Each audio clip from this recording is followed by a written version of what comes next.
Please be seated.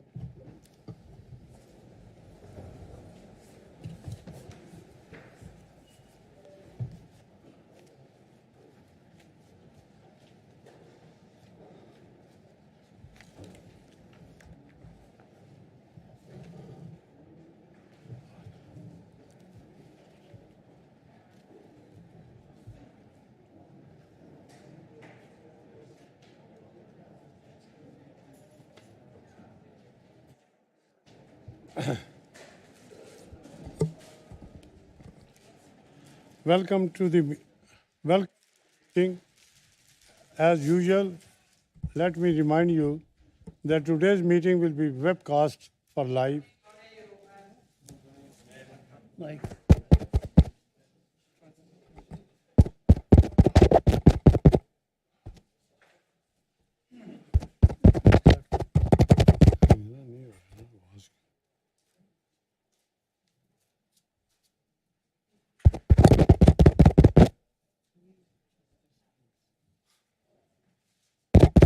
Somebody there was a good.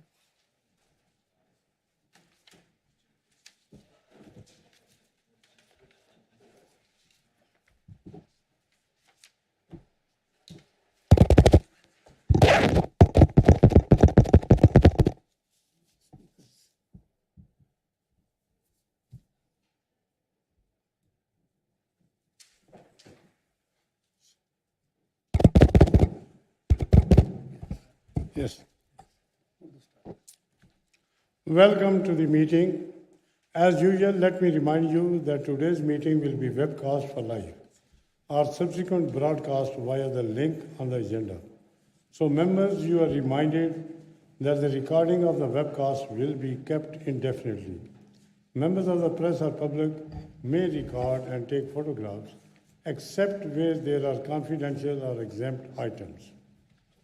May I also remind members that they do not enjoy parliamentary privilege in relation to debates in this chamber, and members should be careful in what they say during our debates this afternoon.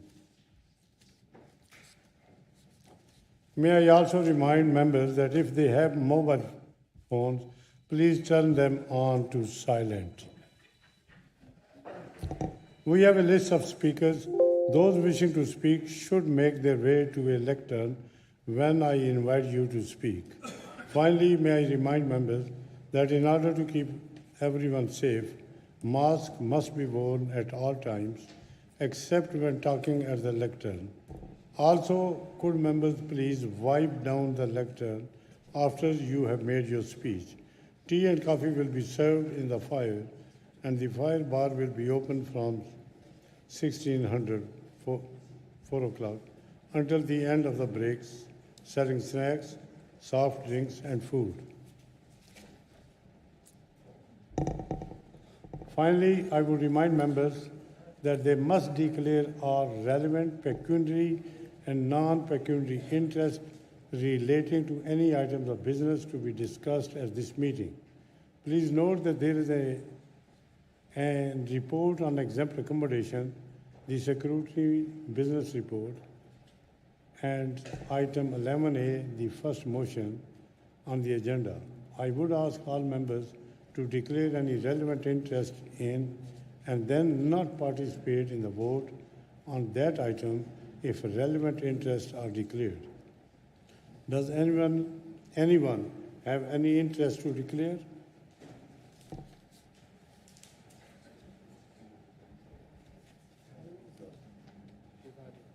No? No?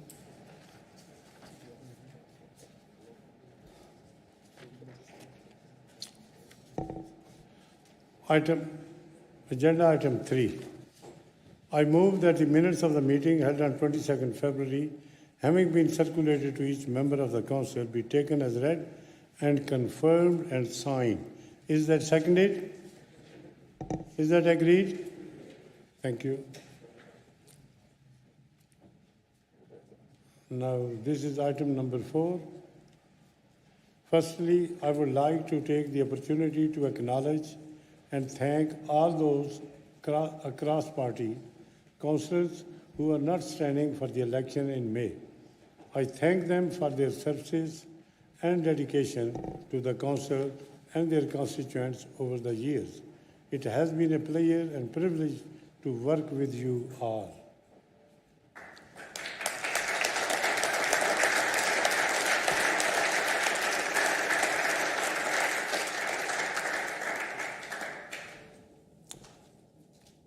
The second announcement is, I would like to congratulate Councillor Paulette Hamilton, MP, on becoming Birmingham's first female and black MP. This is a huge achievement for Councillor Hamilton, and I wish Councillor Hamilton well on her new journey at Westminster.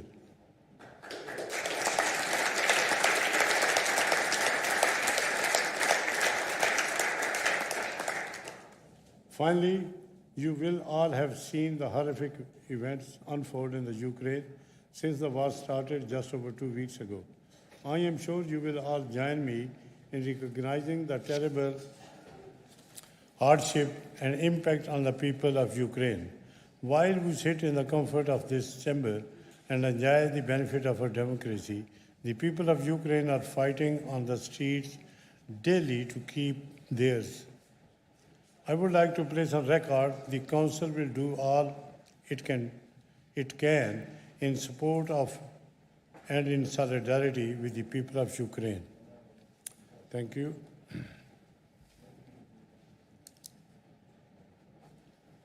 Then item 5, we now move on to the agenda item relating to petitions.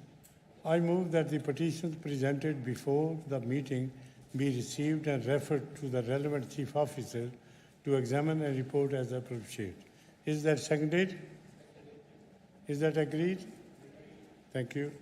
I have a list of those who want to present petitions this afternoon and invite you to do so. Please note that I intend to seek that all petitions are seconded and agreed together when all petitions have been presented. Please present your petition and return to your seat. As I said, that all petitions will be seconded and agreed together when all petitions have been presented. Please, can you clearly state the details of the petition and which director or directorates the petition relates to? And may I remind you that this is not an opportunity to make a speech. Could I also ask you to ensure that your name is on the front page of the petition? Please hand petitions to an officer.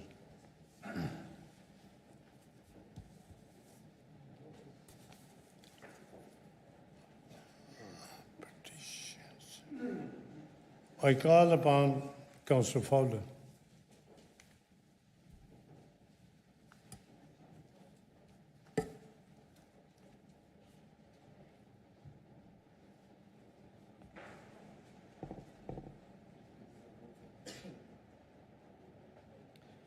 Thank you very much indeed, Lord Mayor. I have two petitions to present. The first one is a petition on behalf of residents of Wall Lane, Victoria Road and Vicarage Road in Harborne, calling for a complete resurfacing of the three roads, that to go to the highways. My second petition is on behalf of the residents of Welsh House Farm, who are calling for improved street lighting. Some areas have LED street lighting at the moment, but residents are now wanting all lights to be LED lights that will give better environmental situation, brighter, and also uses less energy as well. And again, I hope that will go to the Highways Department. Thank you, Lord Mayor. McCarthy.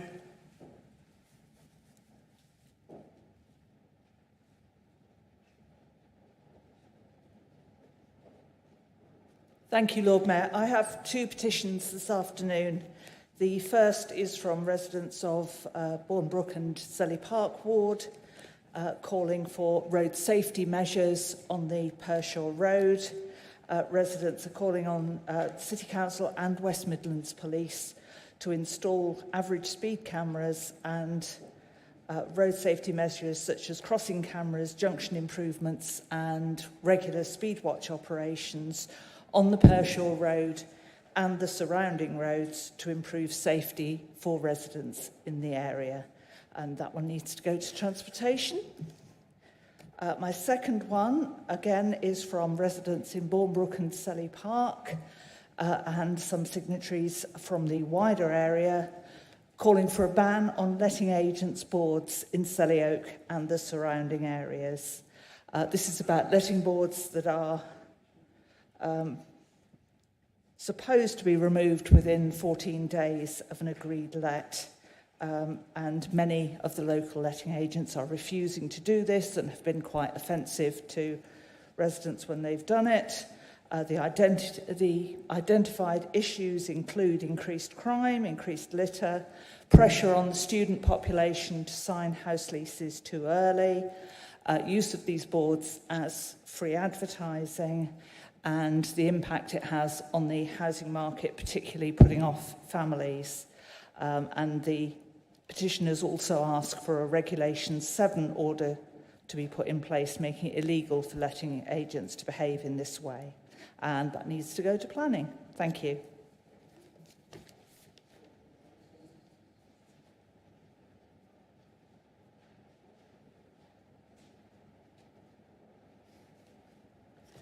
Thank you, Lord Mayor. I have 3 petitions to present to full council today. The first petition is from residents of Edstone Mews, calling upon the Birmingham City Council to trim the overgrown trees on the wasteland at the rear of their properties. The large trees have not been trimmed for many years and likely to cause damage if left untouched. I move that petition. It goes to Parks and Housing Directorate. The second petition is on behalf of residents of Fishbowl Close, Bromford Drive and Doncaster Way in the Bromford, objecting to the current proposals to extract a vehicular access from Fishbowl Close to a site for new properties on the former Holbrook Tower site on Bromford Drive. There is ample space for access to the new proposed site from alternative routes, and Fishbowl Close should remain a cul-de-sac.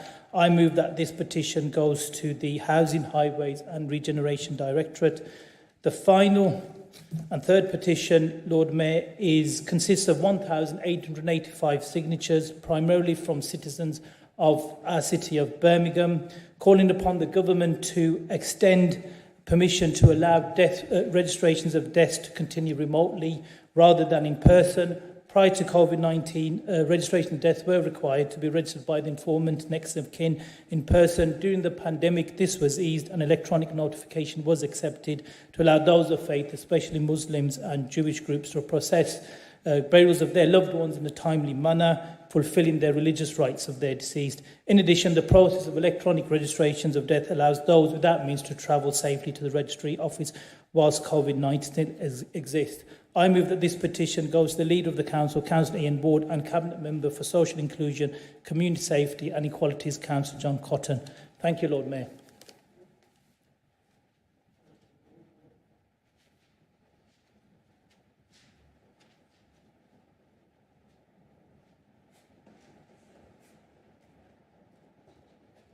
Thank you, Lord Mayor. I have 3 petitions.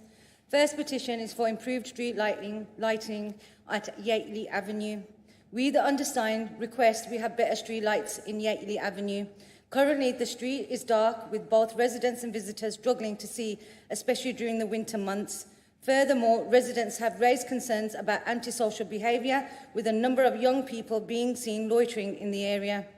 Residents feel by having better street lighting could help discourage this behaviour while help make it safer for everyone. Can this please go to the relevant department? Thank you, Lord Mayor. Second petition is for Turnberry Road, Great Bar to be resurfaced. We, the undersigned, request Turnberry Road, Perry Bar is completely resurfaced.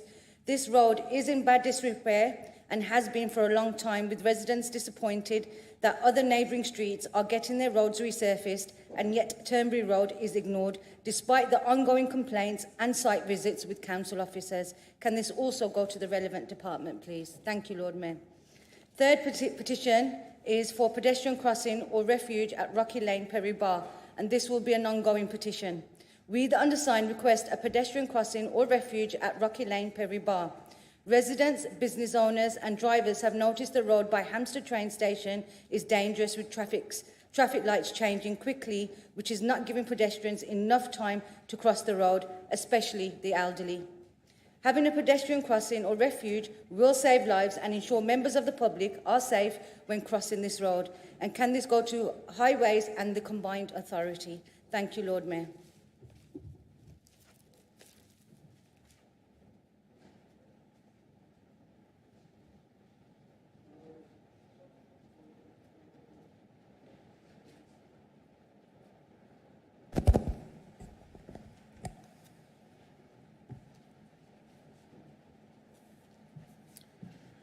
Thank you, Lord Mayor. I have two petitions from myself and my colleague, Councillor Kerry Jenkins. Both petitions are motivated by threats posed by speeding. The first petition is from residents of Russell Road, one of the longest and straightest roads in Birmingham. A dreadful, life-threatening accident to an elderly woman caused by a motorist who failed to stop has been added to the endless series of collisions that have left residents fearful for the safety of pedestrians on the pavements and for those exiting their drives. 85% of the residents are now calling for speed humps rather than speed cushions as the most effective option to control speeding. I move that this petition be presented to the Director for Transport and Environment. The second petition is from residents of Anderton Park and Sanford Roads. Both are long, straight roads meeting at a junction that has recently seen a speeding vehicle hitting an exiting car and causing serious damage to the driver. Residents report daily collisions and near misses. They call for traffic calming, including speed bumps, to prevent further injury and loss of life as the speeding epidemic worsens by the day. I move that this petition be presented to the Director for Transport and Environment. Thank you, Lord Mayor. Donaldson.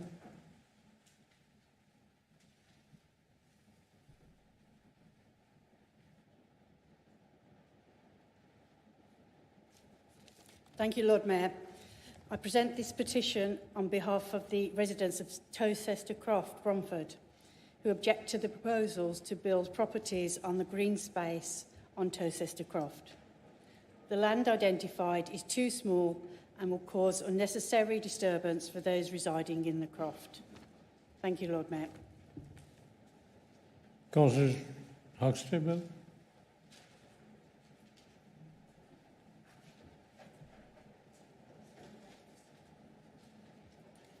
Thank you very much, Lord Mayor. I have four petitions this afternoon. The first petition is from residents of Hall Green South Ward, calling on Birmingham City Council to resurface the carriageway along Doveridge Road, Hall Green. My second is a petition from residents of Hall Green South Ward, calling on Birmingham City Council to resurface the pavement along Scribers Lane, Barton Lodge Road, Hilton Avenue and Woodvale Road, Hall Green. My third petition is also from residents of Hall Green South Ward, calling on Birmingham City Council to resurface the entire section of carriageway along Robin Hood Lane between Highfield Road and Coal Valley Road, Hall Green. I propose that all three of those go to the Highways Department. My fourth petition is also from residents of Hall Green South Ward, calling on Birmingham City Council to take action with regard to the house in multiple occupancy in Hilton Avenue, Hall Green, especially with regard to the crime, antisocial behaviour and the dumping of rubble originating from these premises, and I move this goes to the private rented sector. Thank you, Lord Mayor.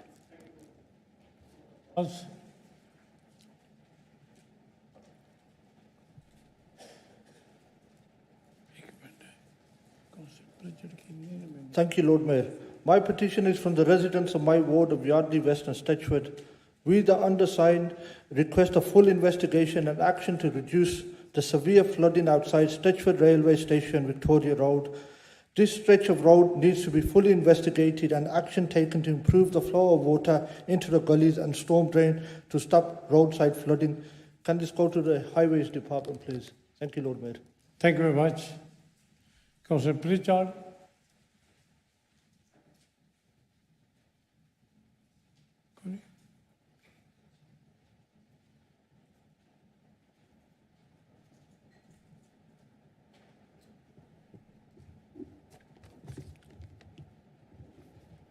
Thank you, Lord Mayor. I have a petition from residents of Druids Lane who are asking the council to install average speed cameras and or speed bumps along Druids Lane after several collisions and fatalities, most recently the other week with a car colliding with a bus. This is to ensure safety of residents and road users along this stretch of road that is becoming ever more dangerous as a speed limit of 20 miles an hour is not enforced.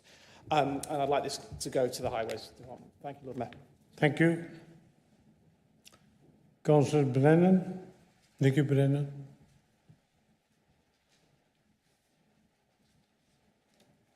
Thank you, Lord Mayor. I have two petitions on behalf of my ward of Spark Hill. One from Inglewood Road requesting individual wheelie bins for each property instead of the communal wheelie bin that they use. And my second from the residents of Percy Road and surrounding roads asking for Percy Road to be resurfaced so the water can flow better into the drains as it is a flooding zone. Can those two petitions be sent to the relevant departments, please? Thank you. Councillor Solomon.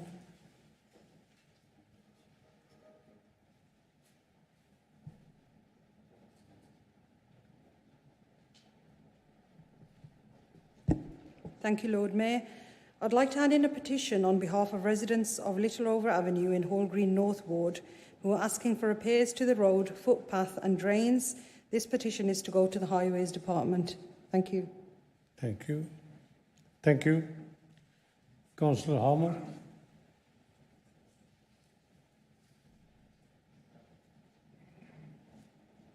Thank you, Lord Mayor.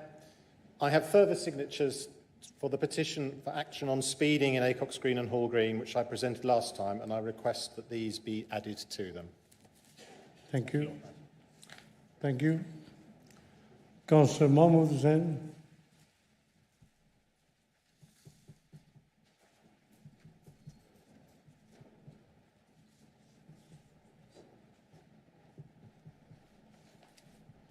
Thank you, Lord Mayor.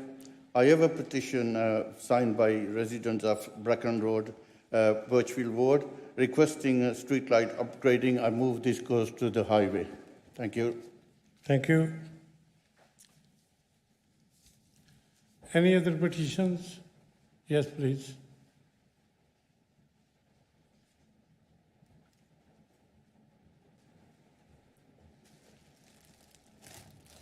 Thank you, Lord Mayor. I have a petition here signed by hundreds of residents living in the Hyters Heath, Billesley, Brandwood and Kings Heath and Druids Heath and Money Hall wards, calling on Birmingham City Council to scrap the Kings Heath LTN.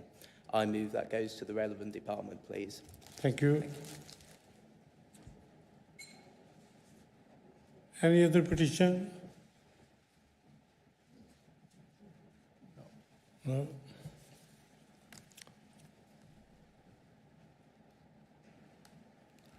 Is that all these petitions are seconded? Is that agreed?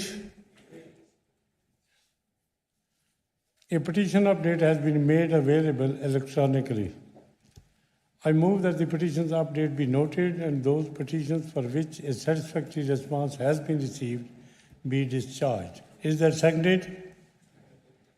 Is that agreed? Thank you.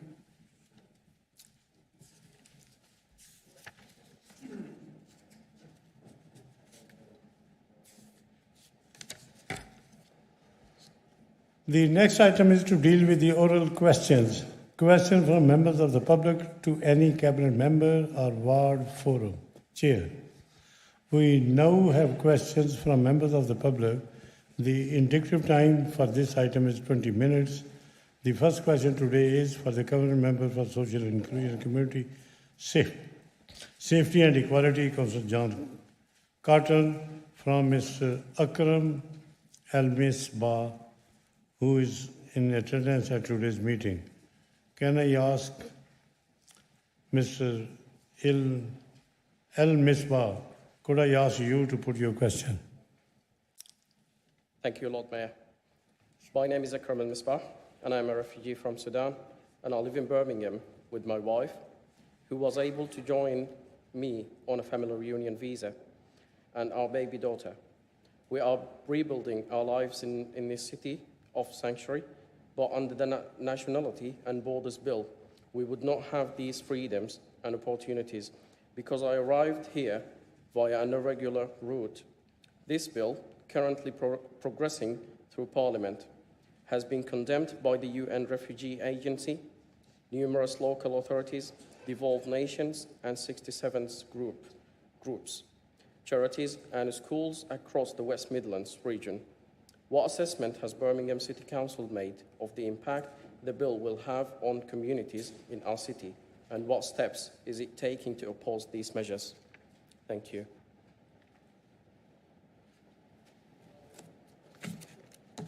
Associate Collegian, Community Safety and Equalities Councillor John Carton to reply.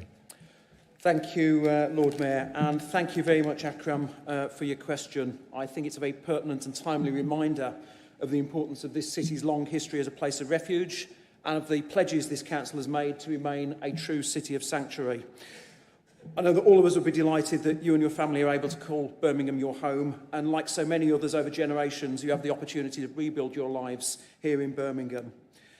And I think if anyone's in any doubt about why being a city of sanctuary matters, they only need to look at the appalling scenes that are unfolding in Ukraine, which are the latest in a sadly long sequence of people from around our globe being forced to flee their homes to escape brutal violence and aggression. And that's, I think, is why we should understand why we must never turn our back on those seeking refuge and asylum. And that's why the administration of this council is deeply concerned by the Nationality and Borders Bill. The asylum system is already dysfunctional. There's a record backlog of cases waiting for decision. There's a ban on people being able to work, something that this council has rightly and previously condemned, and a whole cohorts of vulnerable people being forced into poverty and homelessness. The consequences of this broken system are hurting people, often traumatised and vulnerable people, here in Birmingham every day. And frankly, this bill does not fix this. It will make matters worse. And as you point out, Akram, it will create a two-tier system, penalising people who are seeking safety based on the journeys that they make here. People seeking sanctuary, including Ukrainian and Afghan refugees who reach the UK via unofficial routes, will be criminalised and faced with deportation under this bill. It will create longer backlogs, warehouse people in large accommodation centres, and leave many refugees with a temporary and precarious status. These are not the values that we champion as a city of sanctuary. And this council continues to press government to change their policy on asylum. And I've also written personally to the Home Secretary to set out our opposition to this bill.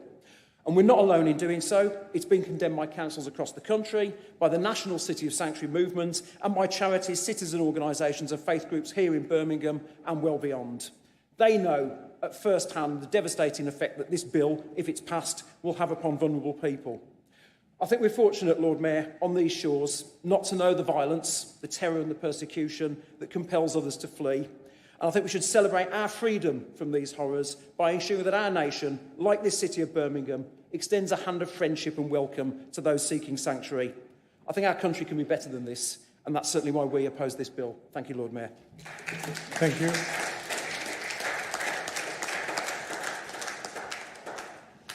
The second proposal question today is for Cabinet Member for Inclusion, Community Safety and Equalities, Councillor John Cotton, from Azim Suleiman, who is in attendance at today's meeting. Mr. Suleiman, could I ask you to put your question, please? First of all, hope you're all fine and well. My name is Azim Suleiman. I'm the founder of CSMA Birmingham. We're a charity. We provide free funeral services and bereavement support for the needy. We rely on volunteers and donations. I'd like to ask this question to the Councillor John Cotton. But before that, firstly, I'd like to say that I try to get some help from my ward leader, Councillor Kuna. Unfortunately, I was ignored 3 times. And I'm very disappointed to say I've actually voted for Labour for previous many years, but now I've got a question mark. Shall I vote for them or not? My question here today is, as I've mentioned, we provide free services for the needy. How is the council going to support CSMA Birmingham funeral services for those people who are individuals and who cannot afford a funeral? Thank you. Thank you.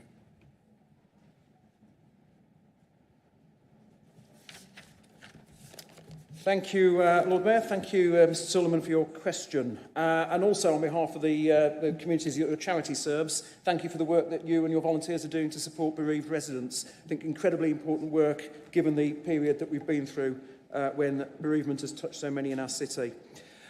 Most financial support for the bereaved is actually provided through a national system. This includes a bereavement support payment if someone's spouse or civil partner has passed away, a guardian's allowance if someone bringing up a child whose parents has died, and also a funeral expenses payment. The funeral expenses payment can cover the costs of burial or cremation fees, death certificates, and other documents and travel arrangements to and from a funeral. A bereaved person can also get up to £1,000 for any other funeral expenses, such as funeral director's fees, flowers, or indeed the coffin itself. And how much a person receives depends on their individual circumstances. Given there's a national scheme, the City Council doesn't operate its own standalone scheme, but will help any party with information as to how the bereaved can access support. In terms of providing services directly to registered charities, the City Council operates a scheme to give discretionary business rate relief designed to assess how an organisation's work helps achieve the Council's priorities and meet the community's need for services and facilities.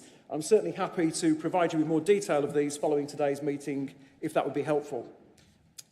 Registered charities in receipt of mandatory relief of 80% can also apply for discretionary relief on the remaining 20% of their bill, and that's all relief awarded is credited against the business rates bill.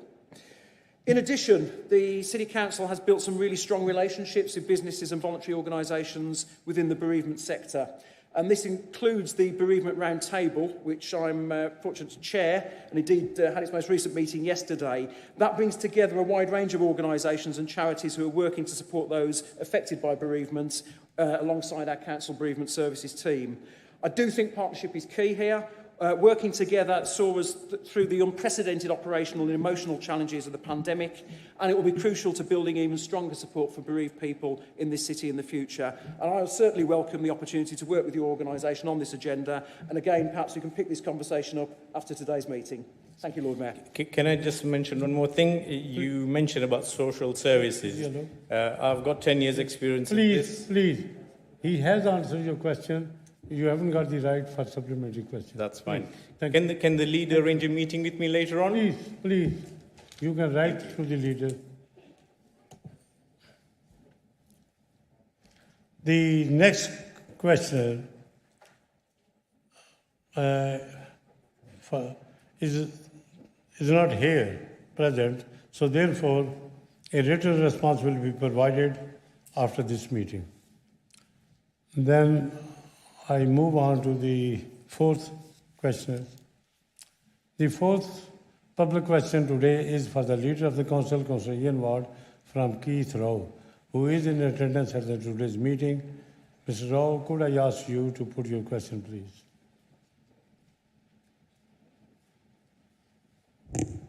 Thank you, Lord Mayor. My question is for Councillor Ian Ward, Leader of the Council.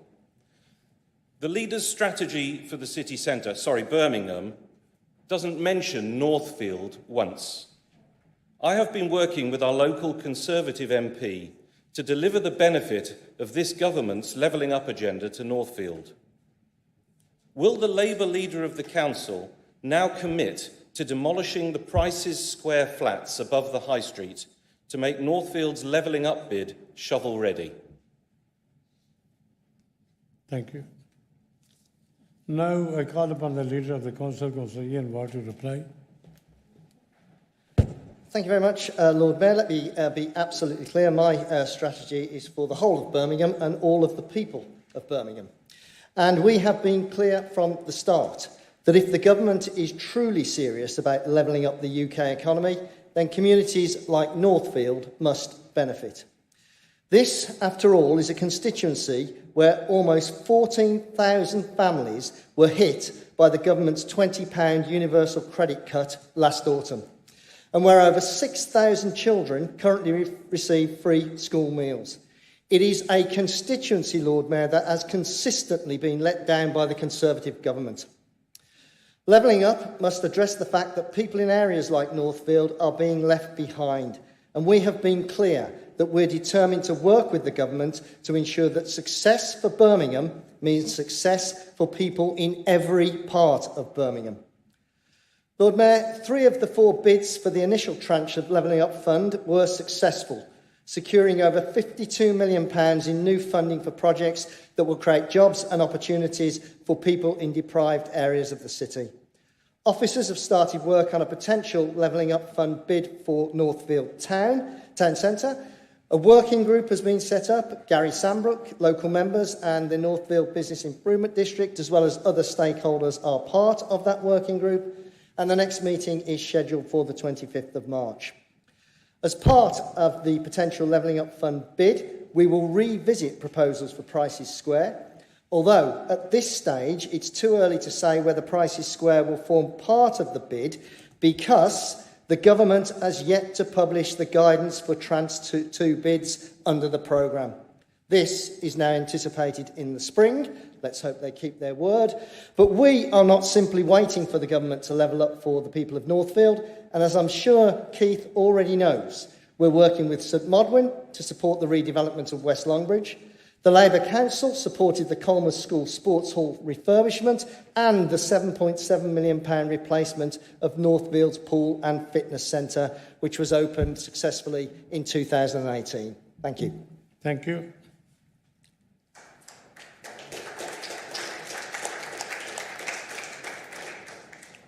The 5th public question today is for the Leader of the Council, Councillor Ian Ward, from Ben Britton, who is in attendance at today's meeting.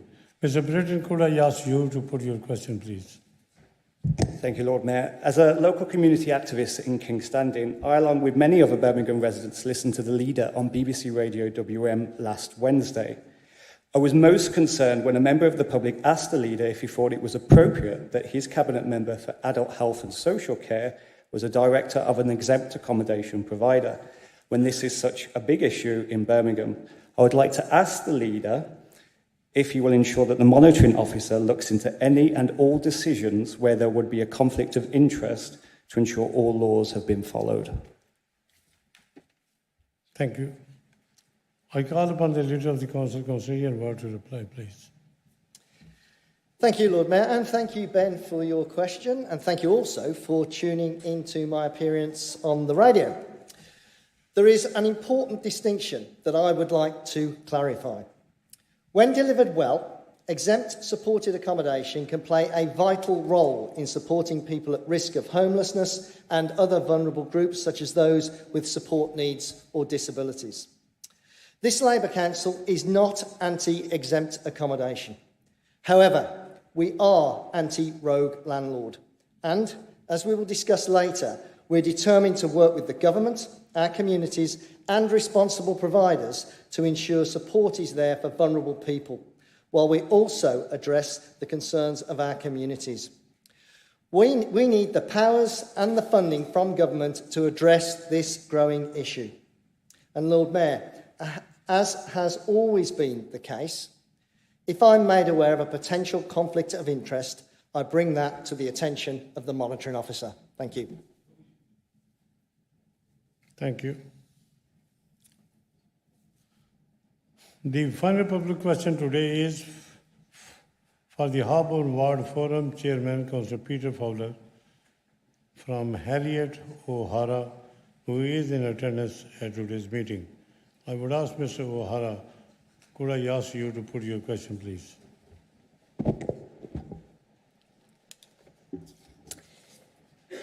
Councillor Fowler, I, along with other local residents, organised a petition calling for a school crossing warden at Fellows Lane Junction by Court Oak Road to ensure that children and their parents can safely cross the road on their way to school at the Harborne Primary Annex. After you supported this campaign, can you update residents on any progress that is to be made? Thank you. Thank you, Lord Mayor. I call upon the Harbour Ward Forum Chairman, Councillor Peter Fowler, to reply.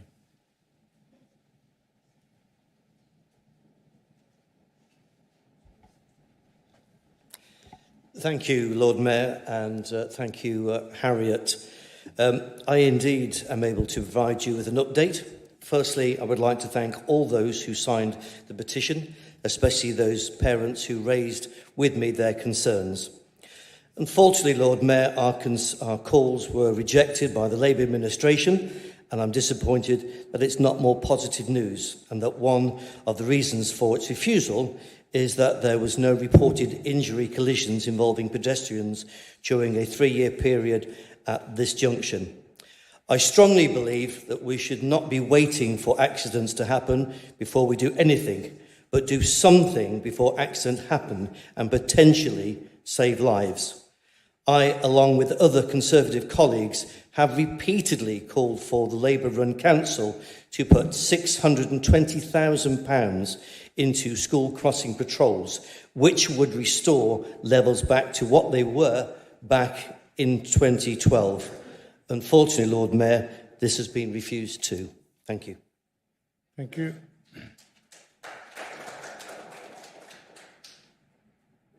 The next section is for oral question from any councillor to a committee chairman, a lead member of the West Midland Joint Authority or Ward Forum chair. No supplementary questions are allowed. The time for this section is up to 10 minutes.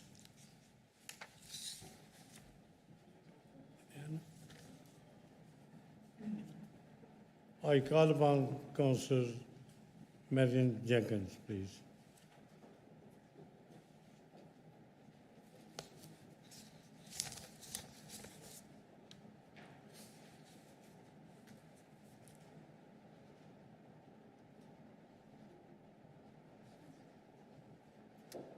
Afternoon, Lord Mayor. I have a question for Councillor Grindrod, the chair of the Audit Committee. I think we can all agree that the job of the Audit Committee is to consider risk to which the Council is exposed, and that could be financial risk or reputational risk. And I think we could also agree that the Damin-Waitmans report, which reported upon shocking failures of safeguarding within the Council, represents the potential for very significant financial and reputational risk. Will he therefore agree with me that it is the job of the Audit Committee to fully consider this report in an unredacted form, and will you take steps to ensure that the committee is allowed to do its job? Thank you. Thank you.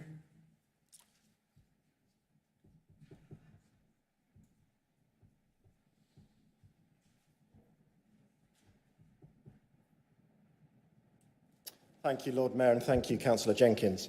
And yes, I do agree with you that risk is fundamentally important to this council. I also think understanding is also fundamentally important to this council and us as councillors.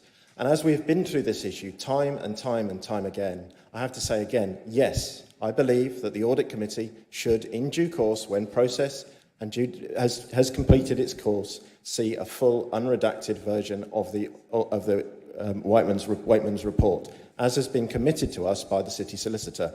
However, we ask that question, and you ask that question, every single Audit Committee meeting, and we get the answer that the process, that means that we can't have it yet, has not completed. So once again, I say it is important that colleagues here understand that understanding is fundamentally important to how we, as councillors, carry out our role. Thank you, Lord Mayor.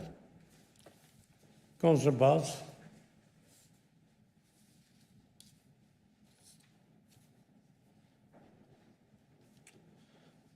Thank you, Lord Mayor. My question is for Councillor Kate Booth, Chair of Housing, Neighbourhood Overview and Scrutiny Committee. Can you tell me what measures the Council is taking to help the Ukrainian families to be rehoused in our city? Thank you. Thank you.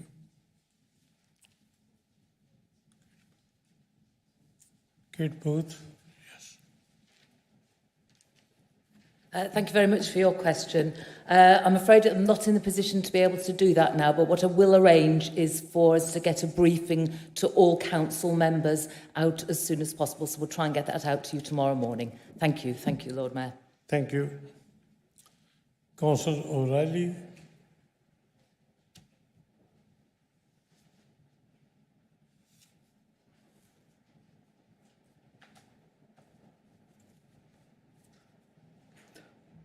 Thank you, Lord Mayor. Lord Mayor, my question is for Councillor Miriam Jenkins, Chair of the Mere Green Ward in Sutton, Ward Forum. I used to occasionally watch Russia Today at lunchtimes.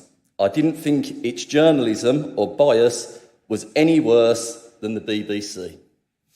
Those were the comments made recently in a tweet I understand now deleted by Councillor Jenkins. Lord Mayor, employees in our BBC have received international acclaim for their constant endeavours against the propaganda machine of Vladimir Putin. Winning the information war internationally is at times as important as winning the war on the ground.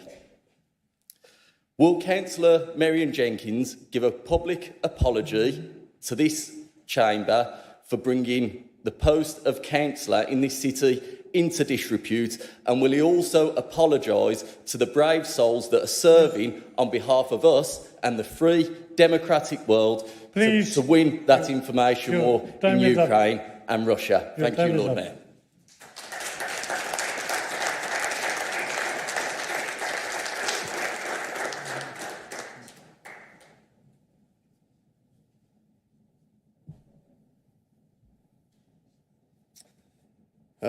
Thank you for the question. Well, I speak as I find, Lord Mayor, and I refer back to a period over a number of years where occasionally I would watch Russia Today at lunchtime, maybe 10 or 15 minutes, and I've watched the BBC extensively over many years. And when it comes to their treatment of Brexit, climate matters, English nationalism versus independence for Scotland and Wales, I found their coverage to be extremely unfair and unbalanced. And I will say it, that I thought the coverage that I saw on Russia Today was no less unbalanced than the coverage that I saw on BBC. Now, we don't want to give any succour to our enemies, and Russia are now our enemies.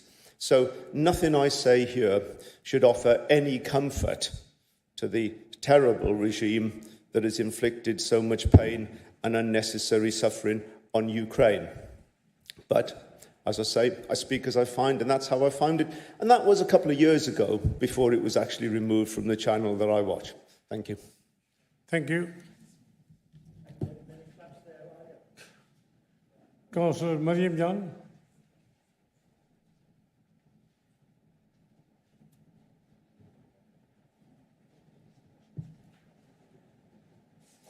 Thank you, Lord Mayor. My question is to Councillor Islam, Chair of Newtown Ward Forum. Does he regret failing to vote against the demolition of the flyover? Thank you, Lord Mayor. Councillor Islam.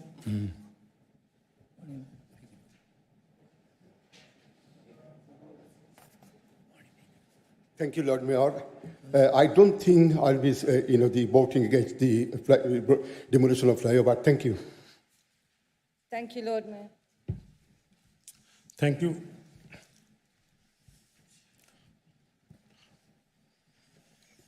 The next section is for oral question from councillors other than the cabinet members to a cabinet member. One supplementary question is allowed. Please note. Yes.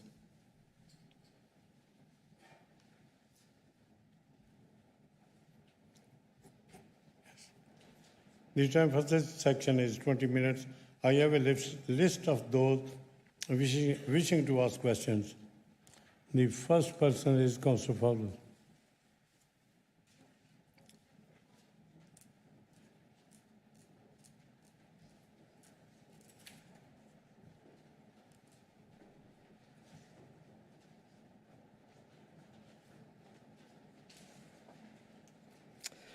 Thank you very much, Lord Mayor. My question is to Councillor Jane Francis, the Cabinet Member for Education, Skills and Culture. As we heard earlier, the parents of Harborne Primary are extremely disappointed and concerned that their petition for a school crossing at Fellows Lane was refused by the council.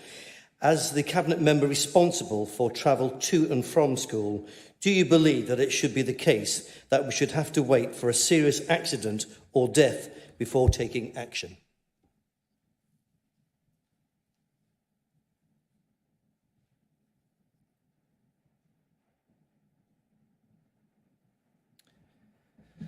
Thank you very much, Lord Mayor. Councillor Francis is unable to be at today's meeting, so I will answer the question. I do not believe that the primary school should be waiting for an accident before action is taken. However, there is a process, and there has to be a process for assessing whether there is a need for a school crossing patrol. If Councillor Fowler is of the view that this process has not been followed through as it should have been, I'm more than happy to have another look at it. Thank you. Councillor Clements. Lord Mayor, supplementary. Oh, sorry. That's quite all right. Supplementary. Thank you very much indeed, Lord Mayor. The Conservative opposition have put forward proposals on a number of occasions to restore funding for school crossing to the 2012 levels. Yet you and your colleagues have consistently voted against these plans. For a council that claims to be in the strongest financial position for a decade, why is it you cannot prioritise the safety of our children and yet you can prioritise a fountain in Victoria Square?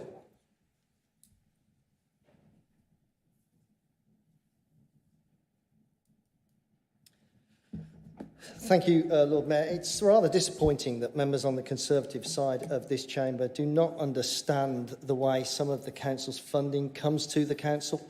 So to be clear, the money that is being spent to restore the public art in Victoria Square, which is called The River, and it's an award-winning piece of public art, is specific grant from the government for the purposes of regenerating public realm in the city centre. That is why it is being spent there. It could not be spent on a crossing patrol.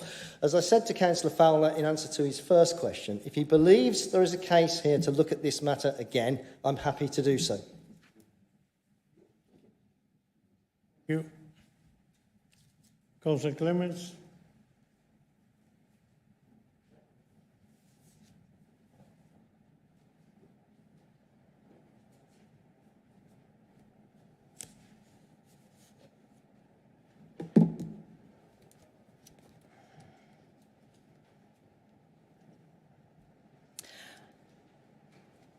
I know that, like me and many people here, the Leader of the Council is looking forward to a wonderful year of culture in Birmingham in this year of the Commonwealth Games. I also understand that this is going to be a year when Shakespeare is really coming home to Birmingham. So in that light, I'd like to ask the Leader if he could update us on the recent Everything to Everybody event that was held at the Birmingham Rep.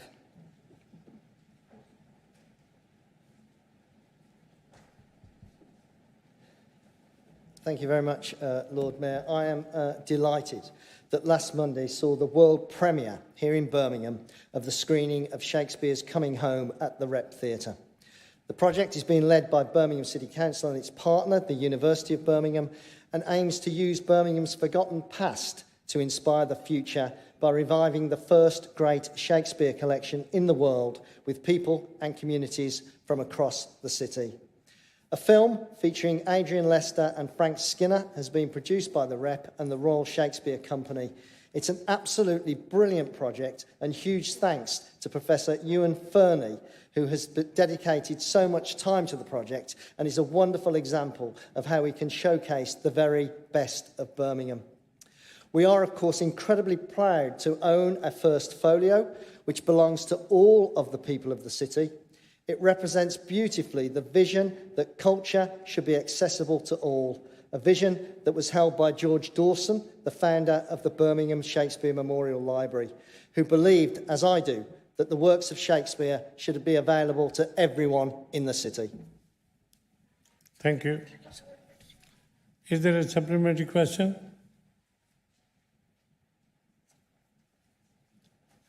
I'm delighted to hear about that exciting project, but I'd really like to understand further how it's actually going to be taken out to the city's neighbourhoods and generally making Shakespeare accessible to people everywhere in our city. So we'd be grateful if the Leader could tell us how the project is going to play out for the rest of the year after the launch. Thank you, Lord Mayor. Thank you, Lord Mayor. This really is a fantastic opportunity for everyone across the city. And there are two key activities. Everything to Everybody, Your Shakespeare, Your Culture, will be a major exhibition at the Library of Birmingham, curated in conjunction with our partners, Stan's Cafe and the Shakespeare Birthplace Trust. In addition, there will be a first folio tour between April and October at Sutton Coldfield Library, the Black Country Living Museum, Highbury Hall and other venues. I hope that colleagues and their families get the opportunity to take part in this Shakespeare Library activity. We, on this side, are committed to making arts and culture accessible to everyone in Birmingham, in the communities where they live. Thank you, Lord Mayor. Thank you. Councillor Harman.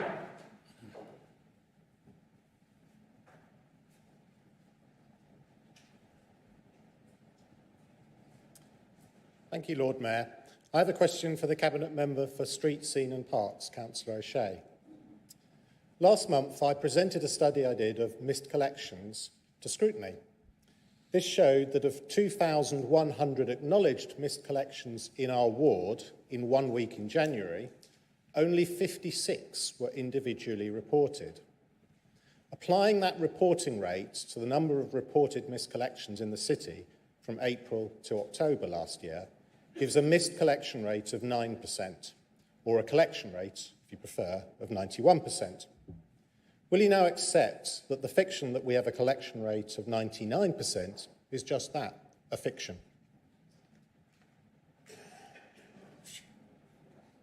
Councillor O'Shea.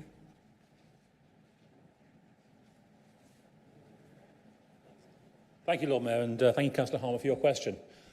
We use a metric that is standardised across other local authorities, meant to provide an indicator of our collection rate. I do not claim, nor will I ever claim, that it is a perfect measure of that, but it is something that we can be measured against other authorities.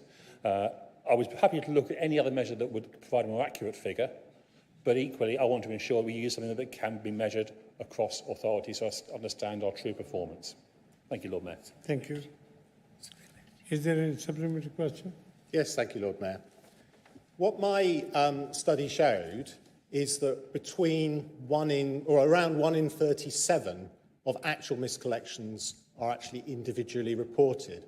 So it's all absolutely fine, of course, to submit the data on reported miscollections to the LGA and any other bodies that want the numbers of reported collections.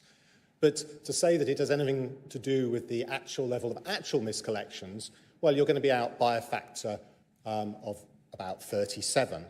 So could we actually undertake, if we want to actually understand the level of the problem that we have in this city, could we actually undertake that sort of level of inaccuracy is not acceptable and that we need to move to a measuring system that more accurately reflects the actual number of miscollections that our residents face?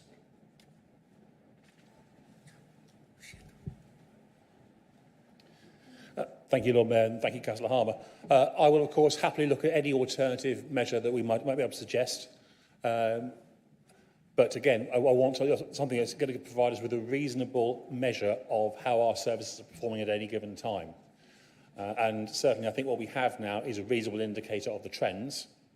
But certainly, perhaps something that's going to provide more accurate information, happy to look at that. If you want to share methodology, I'm more happy to take that away. Thank you, Lord Mayor. Thank you.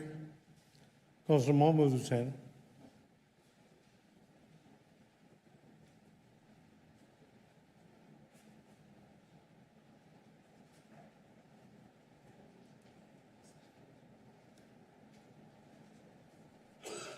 Thank you, Lord Mayor.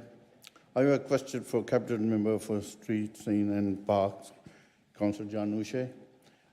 Lord Mayor, in February last year, this council approved a report of Housing and Neighbourhood Overview and Scrutiny Committee, which set out 8 recommendations to tackle blight of fly tipping.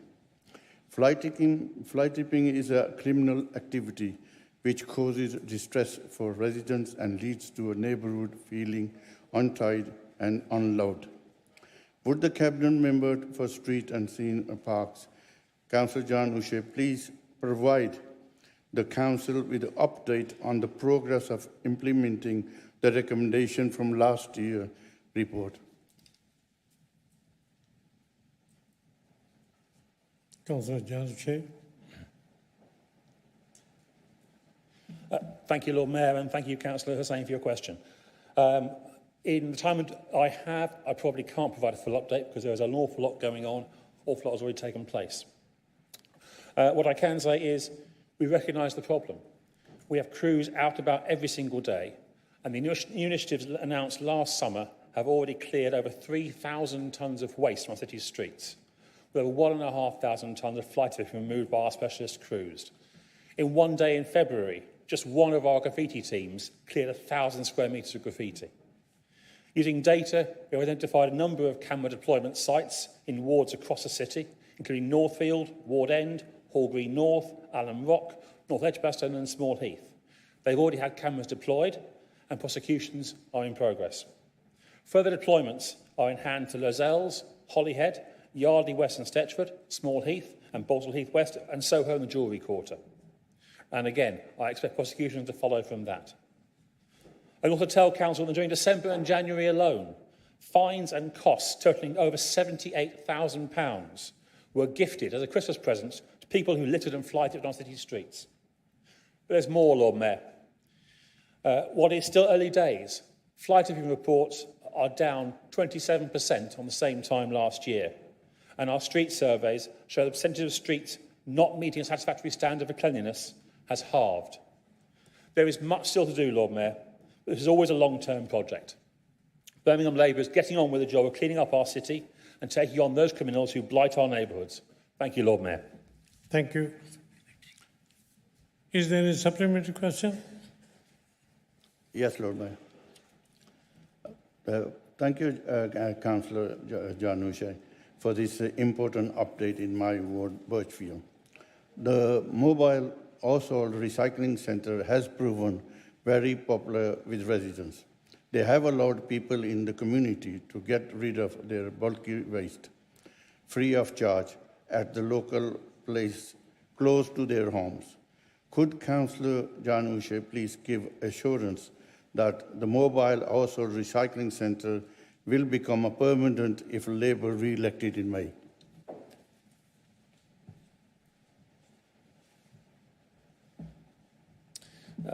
Thank you, Lord Mayor. Thank you, Councillor Mahmood. You're quite correct to point out the popularity of this service with residents. Our recent survey showed that 88% of residents approve of the mobile household recycling centres. I would encourage all members of the council to make sure that their residents are aware of this service and make use of it. As you point out, this is a free service. It visits every ward in the city several times a year, and we clear rubbish away for all our residents. I can confirm, Lord Mayor, if the people of Birmingham re-elect a Labour council in May, then we will maintain and develop this service as a permanent feature of the people of the city. Again, Lord Mayor, we know the challenges of delivery. We know the effect of government cuts, and we know how to make things work. Lord Mayor, this will be a golden decade, but with Labour it will also be a greener and cleaner decade. Thank you, Lord Mayor. Thank you. Councillor Huxtable.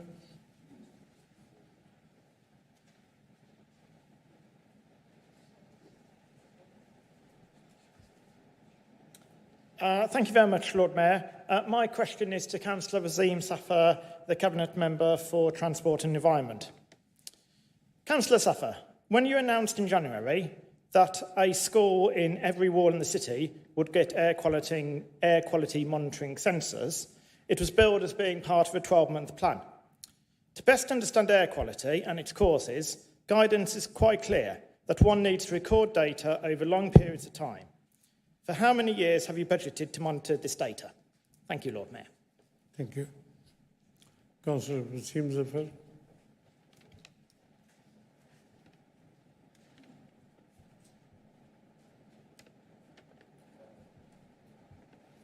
Thank you, Lord Mayor. Councillor Huxtable is right. Earlier this year, we announced that over the next few months or few weeks now from the announcement, a school in every single ward in Birmingham would have air quality monitoring stations. And over the next 12 months, air quality monitoring stations will be placed in every single school in the city using Clean Air Zone revenue funding. We've got a cabinet report coming forward next week which makes an allocation of resources. We're hoping over the next few years that we can utilise Clean Air Zone revenue funding to ensure that we've got that as a long-term project. I want to also make it perfectly clear, Lord Mayor, that is an absolute priority for this Labour administration, that we create a safe environment for each and every child in this city. And creating a safe environment is ensuring that we're protecting our children from pollution in every single neighbourhood in Birmingham. Thank you. Thank you. Is there any supplementary? There is, Lord Mayor, thank you.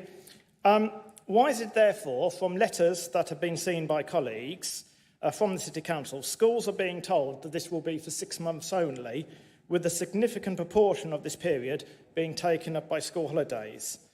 Is this a serious attempt to improve air quality around schools, or is it, as many would believe, more to do with having something to announce before the forthcoming elections? Thank you, Lord Mayor. Thank you. Thank you, Lord Mayor. This Labour administration has a long history of cleaning up the air in this city. We've seen only within 6 months of the implementation of the Clean Air Zone that there's been an average 13% reduction in air pollution in the city centre within the Clean Air Zone area. Air quality is not about political sound bites. Air quality is about improving lives, reversing health inequalities, and ensuring that our children are living longer and healthier lives in Birmingham. Thank you, Lord Mayor. Thank you.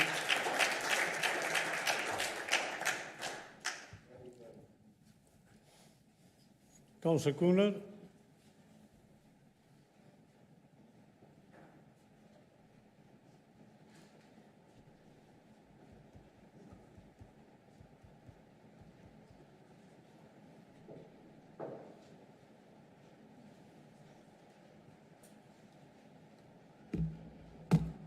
Thank you, Lord Mayor.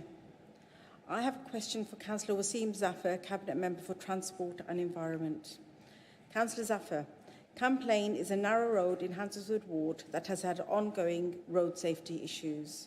It is also situated alongside Handsworth Cemetery and is regularly used as a rat run by speeding motorists with no regard for the safety of local residents, children, or even the families who have just either visited the cemetery to mourn the loss or bury a loved one.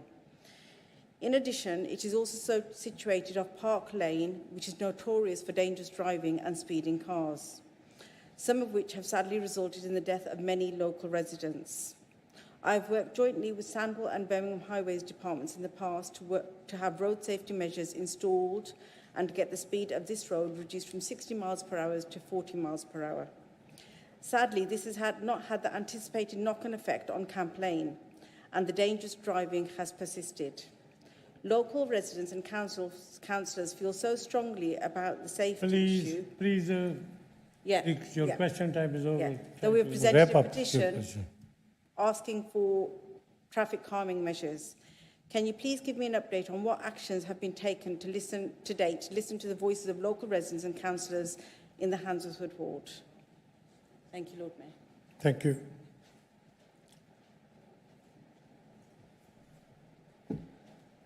Thank you, Lord Mayor. Can I start by commending Councillor Cooner and Councillor Atwell for the work that they've done on this particular campaign on Camp Lane and how they've engaged with local residents and activists who've been expressing deep concern about road safety on Camp Lane. I'm, Lord Mayor, familiar with Camp Lane. I regularly visit Handsworth Cemetery next door to Camp Lane to visit the graves of loved ones there, and I know that many other people across the city do the same. Over the last few days, officers have been reviewing a number of projects across the city on the local improvement budget that was allocated by this Labour administration to ensure that we can make more roads in Birmingham safer. There will be announcements later this week for the next tranche of projects that will be supported to the local improvement budget, and I'm hopeful that measures on Camp Lane are included within those projects announced. Thank you, Lord Mayor. Thank you. Is there any supplementary question? Councillor Cooner? Yes, thank you. Yes, Lord Mayor. Thank you, Councillor Zaff. I'm very pleased to hear that. Could you give us any proposed timescales or any further details of the proposed traffic calming measures that you're able to introduce, please? Thank you, Lord Mayor. The announcements will be made later this week on a wide range of projects across the city. The local engineers have been working very closely with elected members, with communities and with campaign groups to bring forward a series of proposals. With respect to campaign, there's been some designs put forward, and I'm hopeful that once the resources are allocated through the local improvement budget, that this project can be completed as soon as possible to make campaign as safe as possible for all road users. Thank you, Lord Mayor. Thank you. Now we move on to next question. Question from councillors other than the cabinet members to the leader or deputy leader. The final section under oral question is for questions from councillors other than the cabinet members to the leader or deputy. One supplementary question is allowed. Time for this section is 20 minutes. I have a list. Councillor Alden, please. Thank you, Lord Mayor. And I have a question for the Leader of the Council, Councillor Ian Ward. Residents of a sheltered housing scheme in my ward were bitterly disappointed when the council decided to deregister the block and make it no longer a sheltered housing scheme. They were therefore hugely upset to still be receiving bills from the sheltered housing charges from the council. This is something Councillor Gareth Moore and I have been raising for them with the Housing Department. Despite claims that this had been finally resolved, the new financial year's rent bill again included sheltered housing scheme charges. To make matters worse, the council are refusing to refund residents the total amount of sheltered housing charges that have been wrongly charged over multiple years and instead are only offering a partial refund. Will the Leader of the Council instruct the department to cease charging residents of a sheltered housing scheme charge in schemes that have been decommissioned and instruct the department to refund residents the total amount they were wrongly charged, not just a partial refund? Thank you.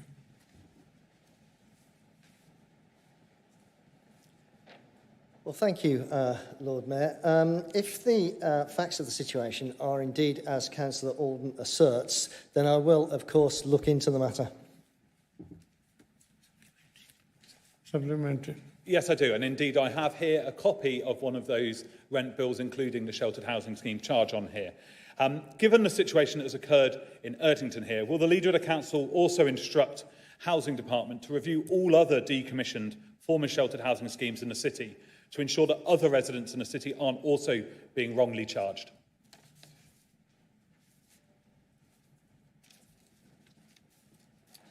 Thank you, Lord Mayor. I will indeed speak to the Housing Department. As I said earlier, if the facts are as Councillor Alden asserts, I will certainly look into the matter. Thank you. Councillor John Arms.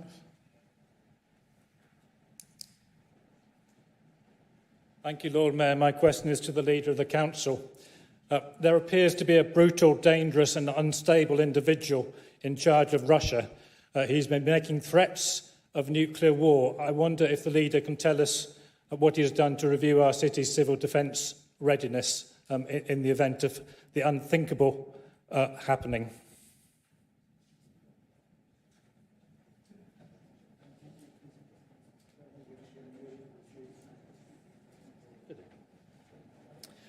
Thank you, Lord Mayor. I do agree that there is an unstable individual in charge of the state of Russia at the moment. However, I do not think that the world is going to be facing a nuclear war.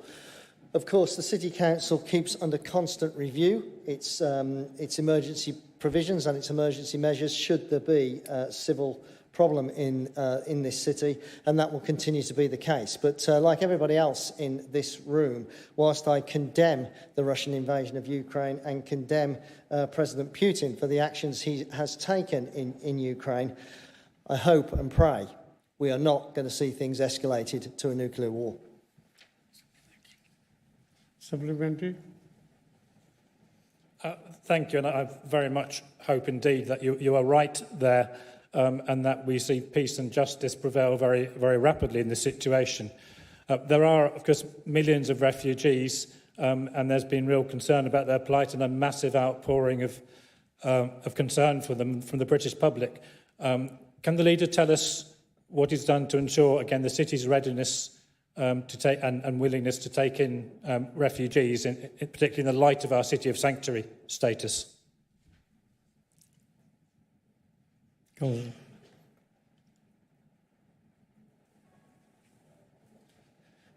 Thank you very much, Lord Mayor. As Councillor Hunt points out, this is a proud global city that has been built upon the values of compassion, justice, freedom and democracy. And the people of this city want to contribute to the humanitarian effort, just as they have helped people in Afghanistan, Syria and other places affected by war and conflict. So first of all, I would urge anyone who wants to help to support the Disaster Emergency Committee appeal, a coordinated effort from the Red Cross, Christian Aid, Oxfam and Save the Children. Birmingham is of course ready to play its part in the humanitarian effort, so we have quickly stood up an officer working group to lead on the City Council response, looking at every element of support that might be needed. We're liaising with partner agencies, including the government, the NHS and community organisations, to ensure that Birmingham is ready to welcome any refugees. This is a very fast-moving situation, Lord Mayor, so I undertake to update all members of the Council as and when there are any further developments. Thank you. Thank you. Councillor Mosquito.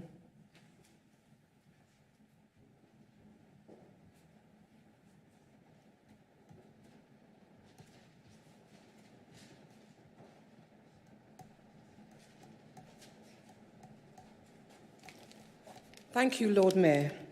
I was very pleased to hear the news that the BBC flagship food programme, MasterChef, is moving to Birmingham in 2024 to be filmed in my own ward of Digbeth. I think the BBC has made a great choice, Lord Mayor. Can I ask the leader, Councillor Ian Ward, whether he agrees?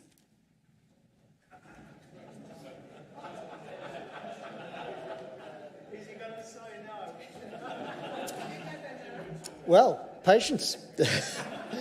Thank you, Lord Mayor. Like Councillor Mosquito, I am delighted to welcome MasterChef to Birmingham, and the recent announcement that the production of the hit BBC show is moving from London to Digbeth just underlines our growing status as a fantastic food city. With 5 Michelin-starred restaurants, the world-famous Balti Triangle, a vibrant street food scene, and a host of amazing independents, this is the perfect home for the BBC's flagship culinary programme. Of course, Birmingham is also fast becoming one of the UK's prime locations for filming, and we have the talent and creativity needed to make this latest move a resounding success. As I've said on many occasions, this is a golden decade of opportunity for the people and businesses of Birmingham, and the Council is determined to play its part in helping every sector reap the rewards. So we're working hard to help facilitate the BBC's welcome expansion, and we continue to support Peaky Blinders creator Stephen Knight to help deliver his vision for an ever more successful media and film sector. Thank you. Thank you. Is there a supplementary question? Yes, there is. Thank you, Lord Mayor. And thank you, Councillor Ian Ward. This is an exciting time for Digbeth, with the development of the Stephen Knight Film Studios, the regeneration based around the Bird Custard Factory, and of course the arrival of HS2, High Speed Rail 2, or High Speed 2. Does the leader agree that the future is bright for Digbeth?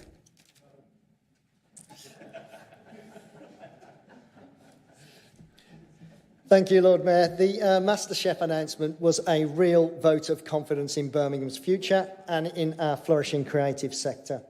Now, as our exciting regeneration of Digbeth gathers pace, we'll work closely with partners to maximise the continued growth of our creative sector, creating jobs and opportunities for our young and talented population. Plans are in place for a 42-acre development centred around the iconic custard factory that will support the creation of over 16,000 jobs and provide over 1,800 homes alongside shops, restaurants, cafes and additional leisure facilities.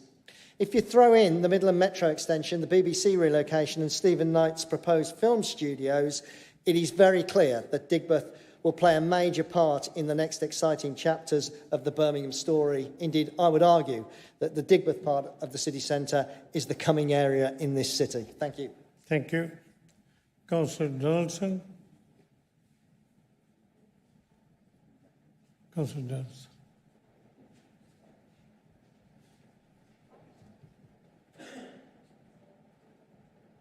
Thank you, Lord Mayor. I have a question for Cabinet Member for Homes and Neighbourhoods. No, you can only have the question to the leader or deputy leader. Oh, sorry. Okay. Councillor Pritchard.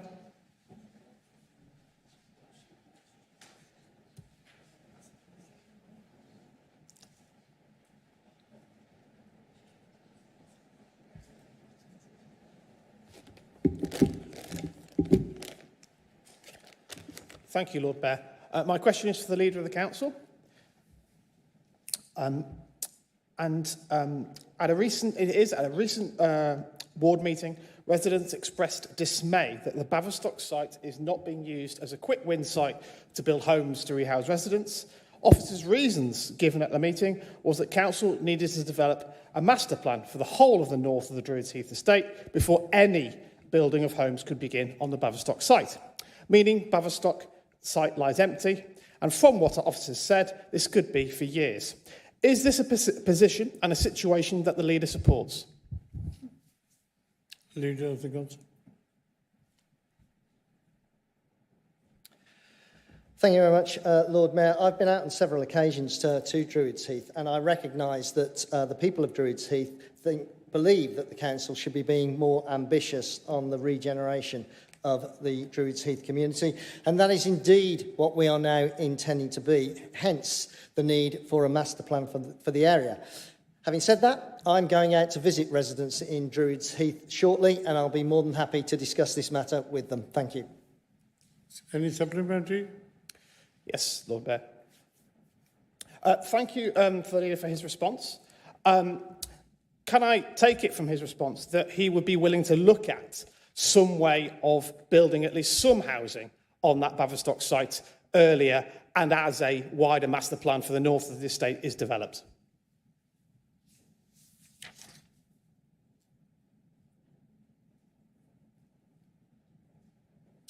Thank you, Lord Mayor. I really can't add very much to what I said in answer to his first question. I'm visiting Druids Heath shortly, and I'm willing to discuss all of these matters with the community out there. Thank you. Thank you. Councillor Mackey.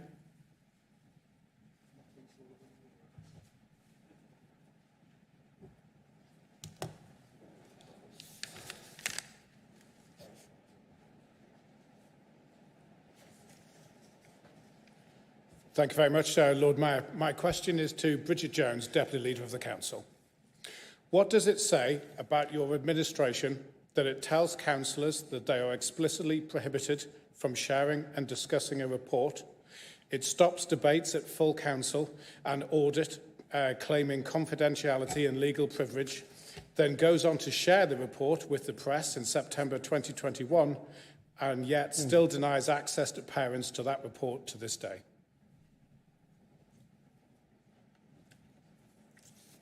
Leader to respond.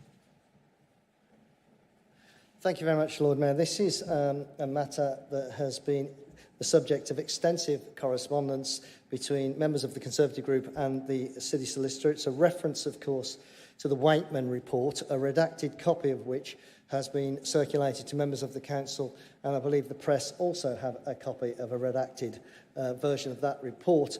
As Councillor Mackey knows full well, because in this correspondence with several members of his group and the City Solicitor has every single time explained that the report is subject to legal privilege. And as Councillor Fred Grinrod said in answer to an earlier question, when that situation changes and it is possible to share an unredacted version of the report with members of the Council, that is indeed what will happen. Thank you. Supplementary? Do indeed. Thank you very much, Lord Mayor. I think it's important to point out that this was sent to the press in 2021 and the parents of the children are yet to see this report. I think that says an awful lot about this administration. But move on. There are only two democratically elected members in this chamber who have seen the full unredacted version. That is the Leader and the Deputy Leader of the Council. This question is on the non-legally privileged content of the report, so it can be answered. From your privileged position, having read the report denied to the parents, do you believe that the failings that led to the serious safeguarding incident were the third-party provider's fault or the council's?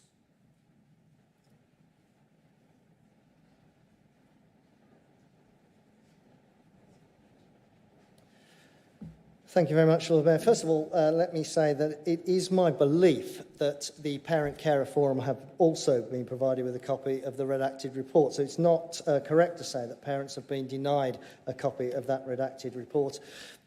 Turning to his question at the end of his comments, I'm afraid, because of legal privilege, I'm not able to give you an answer to that question. Unsurprising. Thank you.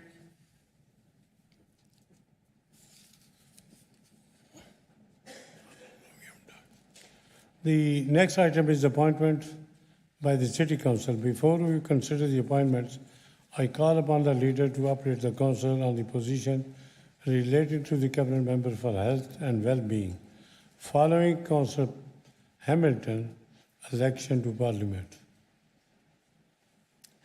Thank you very much, Lord Mayor. In actual fact, Councillor Hamilton was the Cabinet Member for Adult Social Care. And as everybody knows, and as you've just pointed out, she has been elected a Labour MP to represent the Erdington constituency here in Birmingham. And I'm delighted, and I know that she'll be an outstanding MP for the people of Erdington, picking up where the late Jack Dromey left off. And as you yourself pointed out a little earlier, she is the first black MP in the city, and I think that's quite some achievement.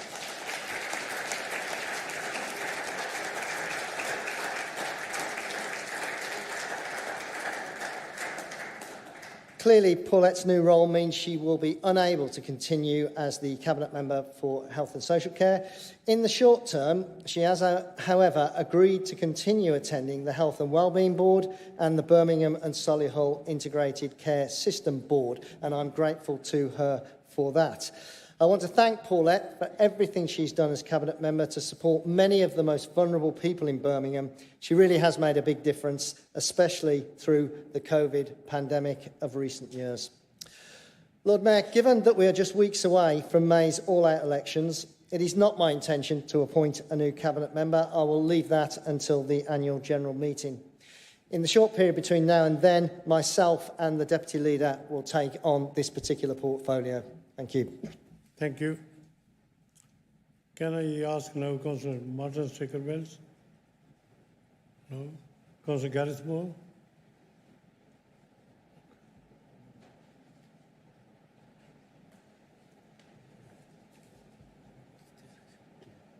Thank you, Lord Mayor. To the Education and Children's Social Care Overview and Scrutiny Committee, we'd like to appoint Councillor Simon Morrell in place of Councillor Sadak Mia for the period ending in the annual meeting on the City Council in May 2022. And to the Trusts and Charities Committee, we would like to appoint Councillor Zor Malek to continue on that committee for the period ending with the annual meeting of the City Council in May 2022. Thank you. Thank you. Councillor Mike.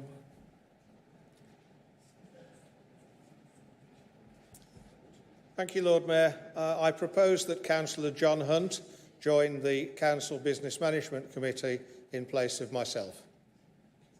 Thank you. Is that agreed? Agreed. Thank you. Now, agenda item 8. We will now receive a report of the Cabinet providing an update on 2 Cabinet members' portfolio, Finance and Resources and the Leader. The time for this item is 35 minutes. I have a list of speakers for this item. Could I ask those of you who want to speak but are not on the list to raise their hand, and I will call you if there is a time. I call upon the Leader and Councillor Chatfield to move the recommendation, and they have got 7 minutes between them.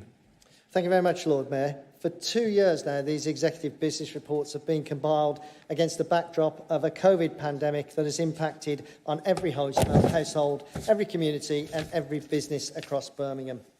As we all know, it's been an extremely challenging period, and the people of Birmingham have needed the council more than ever before, as families have lost loved ones, businesses have suffered, and many people have struggled mentally, physically and financially. But we have been there for the people of this city, and as this report outlines, we will continue to be there for them. Because sadly, thanks to the Tory government's cost of living crisis, for far too many people, this struggle is far from over. And just as we're looking to step up the COVID recovery, people across Birmingham are facing increasing taxation, rising bills and economic uncertainty. That is why the Council and Labour's sensible stewardship of finances has never been more important. As the Independent Chartered Institute of Public Finance and Accountancy has made clear in awarding the Council a 3-star rating, Labour-run Birmingham City Council should be considered to be an exemplar in the transformation of financial management. CIPFA have stated that Birmingham has real potential to achieve 4-star status, so we acknowledge that the hard work is far from over. But it is important to reflect that the achievement of a 3-star rating reflects a great deal of hard work, and I pay tribute to the members and officers who have played their part. Lord Mayor, the financial plan showed that even in challenging times, we have listened to the people of Birmingham and are investing extra money in the priorities of residents and communities right across this city. So thanks to the sensible and effective stewardship of our finances, we were able to unveil a package of bold new measures to make the city cleaner, safer and better, with new initiatives to tackle fly tipping, knife crime and rogue landlords. Lord Mayor, it's also been a tough 2 years for Birmingham businesses, and we can be proud that throughout the COVID pandemic, we have supported our business community, allocating some £52.4 million in locally designed discretionary grant support schemes. The Business Development and Innovation team that administered these grants deserve a huge amount of credit for their tireless efforts throughout the COVID pandemic, because they really have made a difference to so many people and businesses across the city. And indeed, as today's report makes clear, grant funding distributed by the Council has safeguarded 30,000 local jobs and helped 14,250 businesses to survive, improve confidence and move towards recovery. Thanks in no small part to our actions, Birmingham businesses are now ready to power the city's economic recovery, and they will undoubtedly be helped by a major event this summer that will kickstart this golden decade of opportunity for the people and communities of Birmingham. Lord Mayor, yesterday was Commonwealth Day, and of course 2022 is Birmingham's Commonwealth year, as we prepare to host what I'm increasingly confident will be the best ever Commonwealth Games. In just 135 days' time, the eyes of the world will be on this city, and it's safe to say that excitement is really beginning to mount. And even before the first medal has been presented, we're already winners, because the Games has helped the city to secure an investment package of £1 billion for new homes, better public transport, upgraded infrastructure and public realm that will shape the lives of Birmingham citizens in years to come. Lord Mayor, no doubt the Tory group leader will label this as self-congratulation. But in truth, I'm simply proud of this city. He should try it sometime. Birmingham will stage a fantastic Commonwealth Games that will in turn deliver a lasting legacy for the city. And make no mistake, we will build on the Games as we deliver the homes, jobs and opportunities that the people of Birmingham need and deserve. Because it is only the Labour Party that has the vision and ambition to take this city forward. I'll now pass over to Councillor Chatfield. Thank you, Lord Mayor. Might be a bit of a stretch to do this in 2 minutes, but we shall endeavour to. So there is much to be proud of in my first and indeed last executive business report for my area of portfolio responsibilities. The establishment of the Council Management Directorate and impending implementation of the new Oracle 1B system are significant steps forward for this organisation, which will set us in good stead to seize the opportunities of the next decade. We have shaken off the poor reputation this council once had when it came to financial management. The CIPFA 3-star rating is proof of our progress. We are starting to see real, tangible evidence that we're in a much better place than where this administration began. In this financial year, we have delivered over 90% of our savings for the first time, and the introduction of regular public updates to our medium-term financial plan shows that we will work in an open and transparent way. Our borrowing and reserves positions are both strong, leading to a strong showing in the CIPFA Resilience Index. The Human Resources Department has begun its transition to becoming a modern people service. One area of particular focus has been health and safety, and I'm delighted this report contains a progress update on those vital areas of work. We have a duty of care to our staff, our service users and the public in general, and it's therefore important that we as members are aware of this service and the challenges it grapples with. Our procurement service continues to guide the Council's work, delivering £1.3 billion of spend across over 8,000 suppliers, the majority of which is spent locally. This service also supports our social value programme, an element of our endeavours that I'm particularly proud of. We have agreed a new measure within our tendering themes to support the Route to Zero agenda, and we have signed the Fair Tax Declaration. No one will pretend that the last 4 years have been easy. However, I can say with absolute confidence that we are in a much better position than we would have been without the decisions taken by this executive. I would also like to place on record my thanks to the officers of this council who have made this progress possible. They are too numerous to mention by name, but thank you to all of you. Finally, I'd like to thank members, both past and present, who have not only been personally kind to myself during this time in Cabinet, but also been a vital source of wisdom. Despite our occasional disagreements, we have worked collectively for the best interests of our citizens, and that is something we should all take pride in. Thank you, Lord Mayor. Thank you. Thank you. Now, we will now debate the report, and I call upon Councillor Sandhu.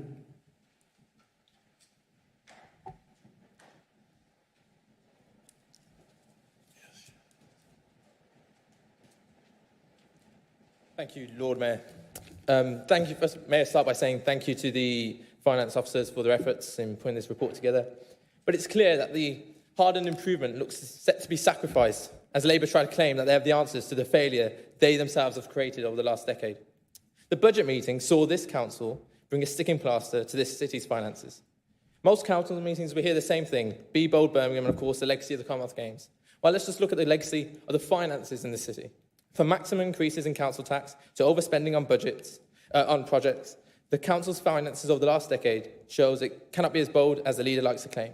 When roads across all of our wards are covered in potholes, pavements with litter, bin collections regularly missed, and fly tipping that is out of control, how can a council try to build for the future when it cannot handle these basic responsibilities?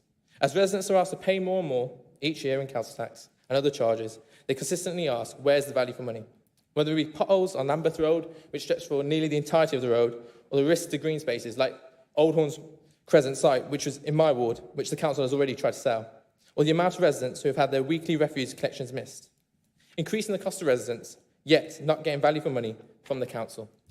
Then when managing these finances, the leadership of this council struggles to get things right. The budget for Paradise Circus, intended for all three phases, was used up in phase 1. Centenary Square was 12 months late and 1/3 over budget, and £1.2 million on a fountain, which was money that was intended to improve transport connectivity. The culture of mismanagement starts from the top. Now, being in this venue, I hope many of us in this room have now seen the terrible decision it was spending a significant proportion of the £30 million highway scheme in Perry Bar to get rid of the flyover. To get here today, some councillors may have come through Perry Bar. For all we know, some councillors may still be stuck there. A scheme that was supposed to finish last September, then pushed back to December, now April, and still feels some way off completion with time ticking before the games. Then comes the war against the motorists. If the council isn't driving you into a traffic jam, they tax you and charge you for entering the city centre. A city centre where businesses are already struggling, where footfall has fallen.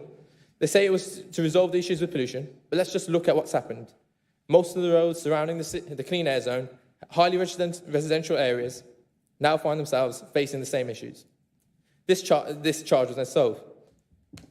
And then comes to the budget meeting, which I'm sure we all remember for more than just for the half-hour speeches and financial report. Entertaining though it was, let's reflect. Last month, this administration agreed a one-off sticking plaster budget that left a £33 million black hole. The leader and cabinet member for finance talk about improvements made to financial grip in the last 3 years, but that comes off the back of so much external support from the LGA, the CIPFA, and the government just to bring us back from the brink. So I'm sure the report will be noted, but I hope these comments are also recorded that council tax goes up for residents, the costs in other areas goes up to residents, and yet the value to residents goes down.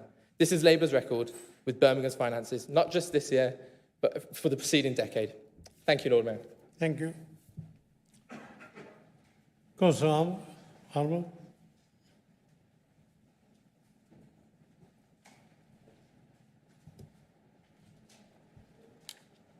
Thank you, Lord Mayor.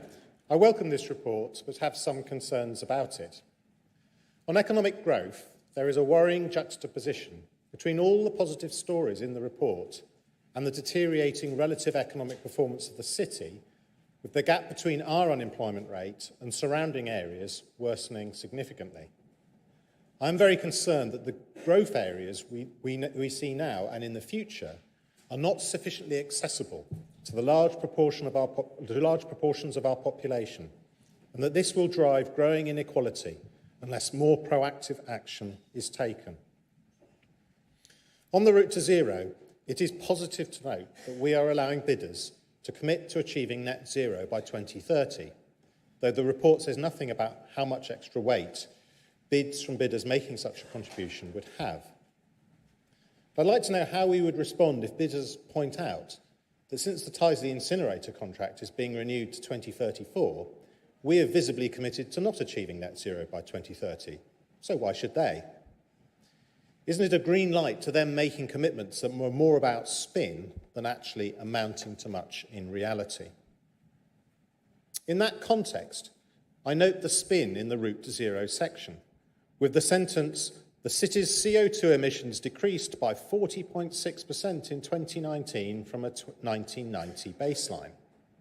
Of course, that is all before the declaration of a climate emergency, and most of it happened as a result of well-known national trends, with the shift from coal to gas and renewables for electricity generation, the export of high-energy manufacturing to countries like China, and increased energy efficiency, with, for example, the adoption of LED lighting. The whole point of the 2019 motion was that welcome, while those improvements were, these national trends are not enough to deal with the climate crisis.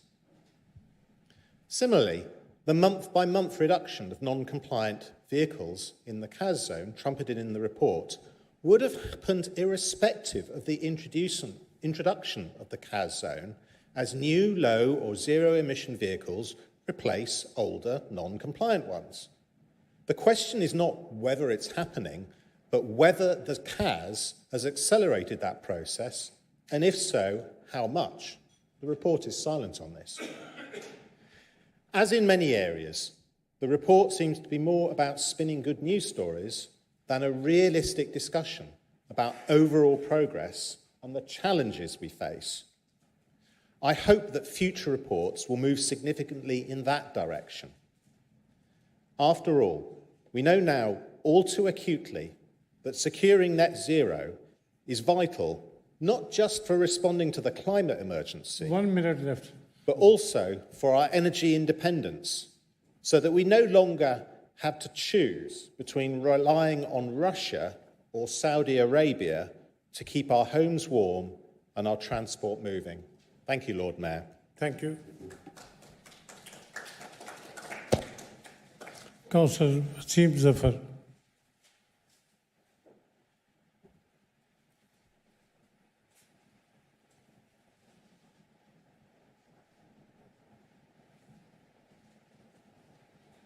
Thank you, Lord Mayor. I'm pleased to be speaking on this executive business report that's been tabled today by the Leader of the Council and Councillor Chatfield. Lord Mayor, before I say what I really wanted to say, I think it's important that I address some of the points made by the two previous speakers. Councillor Sandhu made an assertion that there's money being spent on a fountain, Lord Mayor, that should have been spent on transport in the city. That's factually incorrect. There's no Clean Air Zone revenue money that's being used for the fountain. He also touched upon £30-odd million being used, Lord Mayor, for the Perry Bar flyover. In fact, the highways project in Perry Bar includes the capping of the Birchfield Island, where I don't think I'll be misleading the Chamber, Lord Mayor, if I said that there was nearly universal support for the capping of the flyover. I understand capping of the Birchfield Island. I understand there was challenges around the flyover itself. But Lord Mayor, this highways project in Perry Bar will ensure that Perry Bar becomes the most connected neighbourhood in the city, making integrated transport, which is an aspiration for this council right across this city, a reality in Perry Bar, where we will see the best bus reliability, the best cycling infrastructure, a new redeveloped train station, a new bus interchange and everything else that will be available for the residents of North Birmingham, not just during the games, but for decades to come. Councillor Harmer touched upon points around air quality and how the CAS has improved air quality and the perceptions around that in the EBR report. Lord Mayor, there is no way that air quality would have improved by 13% within the clean air zone and 14% on the ring road without the introduction of the clean air zone. And compliance levels for private cars have gone from 70% to nearly 90%, and buses and coaches are at nearly 100%. That is without doubt because of the introduction of the clean air zone, which has led to a massive behavioural change to support our aspirations to become a city where we're not just legally compliant in terms of air quality, but we are at safe levels in every single neighbourhood in the city. Lord Mayor, like many others in this chamber, I've always said that the Commonwealth Games are about life-changing opportunities for our communities right across the city, in particular the amazing and creative young people of our city who are a vital asset to us. I was delighted to join colleagues, including Councillor Jane Francis, at the official launch of the Bring the Power Youth programme in February that took place in my ward at the Lighthouse Young People Centre. This project has been developed in conjunction with young people, and we aim to engage thousands of young people aged between 5 and 25, not just in our city, but right across the West Midlands. The Council has invested £500,000 in supporting the programme to ensure that key opportunities are focused towards Birmingham's young people. There'll be massive amounts of opportunities for our schools right across the city. Only last week there was a in-person schools conference where head teachers from right across Birmingham were invited to ensure that every school takes advantage of the opportunities of engaging our young people through the Commonwealth Games. And our fantastic youth services are also working very closely with the organising committee to deliver events for young people, particularly in the 4 named Games hubs, the factory in Longbridge, Clifton Road in Sutton Coldfield, and the Concord in Sparkbrook, as well as the Lighthouse Young People Centre in my ward of Lascelles. Lord Mayor, as you can see, much activity is taking place to engage as many children and young people into the Games as possible, and I'm sure I can count on the support of colleagues in this chamber to encourage schools in their wards to also participate and take advantage of these opportunities. Thank you, Lord Mayor. Thank you. Councillor Jenkins.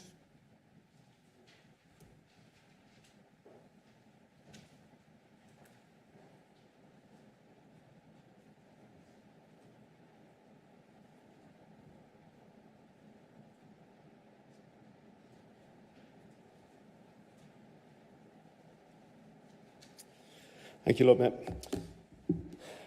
What's the point?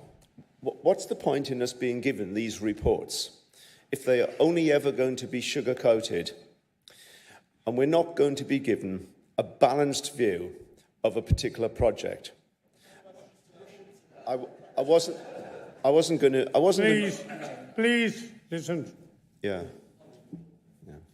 accepted.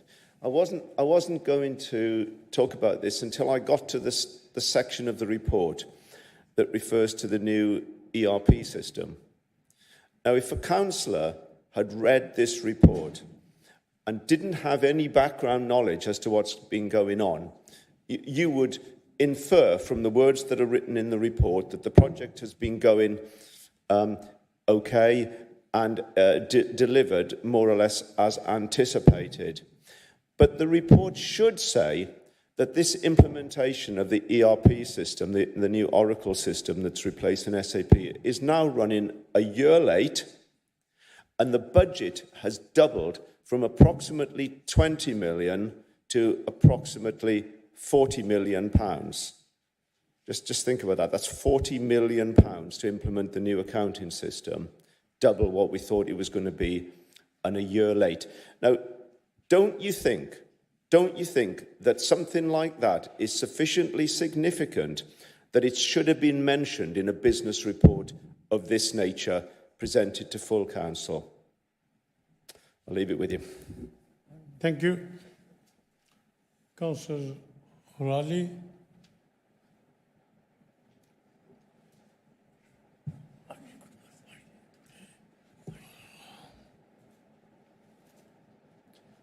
Thank you, Lord Mayor. And just before I do contribute to the debate, I did notice, and I'm really sorry to do it from the podium, Paulette, but I noticed you walking, and I just wanted to say it's the first time I've seen you since the election. I think what a remarkable achievement, Birmingham's first black MP. And I said it a year ago, the work you did on COVID was absolutely phenomenal, and no doubt saved thousands of lives in this city, and I can't think of anybody who deserves it more. So well done, Paulette.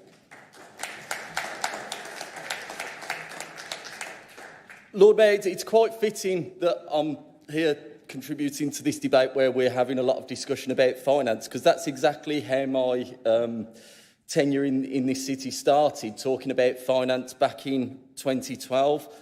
The landscape was very different then. We'd been through 2 years of severe austerity. In fact, Birmingham was faced with not only the largest level of cuts on record, but also the jaws of doom scenario where we were facing increasing need, increasing costs, and a lot of that necessitated by the cuts that were being imposed to the various safety nets that had been put in place around the country. It certainly wasn't the case, Lord Mayor, that the previous administration had fixed the roof while the sun was shining. In fact, under the Labour years, where they were accused of spending too much money, the Birmingham administration during that period didn't fix the roofs, and what Labour inherited in this city was public buildings that were crumbling, roofs that were leaking, libraries that were falling down, and a lack of investment across the whole infrastructure of this city council. We've been on a difficult journey, Lord Mayor. I held the finance portfolio for around a year, and at the time we were still fighting against reductions in our government grant and an ever-changing government policy flitting between demands that we plan for a 4-year cycle but then only committing to a 12-month allocation of funding. When I read the executive reports, it is absolutely remarkable to have gone from such a dire situation from 2019 onwards to now have a 3-star rating by SIPFA and heading towards 4 stars. That's absolutely made clear in the report. And also, in all of that, throughout the COVID pandemic, being commended for a national award and national recognition for our response to that pandemic and the action that we took. Lord Mayor, this is a great endorsement of the work of the leaders of this City Council. When we've seen local authorities up and down the country, mostly of the blue persuasion, but of all colours, falling over because they've run out of money, they've not been able to balance the books, and they've not been able to deliver the services that their citizens need. This council has continued to fight, show leadership, and meet those challenges head on, which has brought us to a position where the most significant external agency in public finance now recognises the progress that is being made. It's never going to be all rosy, Lord Mayor, particularly not when you have a government that just doesn't believe in supporting local government and local people. But where we are at the moment, Lord Mayor, is we now have a solid foundation, so whatever this government throws at us moving forward, that I leave Birmingham City Council in a far better state than what I inherited it 10 years ago. So I'd like to commend the leadership and wish them all the best moving forward, as this will be my last meeting, Lord Mayor. Thank you very much.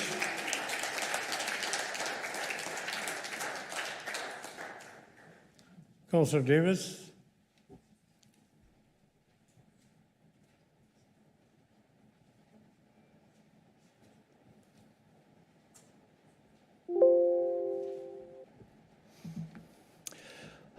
Lord Mayor, colleagues, I'm glad I'm following Councillor O'Reilly because it gives me an opportunity to thank Councillor O'Reilly for all the hard work he did as a Cabinet member, and indeed to thank Councillor Chatfield, as it's his last meeting as well. And I think what Councillor O'Reilly said was absolutely right. In 10 years, the Labour administration has demonstrated what it takes to turn around the council. Clearly, we live in difficult times. We're facing fundamental change in terms of the global economy and probably in the way the whole systems we've been used to work. I mean, I'm old enough to remember the oil shock of 1973-74. It's happening now in terms of energy prices. not just because of Ukraine, but because of shifts in the global economy, which are going to impact on everybody, including in our city, of course, and in the UK. So decisions taken carefully by the Labour administration some time ago will become increasingly important in terms of how we weather the storm. One of the most important decisions is actually to support the Commonwealth Games. It was controversial. It's not the case that everybody wants to see a big festival necessarily. I don't know why, because actually everybody likes to have a good time. And, this is an opportunity. This is Birmingham's opportunity.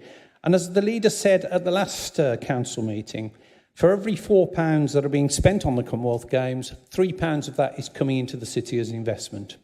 And as the report shows, the jobs created, the upskilling, all those knock-on effects are actually the result of a decision taken some time ago by this council, which is going to assist us, and it won't be easy because times are going to be hard in whatever comes our way in terms of the UK economy.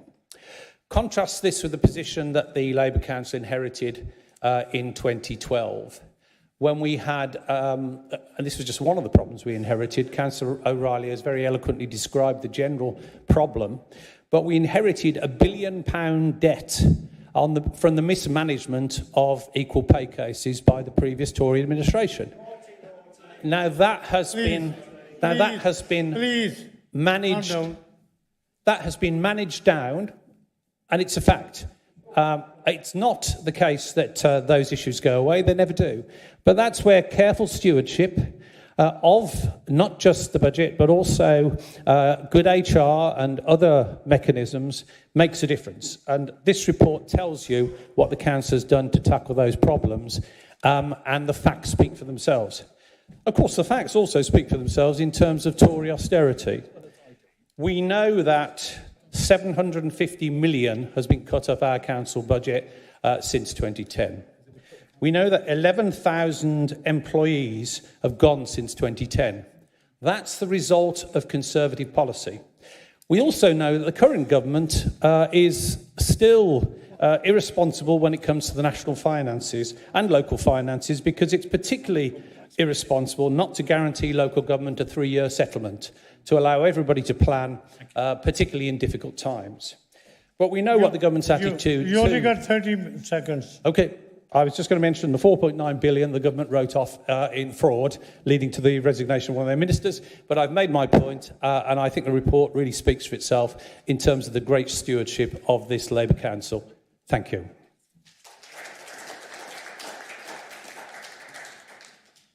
Now I call upon Councillor Christian Chatfield and the leader, Councillor Ian Ward, to reply.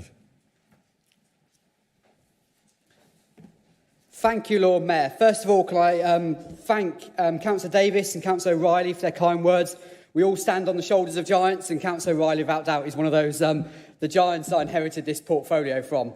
I would just say, in response to Councillor Jenkins' comments on the ERP, I don't think anyone underestimated the challenge of, as Councillor Tills has put it, changing the engine of a car while you're heading down a hill. You know, it is an incredibly difficult thing to do. And I think that the report that was published, that was the revised business case, that set out our position, was as honest as we possibly could be about the challenges we'd faced in order to get us to a position where we could implement the system successfully. And I am optimistic that that implementation will now happen as per that business case within a matter of weeks. And I think that's something whoever forms the next administration for should be intensely grateful for, because that system will fundamentally underpin our work for the next few years, if not decades. So, and Councillor Sandhu, I'll just pick up a few comments he made. It is, as any local politician will say, it is with a heavy heart that we have to increase council tax, but it is the financially responsible thing to do. If we had taken the Conservative Party's route of freezing council tax every year since we formed this administration, which I think off the top of my head is the proposals, the budget cap we would now be facing would be absolutely astronomical, and there was simply no way that gap could be countered by anything other than swinging cuts to public services, which he would have to defend in front of the electorate. The last 4 years, we have made substantial improvements to the way we report our finances to Scrutiny. We could not be much more open and clear in terms of those reports. Now, conversations with Scrutiny colleagues have recognised that. We have also, as Councillor Riley alluded to, we have had £750 million at least taken from our budget, and yet we are still standing, unlike some other councils. And we will not take lessons from the party opposite on sound finance. To pretend you can balance the budget by using a wildly over-optimistic target on procurement savings is a disingenuous fantasy. The decisions taken by this executive, combined with the superb improvement work by our finance staff, have provided a sound platform for the future. Politics is not a game, but under Councillor Ward's leadership, the Labour in Birmingham has shown itself to be responsible, capable and ambitious, a fact that I have no doubt will be reflected in the results of May's elections. Thank you, Lord Mayor. We have heard the usual criticism from the Conservative group this afternoon about the managing of finances. But the truth is, their comments are flying in the face of the facts. Lord Mayor, the Tories over there do not like me saying this. Perhaps it's because of the mess they are making of the national economy. But the Council's books are arguably in the healthiest position they've been in for 30 years. And last month, the Council approved the 2021-25 financial plan. And we should not underestimate just how challenging in the current climate that is for councils right across the country. But while a number of other local authorities have struggled to set balanced budgets, we've set out a realistic and ambitious plan for a bolder, brighter and greener future. And Lord Mayor, let me turn to the opposition's fetish or obsession with a flyover. Lord Mayor, I believe that the removal of the flyover will trigger investment and the redevelopment of the one-stop shopping centre out in Perrybar. That will help to create a place where people will choose to live in the future. The problem for both of the opposition parties is they lack the vision to take this city forward. That is why they obsess about a piece of road and ignore the huge strides forward that this city is making. Lord Mayor, before the pandemic, the city was growing at twice the rate of London and 4 times the national average. I believe we will return to those days relatively quickly here in Birmingham. But Councillor Harmer is right that we do have unemployment at twice the rate of the national average. That is why we've produced our levelling up plan, and that is why the government should back us. If we could get to the average rate of employment for England, we would put 75,000 people into work and add £9 billion each year to the Birmingham economy. It's a prize worth grasping for this local authority, and it's a prize worth grasping for the government. Lord Mayor, let me also thank Councillors O'Reilly and Chatfield for their huge contribution to both the council and the city over recent years. They are a credit to the Labour movement in this city. We have not, I'm afraid, heard anything of significance this afternoon from the opposition, and the truth is, it's only the Labour Party that has the vision and ambition to move this city forward. Thank you. Thank you.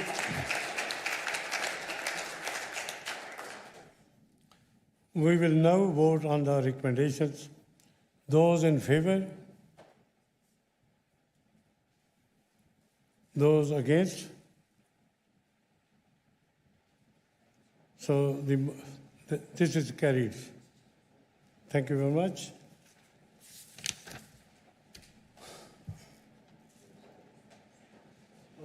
Now there will be a adjournment scheduled for now until 4:40.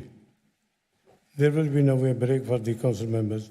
As mentioned, tea and coffee will be served in the fire, and the fire bar is open until the end of the break, selling snacks, soft drinks and food. I move that the council be adjourned until 4:40, 16:40 or 4:40. Is that seconded? Thank you.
Please be seated.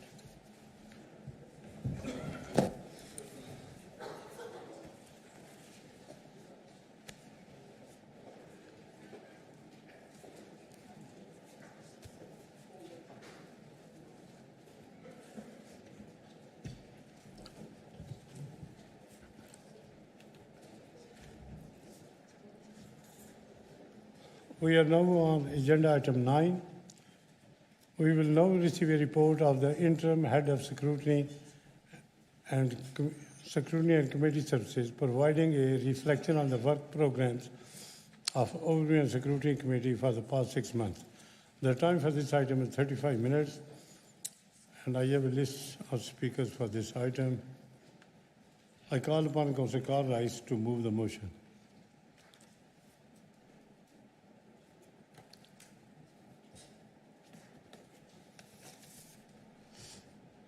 Thank you, Lord Mayor. I want to start off by thanking all members serving on scrutiny committees for being such good scrutineers over the past few years. And members will recall that back in April last year that Birmingham adopted the first comprehensive scrutiny framework in the UK. And this, I believe, is one of the key reasons why the scrutiny process has been particularly effective during these past 12 months. All scrutiny chairs, without exception, are determined that the spirit in which the discussions were held in the 12 months leading up to the adoption of the framework were retained. And we firmly believe, each and every one of us, that it's only through a culture of cross-party discussion and agreement that the scrutiny process in our city will work as it should do. Now, I've served on the City Council for 35 years, which I know is hard to believe. Whilst I may not have retained my youthful looks, I do hope I have retained my youthful enthusiasm. And what I am most enthusiastic about is ensuring that we continue to drive forward cultural change in service delivery that puts Birmingham citizens at the forefront of everyone's mind in the planning and development of public services here in Birmingham. I have regular discussions with members of the Cabinet in my role, particularly the leader. I've got a meeting with him tomorrow evening, 5:30. Terrible time, leader, but what the heck. So I'm well aware that the executive shares the vision and understanding that discussion and dialogue leads to better governance and decision-making and therefore better services. I know that we are in the middle of a critical local election campaign, one that will decide the political complexion of the City Council for the next 4 years. And I know there will be an awful lot of harsh words spoken about respective opponents between now and May the 5th. But once that is over, I do hope that the scrutiny process will continue to enjoy all party support and work in a non-partisan way that puts our citizens first. I want to finish by focusing on customer services. We have worked tirelessly on the coordinating committee to capture the true experiences of Birmingham citizens in receipt of council services. We now know which directorates generate the most complaints, and working with the executive are able to explore ways in which these services can be improved.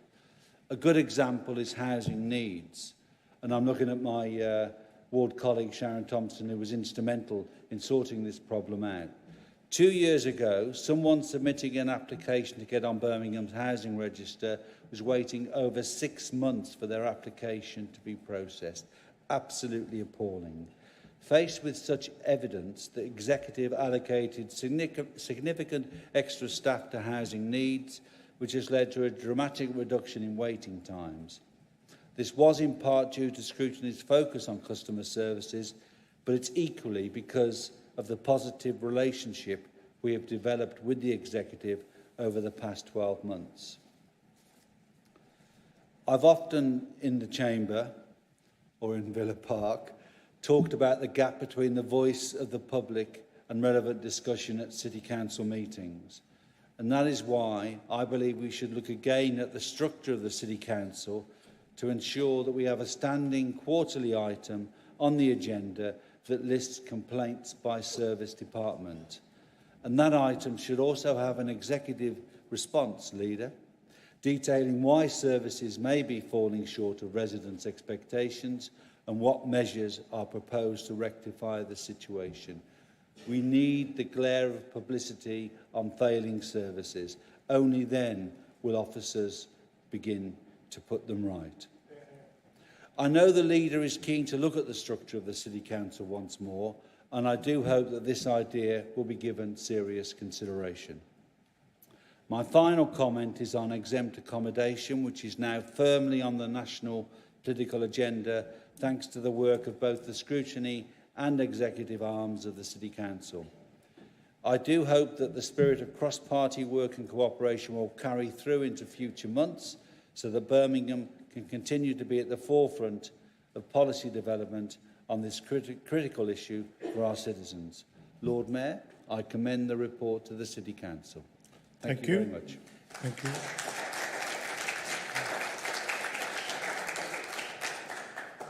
Now I call upon Councillor Mariam Khan to second.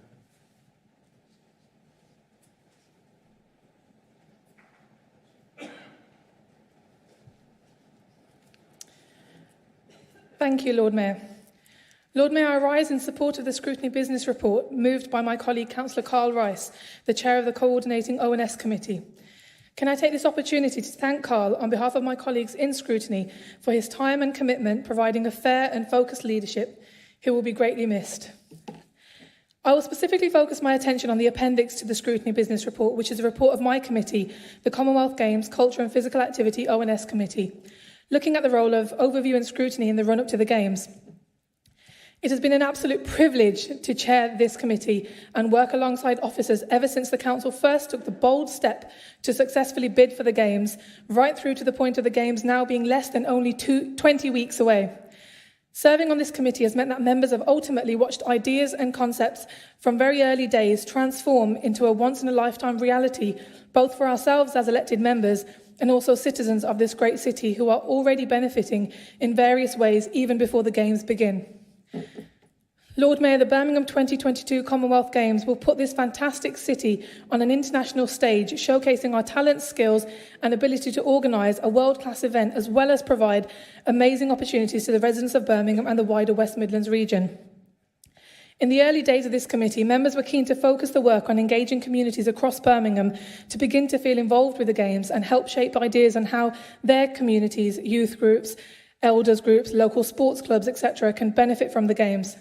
However, due to the pandemic, interacting with the public proved to be slightly challenging, and therefore the committee embarked on focusing internally within the council and utilising the functions of overview and scrutiny by holding the executive to account and inviting the different directorates to inform us on what they are doing to prepare for the Games. Another very important theme adopted by the committee was to question them on what real meaningful legacy benefits will be achieved through the work of the various departments for the residents of Birmingham and for the council. This report covers in detail information provided by various directorates to our committee, and I'm sure that the work of this committee will continue post-Games in the form of a stronger focus on legacy. Having the opportunity to serve and represent Birmingham City Council on the Organising Committee's Legacy and Benefits Committee has given me an insight into really exciting conversations and legacy opportunities for the region. The Games are ultimately a catalyst for a vast amount of opportunities to this city's residents, including its young people. Just yesterday, at a dinner organised by the Birmingham Commonwealth Association to mark Commonwealth Day, I had conversations with some of the team behind the redevelopment of Alexander Stadium about how we can bring as many Birmingham school children, our children in care and care leavers, as possible to visit the magnificent state-of-the-art stadium before the completion of the project. Members of my committee can vouch, having visited the stadium a number of times, witnessing the progress of the redevelopment, that it is an absolutely breathtaking experience and an exciting opportunity to be part of something so special for our city. We have a lot to be proud of as the proud host city. The amazing youth programme, Bring the Power, the Birmingham 2022 Festival, the volunteer programme, our commitments within the legacy plan, to name a few. But there is still a lot of work to be done. Speaking to some of the communities in Birmingham, it is clear that there is still room for engagement and they are keen to feel the buzz felt by so many across the city. An incredibly enormous amount of work has been put in by various Games partners to get us to this stage, despite working through a global pandemic. It certainly is an exciting time to be a Brummie right now, with the best summer ever to look forward to. A summer of sport, a summer of culture, a summer of celebration, and a summer of hopefully achieving gold for our country. Thank you, Lord Mayor. Thank you.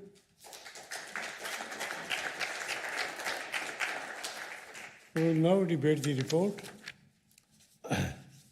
And I call upon Councillor Morel to speak.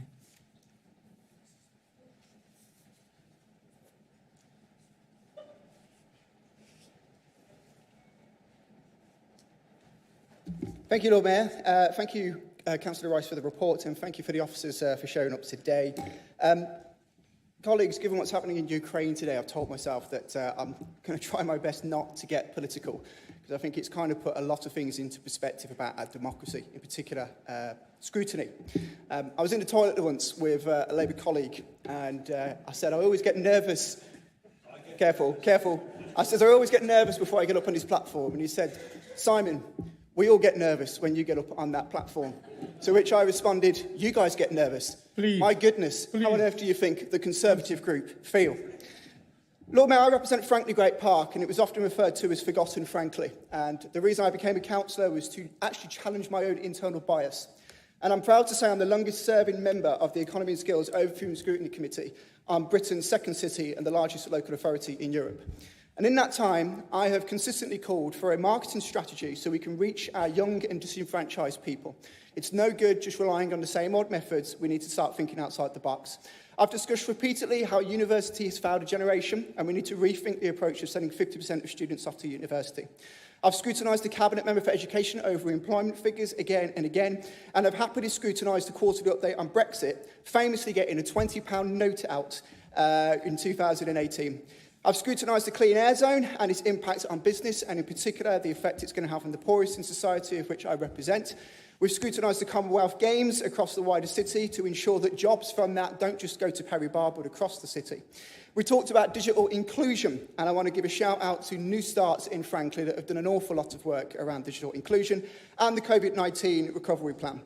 In particular, another thing we've talked about is the nighttime economy, not just on scrutiny, but on both licensing and planning and the effects that large developments are having with them. And we've also conducted a formal inquiry into the council's use of its large assets portfolio, which I'm happy to second to that report, which is coming up on the next item.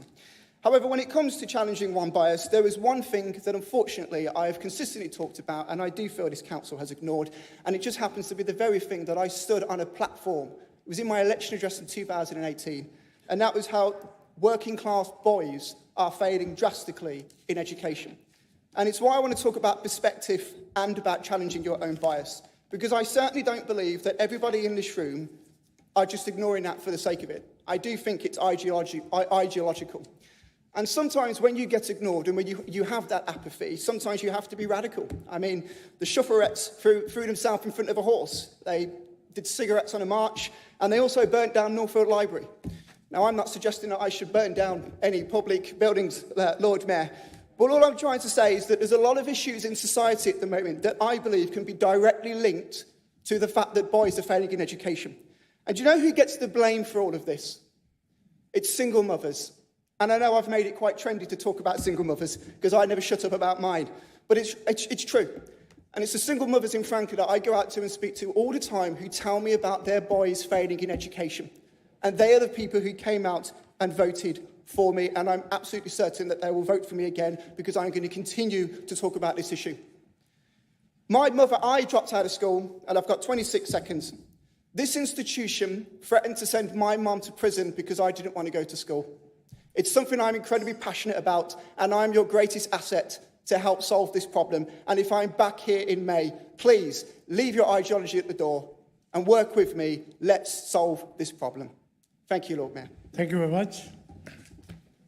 Councillor Mariam John.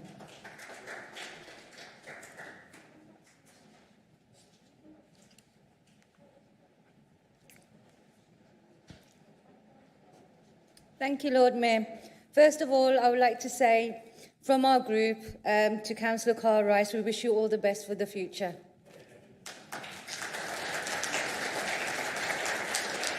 Thank you for this report, Carl Rice, Councillor Rice. I know we have an extended report from the Commonwealth Games Scrutiny report on which I sit.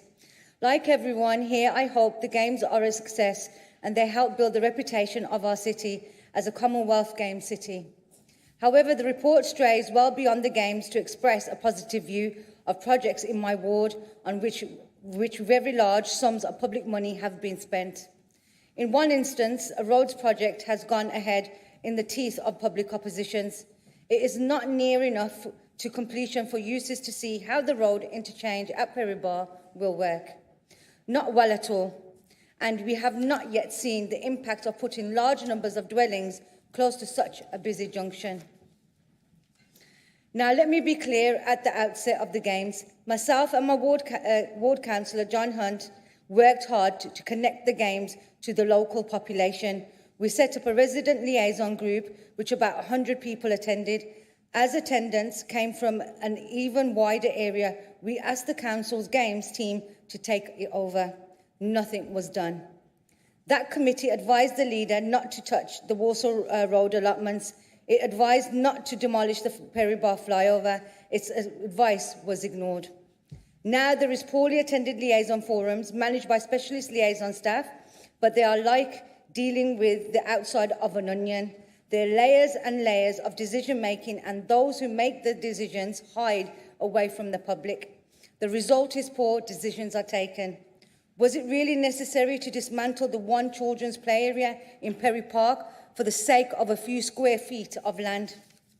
I don't think these problems are confined to Perry Bar, and in fact, it is evidence in the Labour election leaflets that are in circulation. The latest one in Perry Bar does not mention the Games once. Ours did. I know it's all been done in haste, but it rapidly ceased to be an inclusive event. It was hard enough making it inclusive when you are dealing with a culture that expects to go on its own way, that makes hosts sign highly restrictive contracts. I should add, there have been some individuals who have worked hard to try to ensure a decent legacy for the local community.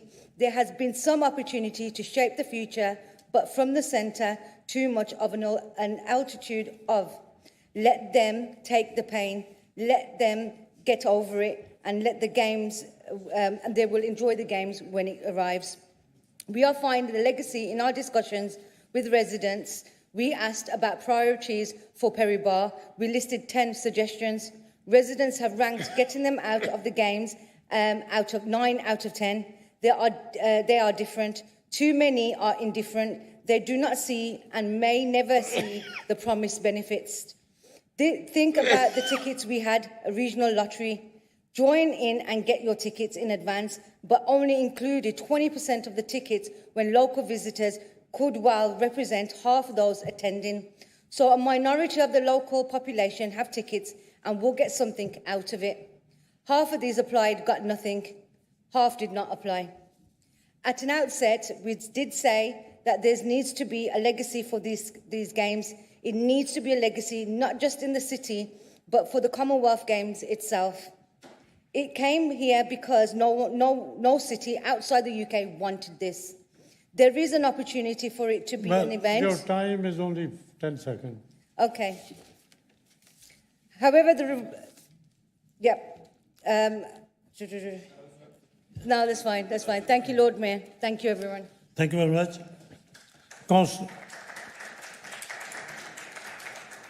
Councillor Brown, please.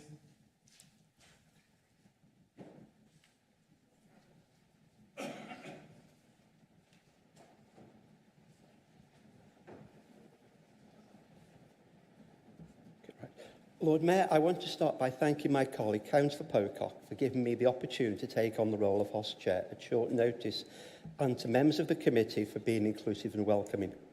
I want, Lord Mayor, to devote my time to giving a brief overview of a really busy year, where unsurprisingly the pandemic has overshadowed the committee's work.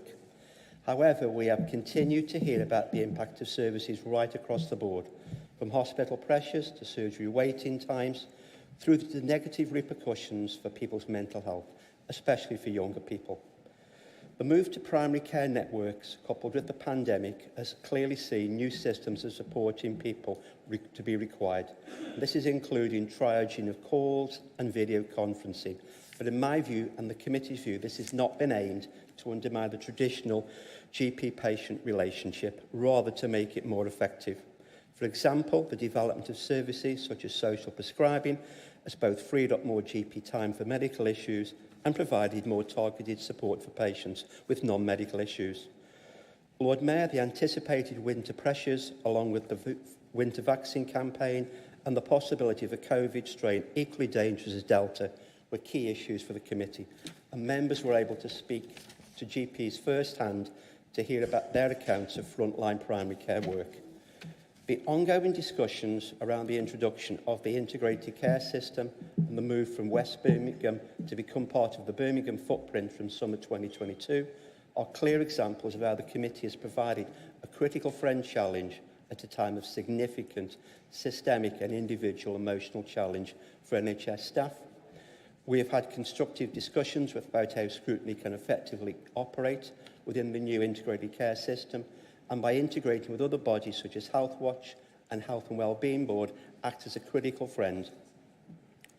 Lord Mayor, in our joint role with Solihull, we have heard how long COVID has often had life-changing implications for those who are still suffering complications almost 2 years on from first contracting the virus. We've had conversations with primary care networks about the challenge they face in trying to deliver essential services to patients during the pandemic, and we're able to learn about the enhanced employee offer for NHS staff, support their well-being after 2 years of working under extreme pressure. In our joint role with Sandwell, we received ongoing updates on the Midland Metropolitan University Hospital and the impact of the West Birmingham locality moving into the Birmingham and Solihull integrated care system from the summer of 2022. Finally, Lord Mayor, besides these genuinely exciting developments coming upstream in the new municipal year, I hope the new committee will take the opportunity to look at several other key topics, including health inequalities across the city and the link between mental health and well-being and access to primary care. In conclusion, can I thank you, Lord Mayor, and can I commend this report? Thank you. Thank you. Councillor Cooner.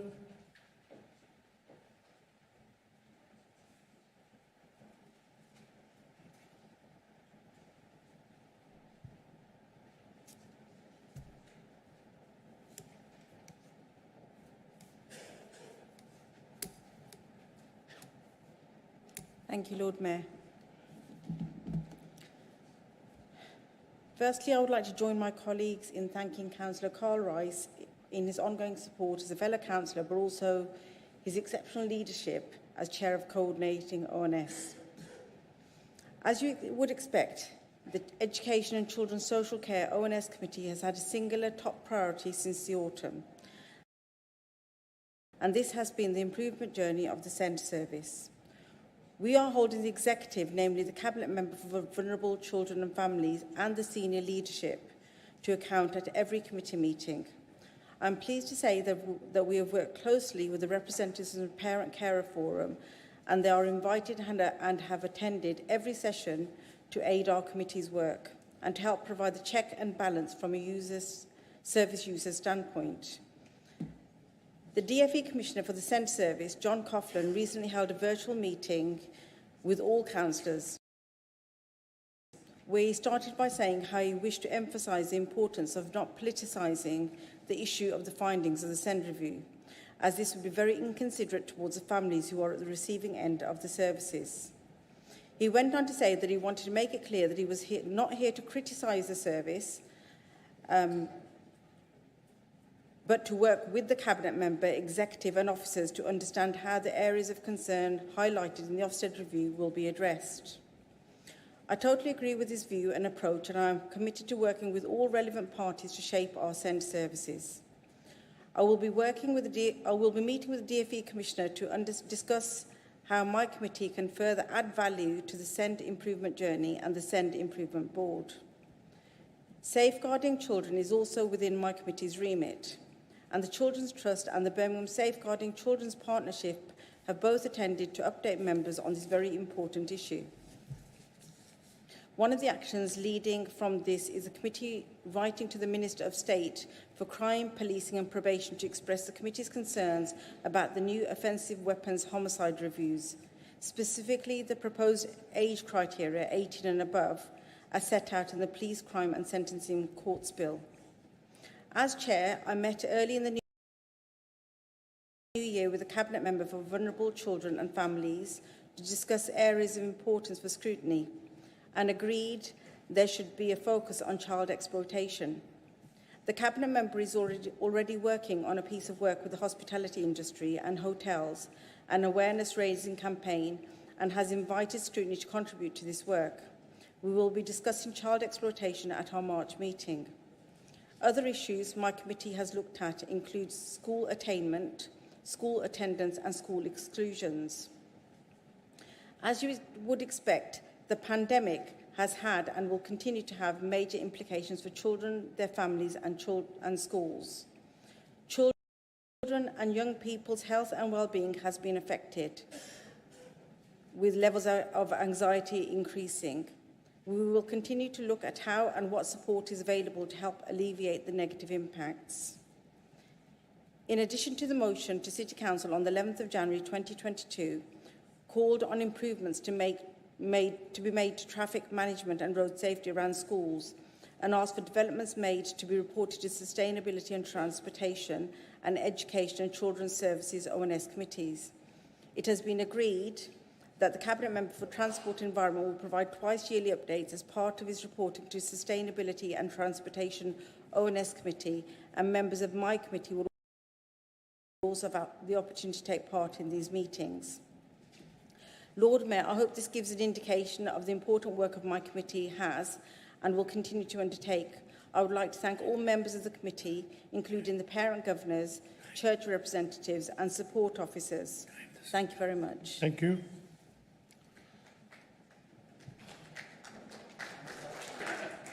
Now I call upon Councillor Carl Rice to reply.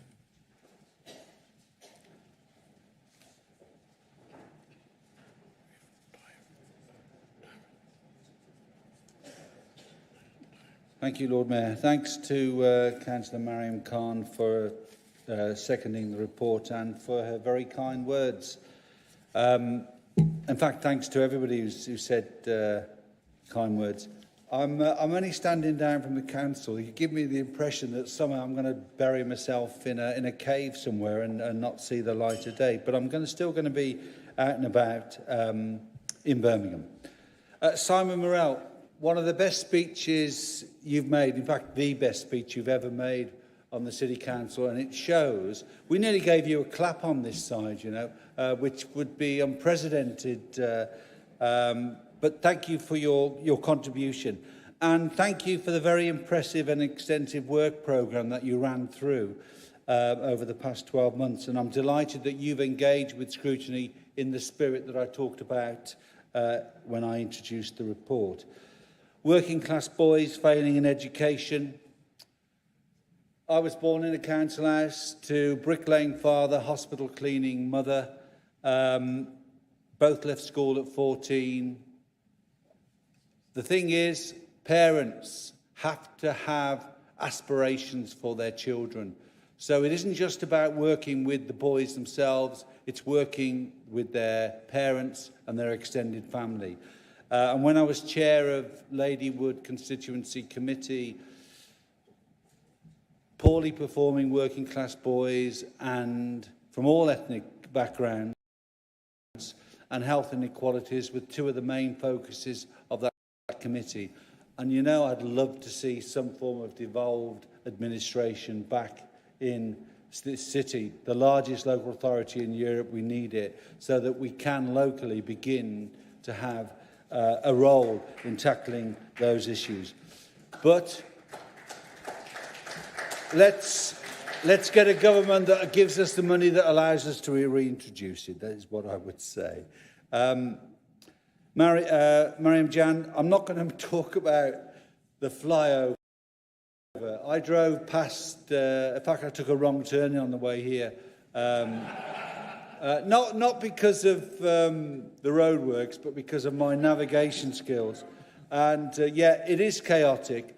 But I think I said this to your ward colleague, John Hunt, when we had a presentation once about the work connected with the Commonwealth Games. Albert, Kath and myself, when we represented Ladywood, well, they still represent Ladywood, the city centre, the number of major developments that have taken place in Birmingham city centre that local residents have put up with over decades. And I just said it's the price of a city making progress, and it will be over soon.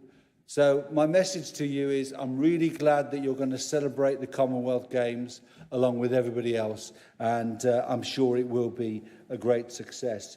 I don't think I've got much time left, so Mick and Narinda, thank you for your respective contributions, and I'm confident that you will continue to make a difference in the years moving forward. My final comment is thanks to all the officers. I can't see him here. I thought that Emma Williamson would be a very, very hard act to follow. Indeed, she is. She's one of the best officers that I've worked with in my 30-odd years on the City Council. But we've got the new interim head of committee services and scrutiny, Christian Skade, who has done equally as well as Emma. And I wish him and all his scrutiny officer colleagues well in the coming years. Thank you, Lord Mayor. Thank you, Carl.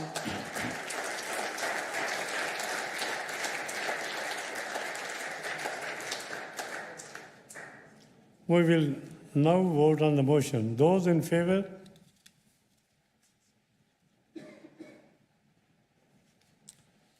Those against? Motion is carried. Thank you. Now we move on to item number 10. You will now receive a report to consider a report of the Economy and Skill Overview and Scrutiny Committee together with an executive commentary relating to the inquiry into the council-owned asset. The time for this item is 30 minutes. I have a list of speakers for this item. I call upon Simon Suleiman to move the motion.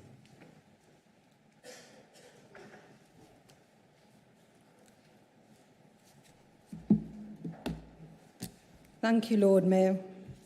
I would like to begin by thanking the former chair of this committee, Councillor Lou Robson, who initiated this inquiry and led the evidence-gathering sessions before she left the council last year.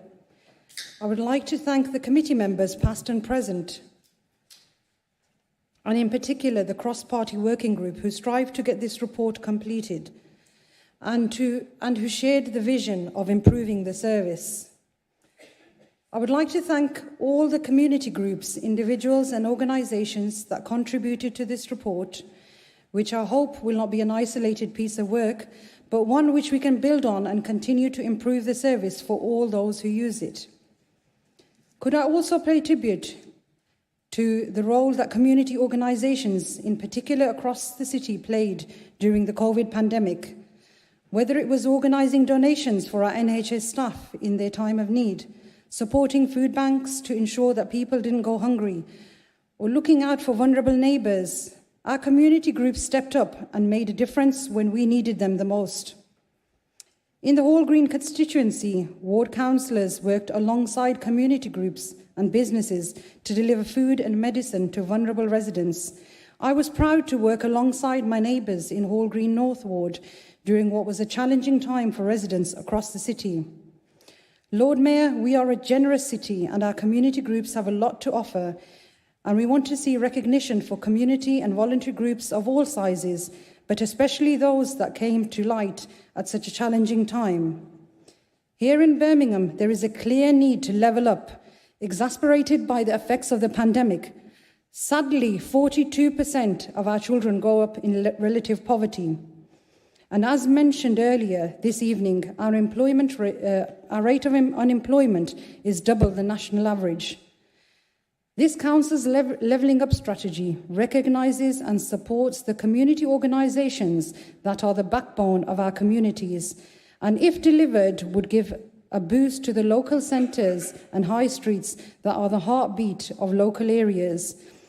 By giving our local centres and high streets the boost that they need, we can create jobs in communities that need them the most, helping families to make ends meet and alleviating levels of child poverty. The inquiry started off questioning the importance given to social value in decisions taken by the council in relation to its assets, and the recommendations arrived at focus most closely on ways to improve the service in relation to the community assets portfolio. As local councillors, we have a duty to highlight the work our community groups and organisations within our local ward plans. We should ensure that local councillors and communities are aware of and able to influence decisions on local assets in the community portfolio by improving the communication of such opportunities before it's too late to involve the community. Also signposting information and guidance to help people who are not professional developers but simply want to preserve a local community space to continue doing good things in their local area. Likewise, there needs to be better access to information, guidance and feedback in relation to the council's estate for existing tenants and prospective tenants and buyers.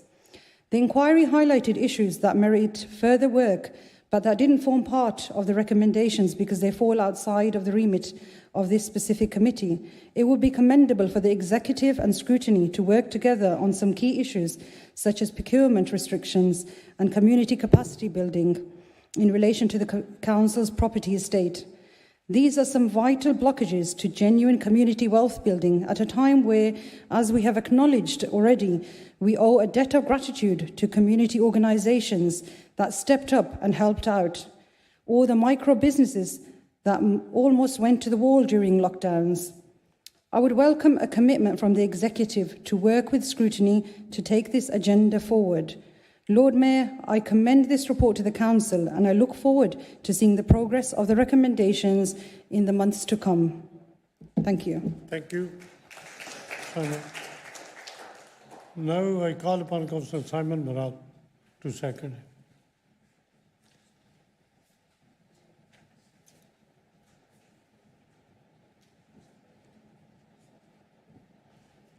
Thank you, Lord Mayor, and thank you for the report.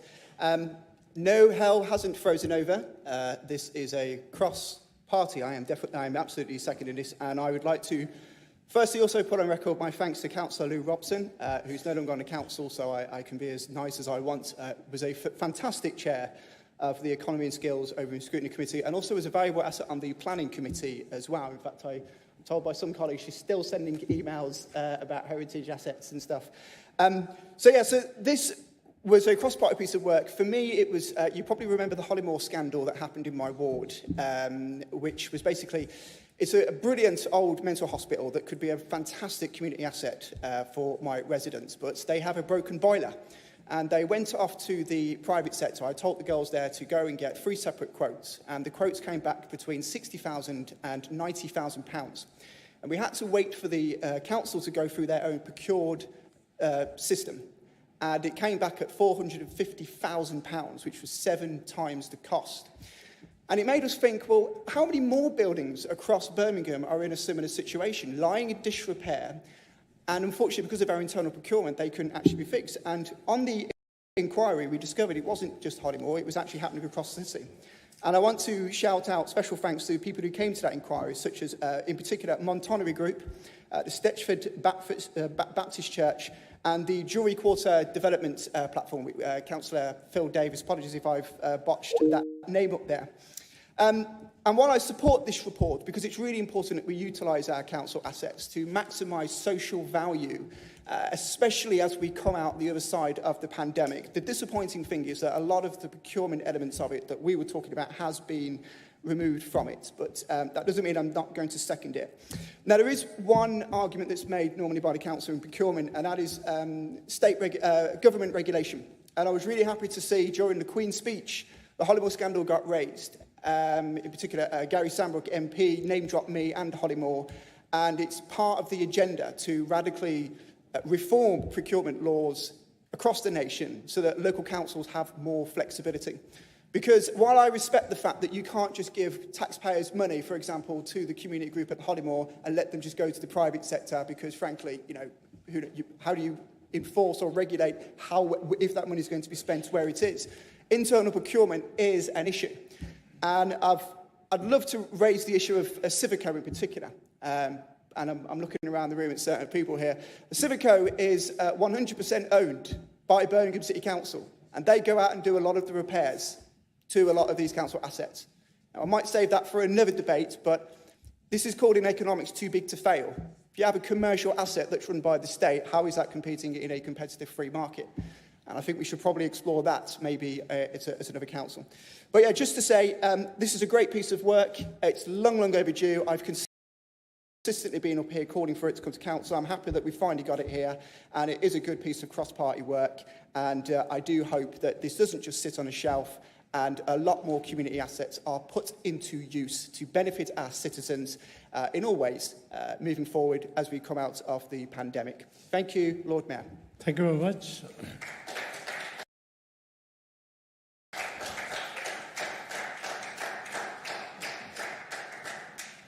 Now I call upon Councillor John Hunt.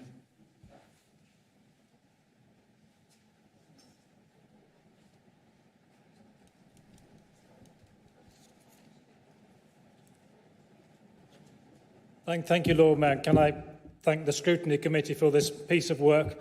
The Liberal Democrats haven't been represented on that Scrutiny Committee, but we're very happy to endorse your work and your findings. And Councillor Suleiman, I was very impressed by your speech and presentation. I wanted to focus on recommendation 3, which I think echoes what has been said by the previous speakers, but also what was said by the Chair of Scrutiny coordinating this previous speech, Councillor Rice, when he referred to the sad loss of devolved government within the city. Recommendation 3 asks the Leader of the Council to explore and implement transparent, open and consultative ways in which communities and ward councils can be better involved in decisions around assets in the community portfolio. The Executive, this is referred to the Cabinet Member for Homes, is also asked to think about how it can actively support communities to have a say in the future of their neighbourhood, and there's to be a report back in September. This is a long overdue piece of work. It's been really disappointing to me that from the administration point of view, there's been no vision in terms of community involvement and empowering of communities as the council goes forward. I talked at length about this in my budget speech last month, and I got no response. But I see the leader is down to speak on this debate, possibly after me. So I'm hoping he will respond, as it's a scrutiny debate, to these recommendations and tell us his thoughts about how this goes forward. I may get bogged down in a particular instance, as all speakers do, because we all have it in our own wards. We see the problems and the opportunities as well when things are sorted out. The second half of that recommendation is stronger than the first half. The first half asks the leader to ensure there's effectively consultation around the disposal of assets. And that's easy to do, isn't it? They drop the council or a community organisation, they drop an email. You may reply within the deadline, and then they go ahead and do what they were going to do anyway. That can be consultation.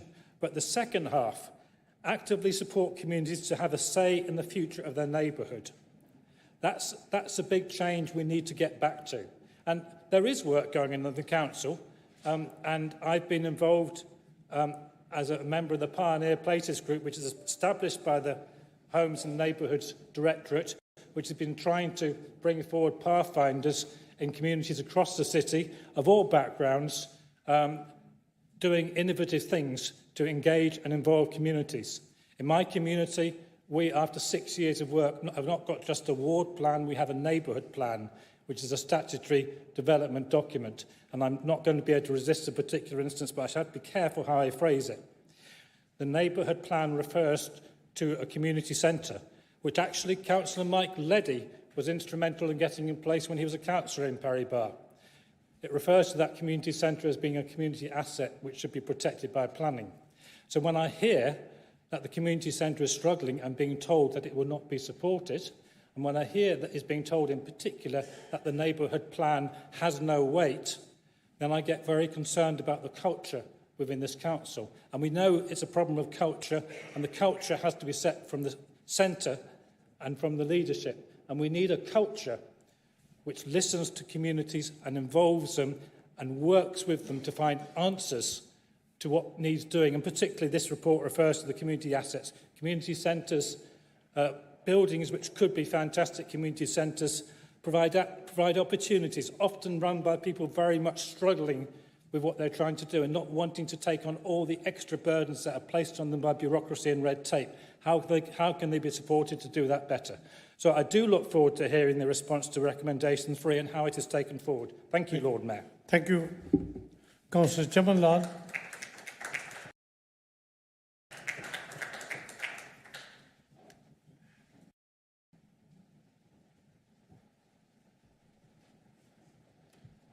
Thank you, my Lord Mayor. I'm supporting the Community Ethics Board. We had this inquiry based on the poor experience of residents, organisations seeking to buy or rent from the council. This important inquiry considered what improvement can be made by the Birmingham Property Services to its tenants and prospective buyers. The inquiry sought to ask what council could do more through its management of its property estate to ensure small and medium-sized business and community organisations and enterprises can play a full part in the city's economic development and regeneration. There must be a balance between the generating income, which is the investment portfolio, and the community assets to build a social value, to give the smaller community organizations and other body organizations and small business to benefit from our community assets. I've seen the leaders' executive summary.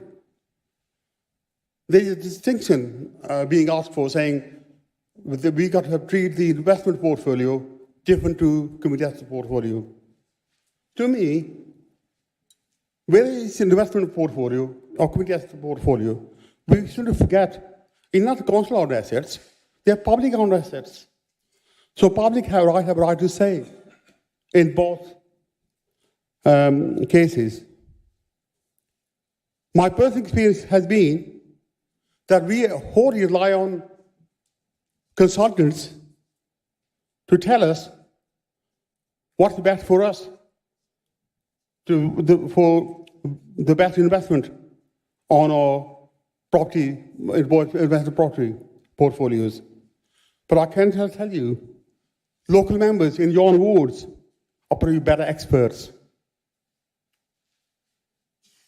I can give you an example in my own ward.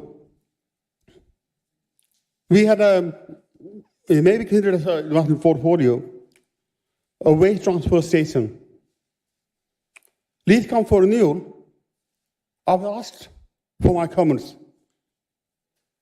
I said, hang on.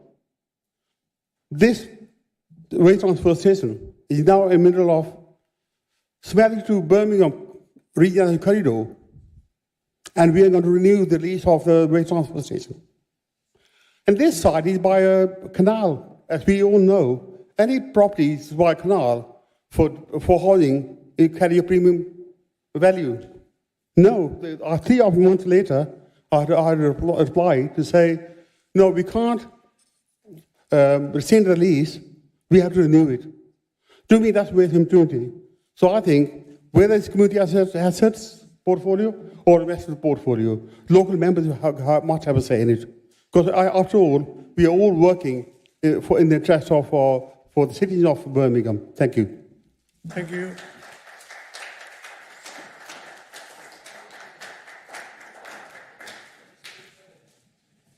Councillor Ian Ward.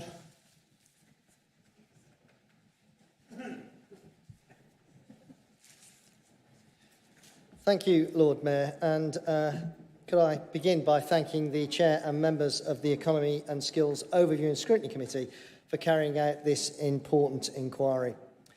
Lord Mayor, Birmingham is a partnership, a joint endeavour. And the duty of this council is to work collaboratively with our communities, just as we have done over the last 2 challenging years. We're incredibly lucky as a city to have so many passionate, active citizens, and I'm grateful to the many members of the public, community organisations and businesses who contributed to this timely review. As the report states, we recognise the sterling efforts of many community organisations throughout the COVID pandemic. This was a Team Birmingham effort, and together we made a formidable team, supporting many of the most vulnerable people in neighbourhoods and communities across the city. But working with our communities and with community organisations isn't just the right thing to do in a time of crisis. It's the right thing to do, full stop. Of course, we have to be clear that the Council's policy is to allocate its assets into one of 4 portfolios: community, investment, operational, and growth and development. Now, it's fair to say that there has been some confusion between the investment portfolio and the community portfolio. So I hope this review has provided some clarity behind what sits where and the purpose for each of these portfolios. That is not to say that local members cannot have any influence over what sits in the commercial portfolio, but we do need to understand the different purpose of that portfolio as against the purpose of the community portfolio.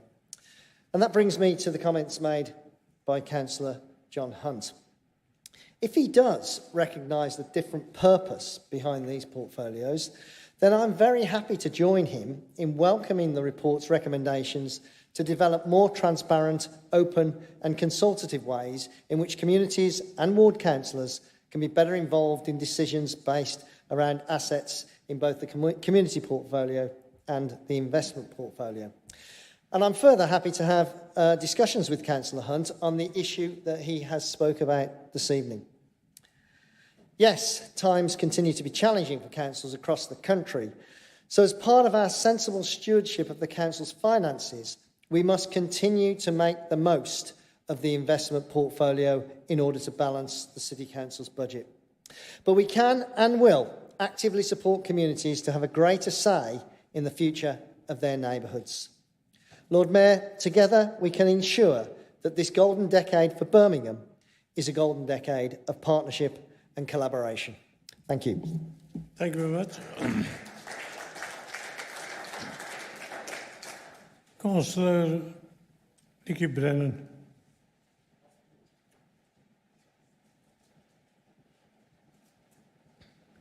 Thank you, Lord Mayor. This will probably be the briefest speech that I make in the chamber, but I just wanted to put on record my thanks to former Councillor Lou Robson, who was the chair of this committee and felt very deeply about this inquiry.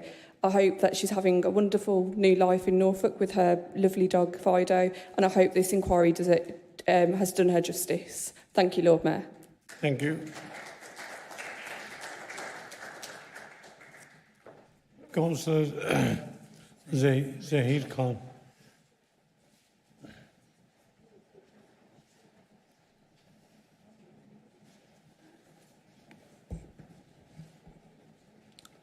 Lord Mayor, I would like to thank Councillor Simon Suleiman, the Chair of Economy and Skills Overview and Scrutiny Committee, for presenting the report to full Council today on assets owned by Council. As a member of the Economy and Skills Overview and Scrutiny Committee, myself along with other members have carried out a lot of work within the committee in relation to looking at the issues of how the Council's property services manage the Council's property portfolio and how the Council property gets disposed of. This is something that the committee had been looking at over the last year with Councillors Lou Robson and Shabrana Hussain as the previous chairs for the committee.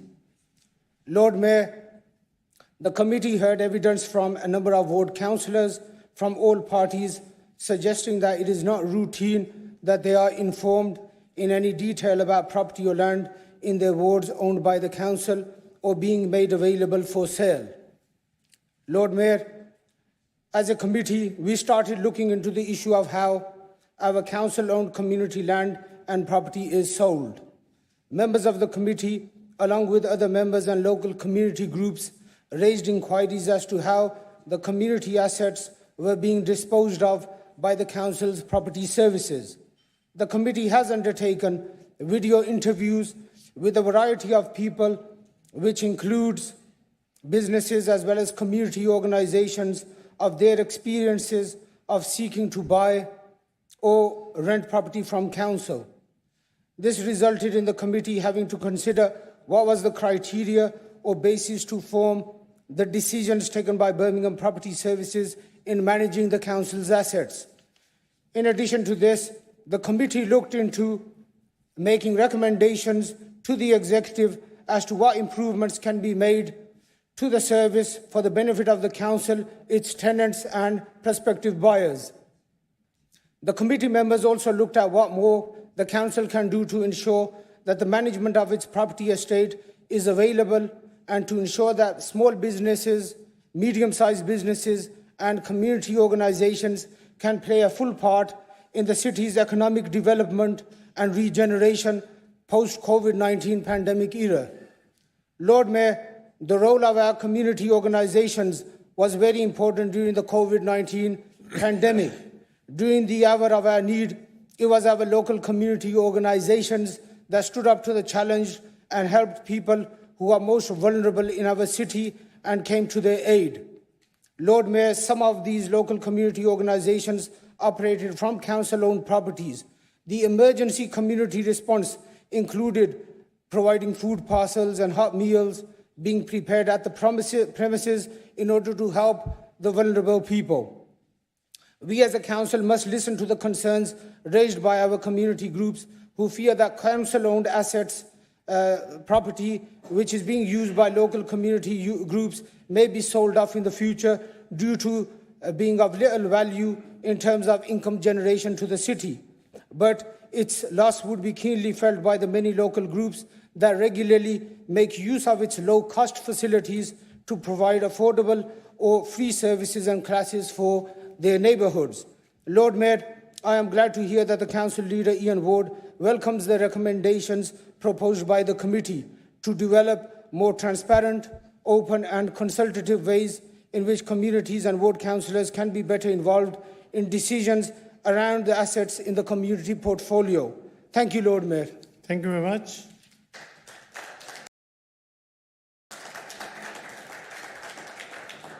Now I call upon Councillor Simon Sullivan to reply.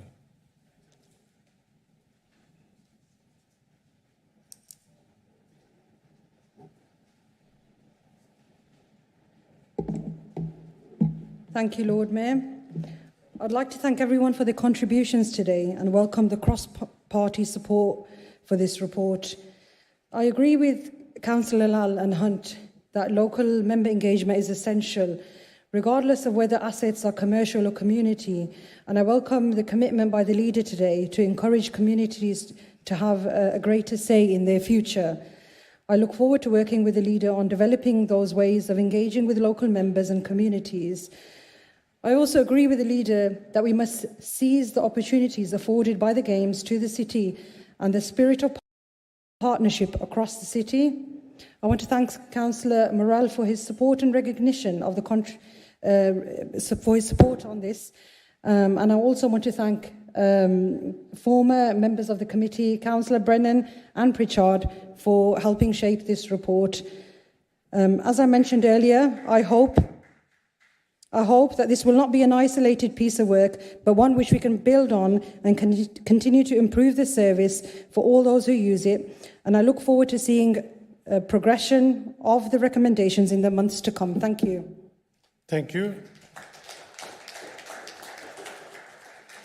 We will now vote on the motion. Those in favour? Those against? That is carried.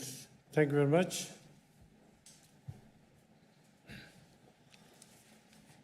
We now move on to agenda item 11, motion for debate from individual members.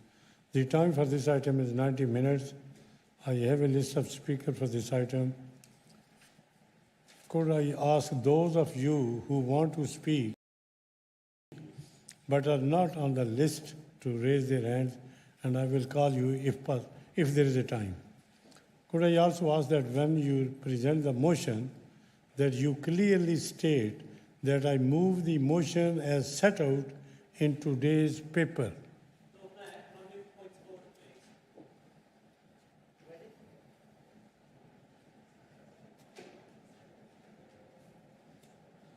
Lord Mayor, I wish to move a point of order under the Council Constitution B 4.4JI. I'm concerned that a number of Labour members appear to have in the past not declared a conflict of interest in respect of exempt accommodation and have taken part in council proceedings, including voting. Such interests either relate to them directly, their partner or a close relative with whom they live. I'm sure that the City Solicitor would want to ensure that members were protected and so declare any financial interests that they have before taking part in this item, and therefore I move that we take a roll call of all members present to enable everyone to confirm whether they do or do not have a financial interest in exempt accommodation and avoid any potential breach.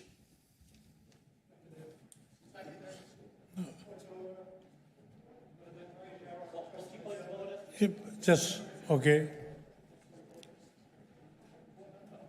Under the... I haven't got my number, but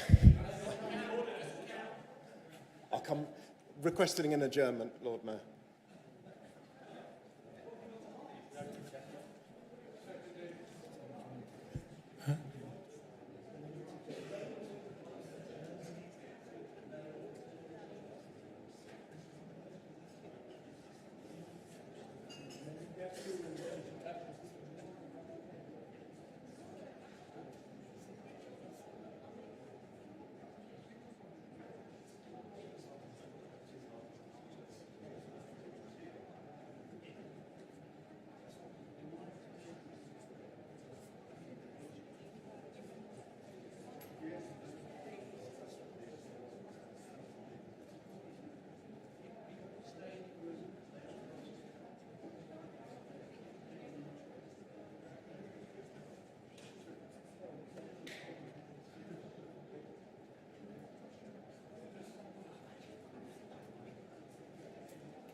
Lord Mayor, can I suggest, since this is a public meeting, that this conversation at the front should be on public record so that members of the public watching the meeting can actually hear what's being discussed?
I will ask for the adjournment request to be put to the chamber.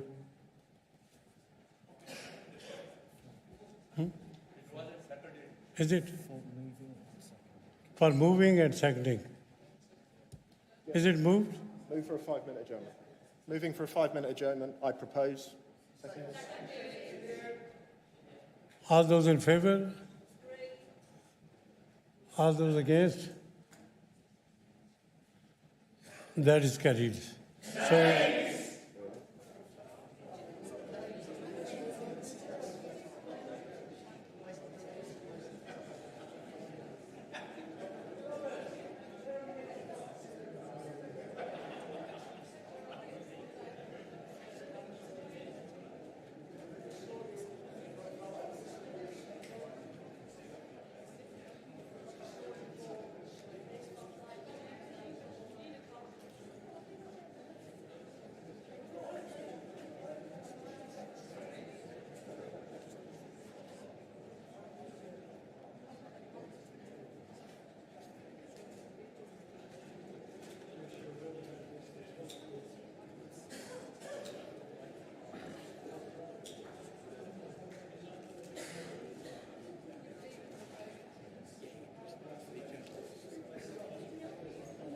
Councillors, we'll just wait for 1 minute to effectively lock the doors as per the rules.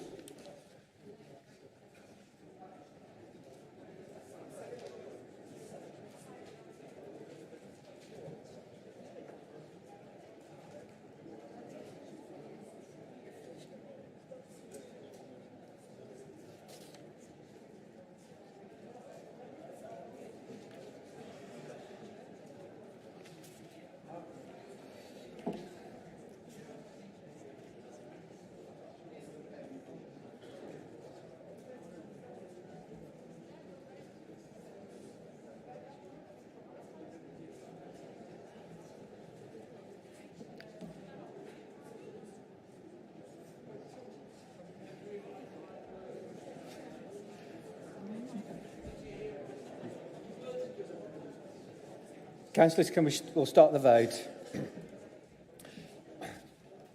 Again, for the first vote of the evening, I'll just name out who has given apologies or is absent. Councillor Ahmed is for. Councillor Aklak is for. Councillor Aitken is for. Councillor Akhtar. Councillor Akhtar? No.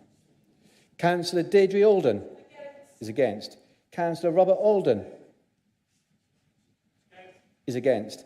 Councillor Ali is for. Councillor Armstrong has given apologies. Councillor Atwell is for. Councillor Zim is for. Councillor Barry is against. Councillor Baz is abstaining. Councillor Beecham, apologies. Councillor Bennett is against. Councillor Booth is for. Councillor Bohr is for. Councillor Brennan is for. Councillor Bridle is for. Councillor Brown is for. Councillor Chatfield is for. Councillor Chowdhury is against. Oh, sorry, is abstaining. Beg your pardon. Councillor Clancy is against. Councillor Clements is for. Councillor Cornish is against. Councillor Cotton is for. Councillor Davis is for. Councillor Delaney, apologies. Councillor Donaldson is for. Councillor Dring is for. Councillor Fazell's given apologies. Councillor Fowler is against. Councillor Francis has given apologies. Councillor Freeman is apologies. Councillor Griffiths? No. Councillor Griffiths? No. 4. Councillor Gridrod is for. Councillor Hamilton is for. Councillor Harmer is abstaining. Councillor Harries is abstaining. Councillor Hartley's given apologies. Councillor Higgs is against. Councillor Holovara is against. Councillor Hunt is abstaining. Councillor Mahmood Hussain is for. Councillor Shabrina Hussain is for. Councillor Huxtable is against. Councillor Idris is for. Councillor Iqbal is for. Councillor Iron? Councillor Iron, absent. Councillor Islam is for. Councillor Jan is abstaining. Councillor Kerry Jenkins is for. Councillor Marion Jenkins is against.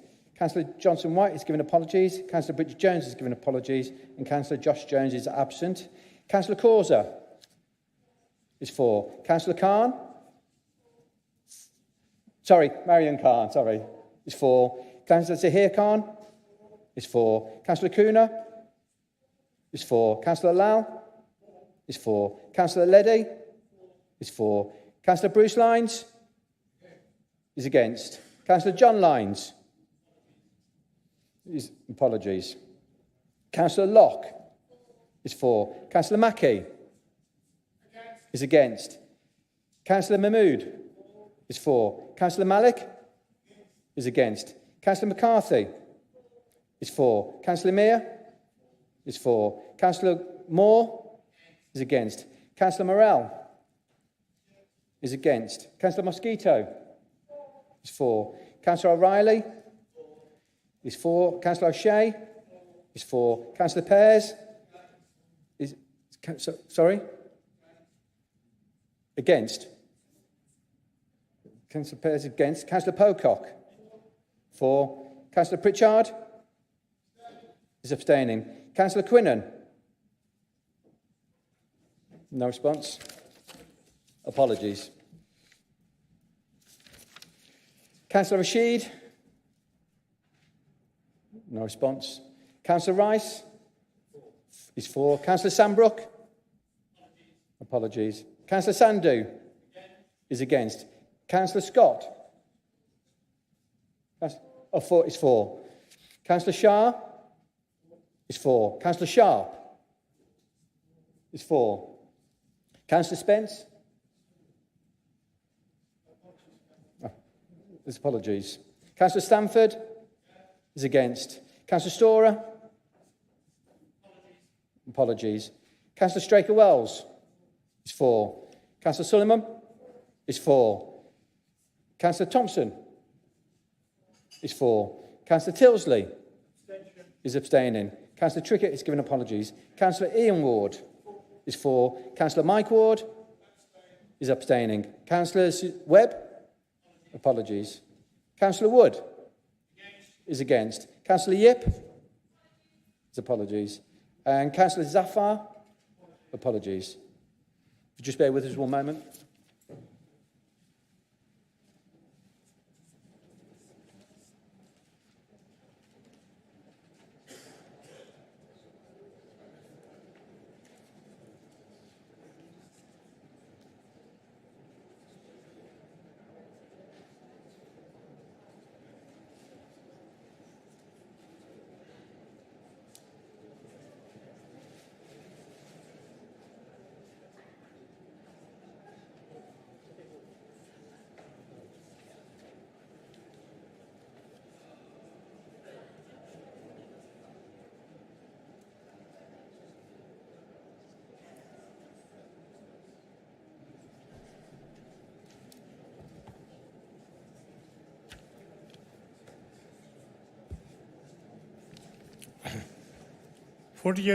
members voted for the adjournment, 20 members voted against the adjournment, and 9 members abstained. So therefore, adjournment is carried for 5 minutes. Thank you.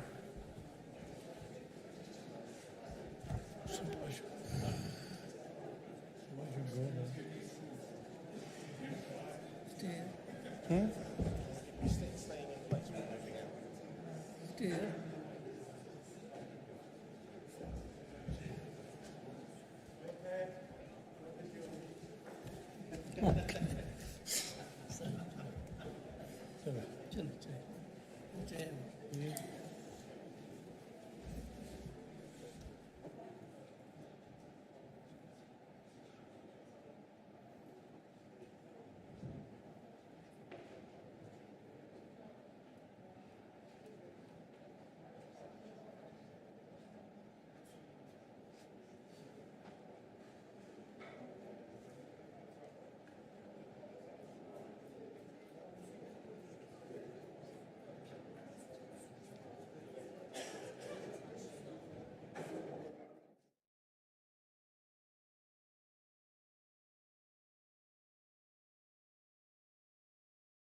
Please be seated.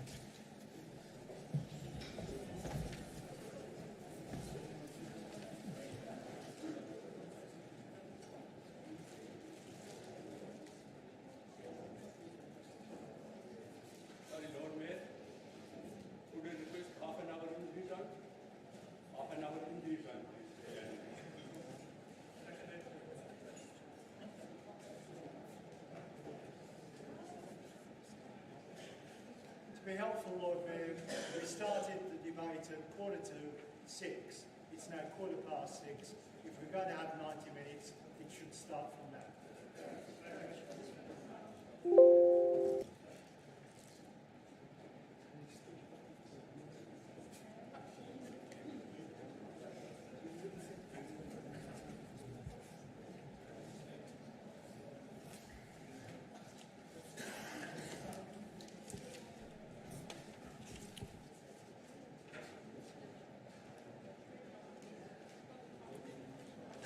I think so you are moving that we should extend the time for half an hour. No, Lord Mayor, 90 minutes is allowed for notices of motion, and it should start from now. Oh, Lord Mayor, some of the time was already used up. It was used up by It's been used up by you. by the Conservatives calling for names. And that time needs to be taken off.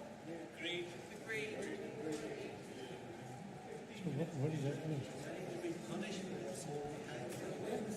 Yes. Could you? Lord Mayor, you adjourned the meeting for 5 minutes. Yeah. As you know, that the normal procedure is that among the leaders it is agreed. But if you are asking that, then there should be somebody to second it, and I will put it to vote. Okay, then. All those in favor of extending for half an hour? All those against? Yes. So, it is, your motion is not carried to extend the time. Now, can I have please order? The point of order for a roll call is not accepted. And I would once again remind members that they must declare all relevant pecuniary and non-pecuniary interests relating to any item of business to be discussed at this meeting. Item 11A, the first motion on the agenda. I would also ask all members to declare any relevant interest in and then not participate in the vote on that item if relevant interests are declared for this item. If interest exists, and just 1 minute. If interests exist and are not declared, members will know that this is a code of conduct issue. Lord Mayor, can I just... Does anyone have any interest to declare? Lord Mayor, No? just on a personal interest, I've been made aware that the Conservative group have been making allegations that I am involved with exempt accommodation. I am not involved with any exempt accommodation provider. I am a NED on a housing association who does not have any exempt accommodation, and I'm happy to provide the city solicitor with any evidence of that from the chief executive from that housing association. But I just wanted to make it clear that the allegations that the Conservative group are making are false and wrong.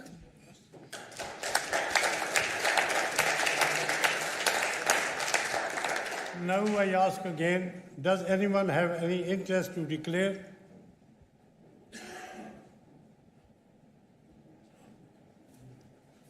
With that, we move on.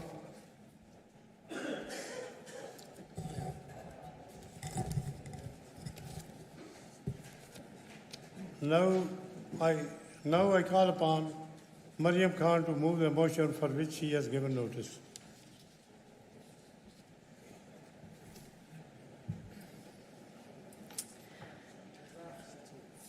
Yes, at last. Thank you, Lord Mayor. I rise to propose the motion set out in my name. Supported exempt accommodation is an issue that would have been considered obscure just a few years ago. Now, it is an issue that is dominant in some parts of our city and is understandably gaining more traction in the local press. Our city and its residents are being deeply impacted by the issues surrounded by badly managed supported exempt accommodation due to a combination of weak legislation coupled with a lack of regulation. Rogue landlords and operators have exploited the system, which allows them to make thousands of pounds on the back of vulnerable tenants through receiving enhanced housing benefits and providing supported housing that is exempt from housing benefit regulations. Lord Mayor, I'd like to praise Birmingham Live for its consistent campaigning and coverage of this issue in recent years. Its editors and journalists like Jane Haynes have given a voice to community groups, charities and politicians who have been crying out to the government to take action. The paper has recently launched a new petition calling on the government to change the law and give local authorities the powers that we need to make a real difference in this area. I am proud to have signed this petition, and I would encourage all colleagues of this chamber to do so. Having read some of the comments on the petition from others who have signed it, it is clear that residents across Birmingham are fed up of the impact that badly managed, supported exempt accommodation is having on local neighbourhoods.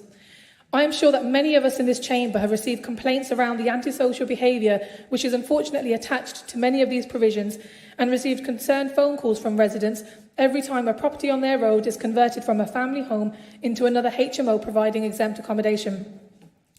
These concerns are certainly shared, as not only do badly managed provisions create problems for the communities or neighbourhoods, but they are failing the already vulnerable tenants who require professional, quality support by exploiting them and placing them in the worst conditions and environments that they could be put in, without the supervision that many of them need in order to turn their lives around. It is absolutely shocking that in law, all a provider is required to do is provide more than minimal support and care, allowing supported exempt accommodation providers to decide for themselves what is considered as more than minimal support or supervision, and in turn allowing vulnerable people such as care leavers, people struggling with addiction issues, women fleeing domestic violence and ex-offenders, to name a few, to be exploited by irresponsible landlords and operators. This more than minimal support can literally be translated as a fortnightly visit to the property by a manager as a way of providing suitable supervision to a vulnerable person, or the installation of CCTV cameras in a communal area or a hallway being seen as more than minimal care, or leaving a telephone number available on a notice board in case a vulnerable tenant required support, regardless of whether or not they have the ability to make that phone call in a time of desperate need.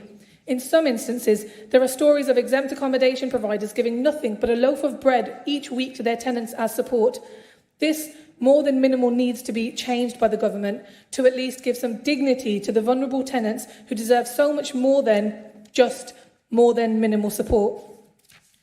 Lord Mayor, the impact of poorly managed exempt accommodation is huge, and many of the issues stem from a lack of basic regulation of landlords and properties. Local authorities have got limited powers to enforce standards where homes are unsafe or poorly managed, because registered providers are not subject to houses and multiple occupation licensing rules. Dodgy landlords are raking in huge sums of money, claiming housing benefit whilst providing little or no support for their tenants. This is causing issues for the vulnerable people that they are housing, as they're forced to live in poor conditions and are unable to cope. This broken system fails the vulnerable tenants, fails the local residents, and serves nobody except the landlords. These dodgy landlords simply do not care about the communities that their properties are in. They don't care if waste is piling up outside their houses. They don't care if their tenants are being antisocial. They don't care if drug taking is happening. They don't care if their tenants are being exploited by criminal gangs. It is absolutely appalling that it is possible to provide housing to some of the most vulnerable people in our city without undergoing a fit for proper persons tests. This must change. Today, Lord Mayor, we've got an opportunity to demonstrate to the people of Birmingham once again that we care, and we can send a message to the government that they need to do more and faster to tackle this scandal. While strong words are necessary, action is more important. Last month, we stood in this chamber and approved plans to spend an additional £560,000 on tackling poor quality rented accommodation, and in particular supported exempt accommodation. I am pleased that this council is taking bold action to fix some of the immediate problems arising in this sector.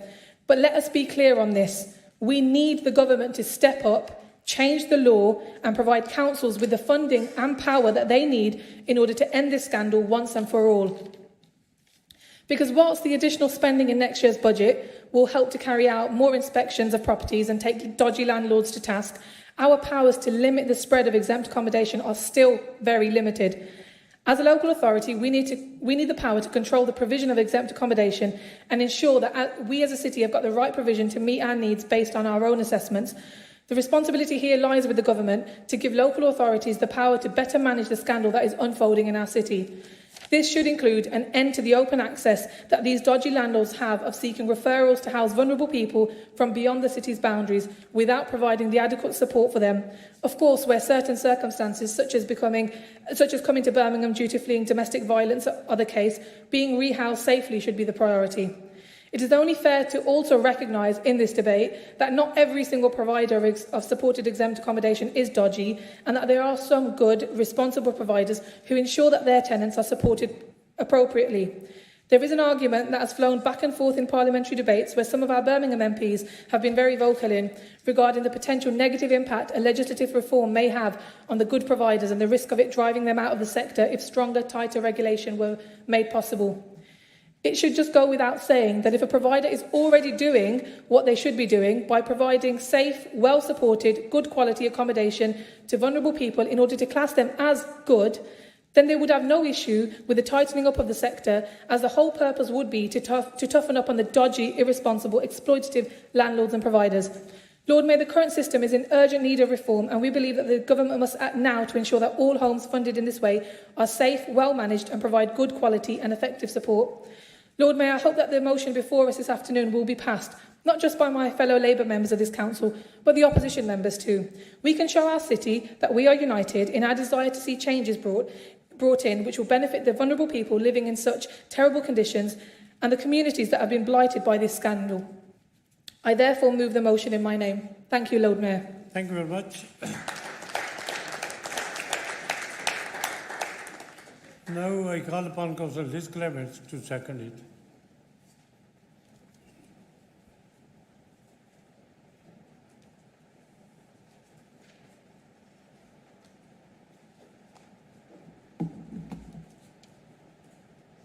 Thank you, Lord Mayor, and I'm very happy to rise to second this motion and to follow that very passionate and powerful contribution by Councillor Khan. The rapid increase in the number of supported exempt accommodation properties in Birmingham is well documented. The 20% increase we've seen in the last 12 months alone is cause for concern. So there are now more than 21,000 supported exempt units in our city. Of course, when it's delivered well, exempt accommodation can play a vital role in supporting vulnerable people, helping them to live independent and fulfilled lives. But behind the numbers that I've just quoted, which show that extraordinary growth in the exempt sector, are the stories of real people being exploited by a system that's supposed to be supporting them. They're people with multiple and complex needs, living without support. Care leavers, victims of domestic abuse, ex-offenders, people with substance addictions, all left to the whims of a system which should care for them, but so often does not. Like Councillor Mariam Khan, I am proud to have signed the Birmingham Live petition on exempt accommodation, and I too commend the coverage by their fine campaigning journalists, especially Jane Haynes. She has shone a real light on the lives that are being blighted by poor quality provision from road landlords. These people are living in exempt accommodation because they're vulnerable and they struggle to make their voices heard. So it's very important that their voices were heard via Birmingham Labour MPs, including Preet Gill and Jess Phillips, last month in Parliament. Jess Phillips, in particular, spoke about a 19-year-old woman who is a victim of sexual violence, who was housed in a property with perpetrators of violence against women. That young woman has to lock herself into her room every night because she's simply frightened to be in that property. You know, that is just shocking to think about, that we're leaving someone in those circumstances. Preet Gill talked about the example of Safe Lodge, where there are 25 men and women who were living together in miserable, cold and filthy condition. The support that they were being given was one lone worker staffing a desk during office hours. Thankfully, those premises have now been closed, but there are so many more examples across all our wards and the whole country of dreadful exploitative accommodation like this. The recent debate in Parliament was called by Labour as part of our challenge to the government to end this scandal of exempt accommodation. And of course, Birmingham Labour MPs gave their wholehearted backing to the bill. But there was a conspicuous absence of support from Tory MPs, including from our own colleague, the Councillor for King's Standing, who is not normally a shrinking violet. So that's a shame, because this is a scandal that affects all communities in our city and would have hoped for cross-party support from all MPs. Because, Lord Mayor, we need action. How can the government leave this growing sector of the housing market largely unregulated and in the hands of rogue landlords, sometimes even criminal landlords, who make vast profits from the misery of their tenants? The current system is in urgent need of reform, and that's why community groups, charities and politicians here in Birmingham and across the country are calling on the government to act, and to act quickly.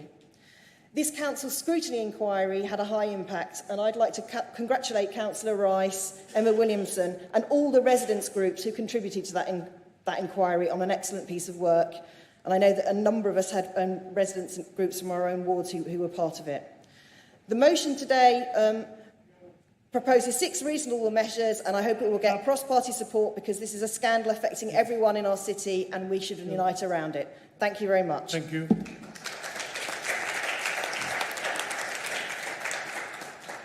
I have 2 amendments which will be debated with the motion.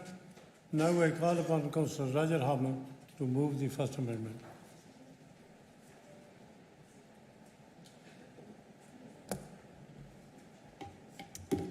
Thank you, Lord Mayor. I move the amendment in my name and that of Councillor Hunt, with the exception that we would like to remove the word directly in the first bullet point. The severity of the exempt accommodation crisis is such that it is important, even in a pre-election meeting, that we work together to tackle it.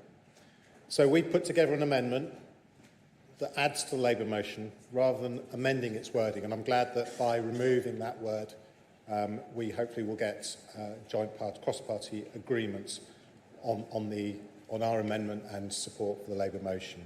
And I do like to say how much I enjoyed, if that's the right word, the speeches by both Councillor Khan and Councillor Clements in highlighting the depth of, the extent of the crisis that we're facing and the importance of tackling it.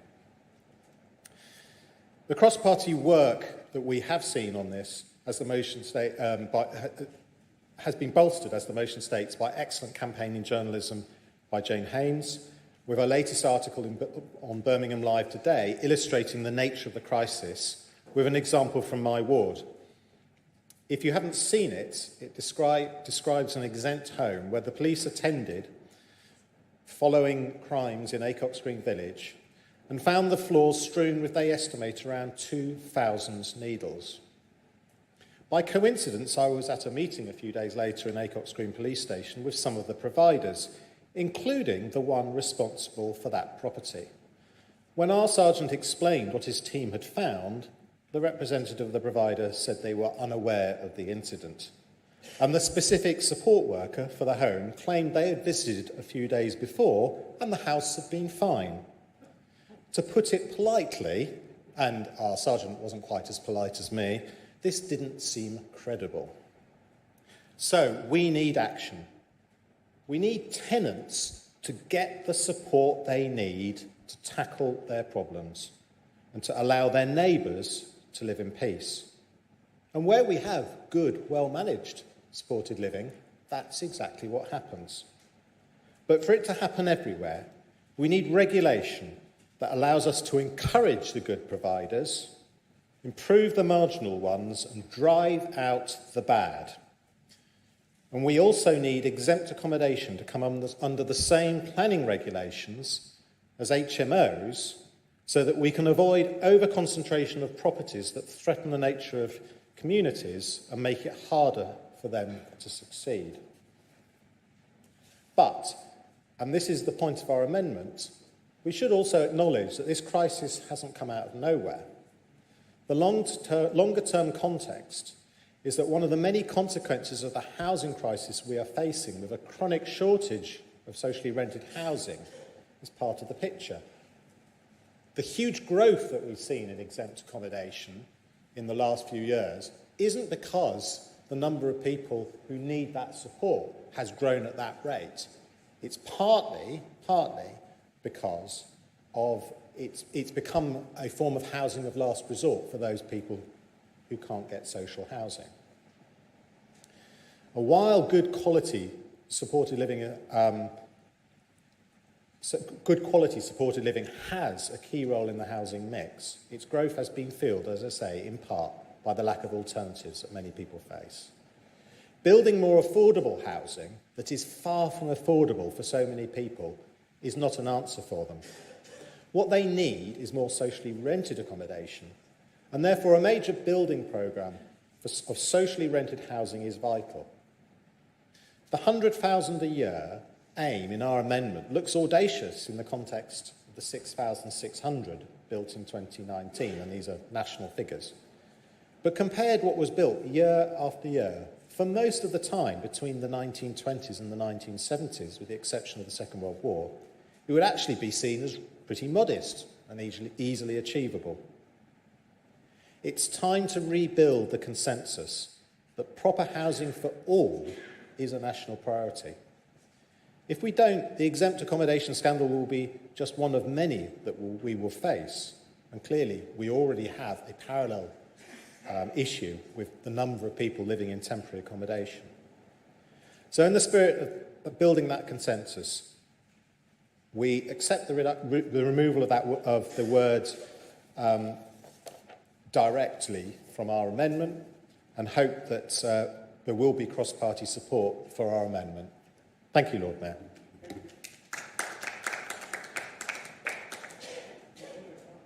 John Hunt to second the First Amendment. Thank you, Lord Mayor. I'm pleased to have the opportunity to speak in this debate. I'll try not to take my full time, as I want to really emphasise one or 2 points. But this is such a complicated issue which has arisen in such an unexpected way in our city in the last few years. It's quite interesting to listen to everybody's points of view about it and to try and understand more about how it's happened. And in supporting the main motion and adding to it by means of amendment, I do so with some reservations, because I do question in my mind whether piling on more registration, accreditation, licensing, and I'm going to add some more in our amendment, is necessarily going to be the answer, and whether actually we need a full-scale parliamentary inquiry as to what is happening and what is needed for these very vulnerable people who are being placed in supported housing. And as everybody has said, you can find some very good examples of support for the people who are in supported housing, and you come across dreadful examples. And the point I've added to our amendment about accountability for their welfare actually comes from the experience of working with my residents and constituents, because contrary to what the stereotype is, residents with supported housing next door to them don't always go, we don't want that. What they often say, they often take a very great deal of interest in the people who have moved in next door. And when the problems emerge, and the most visible problem is always when the rubbish is not put out correctly, because it suggests that somebody's not taking the care properly, the neighbours take an interest and try and engage, and they find out more about what's going on. And that's one of the ways in which I have particularly learnt about how the system works and how it fails.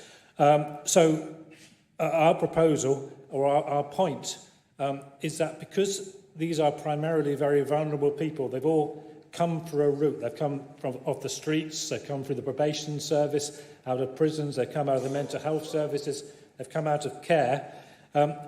There is somebody who is being responsible for their welfare. There's an agency, an organisation, the Health Service, a council, and that organisation should stay responsible for their welfare. And what I found, I thought when I came across these situations, obvious thing to do, who's responsible for these people? Find them. Are they under the Health Service? Are they under the Probation Service? Find them.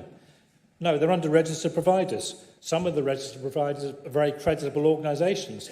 An awful lot, as we're hearing, are essentially not.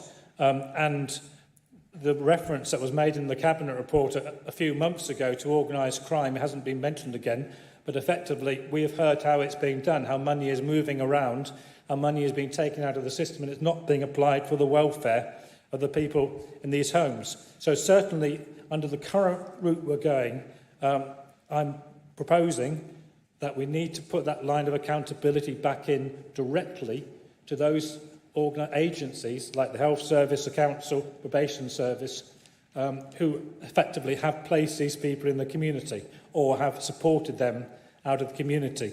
That even if the registered provider is a creditable organisation, it's not their capacity to deal with mental health issues, to deal with maybe to do with homelessness issues. They may not have the expertise and certainly need the expert supervision, as do the very vulnerable people who are involved in this. So I do hope that by having some kind of consensus that, and taking our experience to Parliament, we can maybe provoke some really serious debates as to how the system is reformed, which I think it needs reform because something has gone very badly wrong. Thank you, Lord Mayor. Thank you. Now I call upon Councillor Robert Alden to move the second amendment.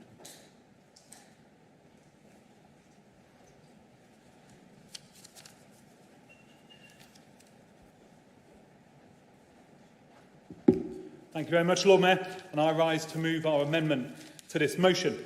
And before I turn to the topic at hand, I'd just like to put on record myself and my colleague, Councillor Gareth Moore's thanks to Councillor Bob Beecham for the 14 years hard work he's done as our ward colleague who'll be standing down in May. And we've had a number of members tributed earlier, and I think we should put that on record as well. Shortly, I'll be referring to the Commonwealth and LGA joint letter, so of course I should also declare an interest as a Deputy Chairman of the LGA, as is registered on my declaration of interest as well.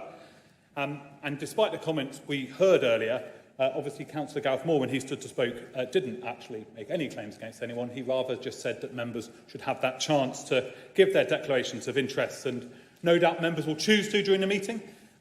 I can confirm I have no financial interest in exempt accommodation, and I'm sure future speakers in the debate will also wish to make such declarations.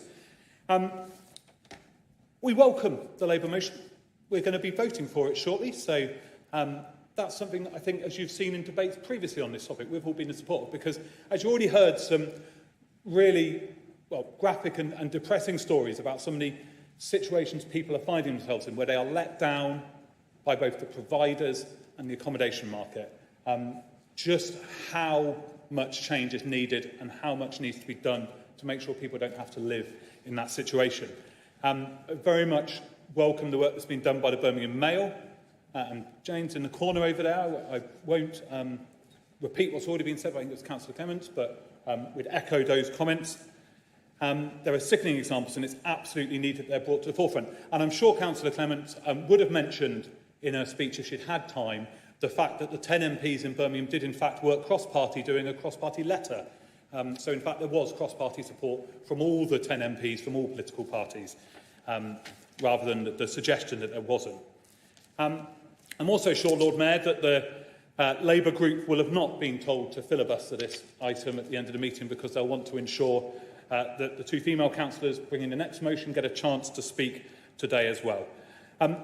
Just looking at the substantive motion, though, while we support the thrust of it, it is a real shame that it has effectively ignored the scrutiny review that Carl Rice did, Councillor Rice, in December. That was a powerful review, had cross-party support. There was some amendments tabled at the council meeting that were also cross-party supported. And sadly, this motion here has ignored what was done in there. And it's almost as if that's because so much of that hadn't been progressed yet. And there was an attempt to forget about what the council pledged cross-party it would do in December. And when we look at the recent report to the Scrutiny Committee, looking back at it, we have building on the success of the pilot. That was recommendation 1 at the time. It's resources under section D to continue the oversee and inspection. That was marked as not achieved, and it's going to be an obstacle. The council's given up attempting to try and do that. So they hadn't done it by the timescale, which was February, and they're not even attempting to now. And what we see here instead is a motion blaming the government. Yet we heard earlier today Councillor Ward say very clearly that, in his opinion, the council's finances have never been better, and yet he's refusing to fund the inspection of exempt accommodation, which the scrutiny report in December called for, and which has been conveniently forgotten in this motion. And that's why we've had to bring our amendment today, to bring these points into the debate so we can make sure they're being picked up as well. When you turn further into the scrutiny report, you can also see building on the success of the pilot. That was a key part in December when we discussed this item. Completion date of February marked as not achieved when the report came in March. This is the problem when we see the very powerful words that we're seeing from the council. It simply isn't matched with actions. When the council has the power to do stuff, as we saw in the scrutiny review, they're not doing what they themselves have said can be done. And that's why when we've brought in the first part of our amendment, highlighting the issue that where we had the Out of London project, private rented scheme, moving people from London to Birmingham, the council wasn't raising any concerns about it. So the council complained to the members of the public here, but didn't complain to the London councils. We know that from the results of an FOI that confirm from the Out of London project themselves have confirmed they had no complaints from Birmingham and no records of any concerns expressed. So while they were telling the members of the public here that they objected to it, they weren't actually telling anyone who could do something about it that they objected to it. When you go further down, this is why this next bit of our amendment highlights the fact that despite everyone agreeing to our amendment in December, the council has still done nothing to start enforcing covenants on properties where they still exist. There are many examples, we've been raising some in our ward, where the council has covenants that they place on those properties and they're not enforcing them. We also asked the council to bring forward a cabinet report looking at placing covenants on all council properties and right to buy properties, and that hasn't been progressed yet either. So that's why we've brought that into here to frame that into debate as well again. And then we go on to bringing in further bits as well, and the statutory instrument. And what we've talked about in this chamber before is we know we need national legislation to change. There's cross-party agreement on that. And there was cross-party agreement in December that Birmingham ourselves would pull together a draft statutory instrument that cross-party we could put to the government to speed up the process of trying to get change. And yet there's been no work done on that from anything that we've heard. There's been no feedback to anyone to say that's happened. So clearly that is again something the council could and agreed they could do in December, and they've not been doing. Then the next bit of our motion calls on the executive to do a number of further changes. So to look at using market powers and CPOs to buy up exempt accommodation so we can convert them back into the family housing that's been lost in the city, that so many councillors will no doubt be going on the doors over the next 7 weeks saying that they want to tackle. This is an opportunity for those elected members to actually vote for what they'll no doubt be telling residents they want to do. This is an opportunity to back it. So, Lord Mayor, we've got here an amendment that builds on the motion that we've heard. This is an awful situation that needs to be tackled in the city. Both the people in the neighbourhoods where the accommodation gets placed and the people in the accommodation themselves get let down by bad providers. And that is why action needs to be taken. And that's why I urge members from all sides of this political chamber to support this amendment today.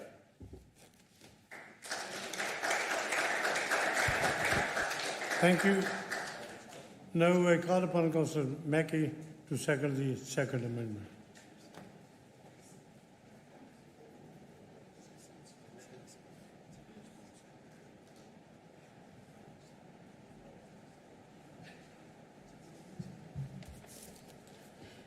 Thank you, Lord Mayor. I rise to speak in support of the Conservative amendment and repeat this is a supportive amendment to strengthen the motion put forward by Councillors Khan and Clements. I must also state that I also have nothing to declare in relation to exempt accommodation.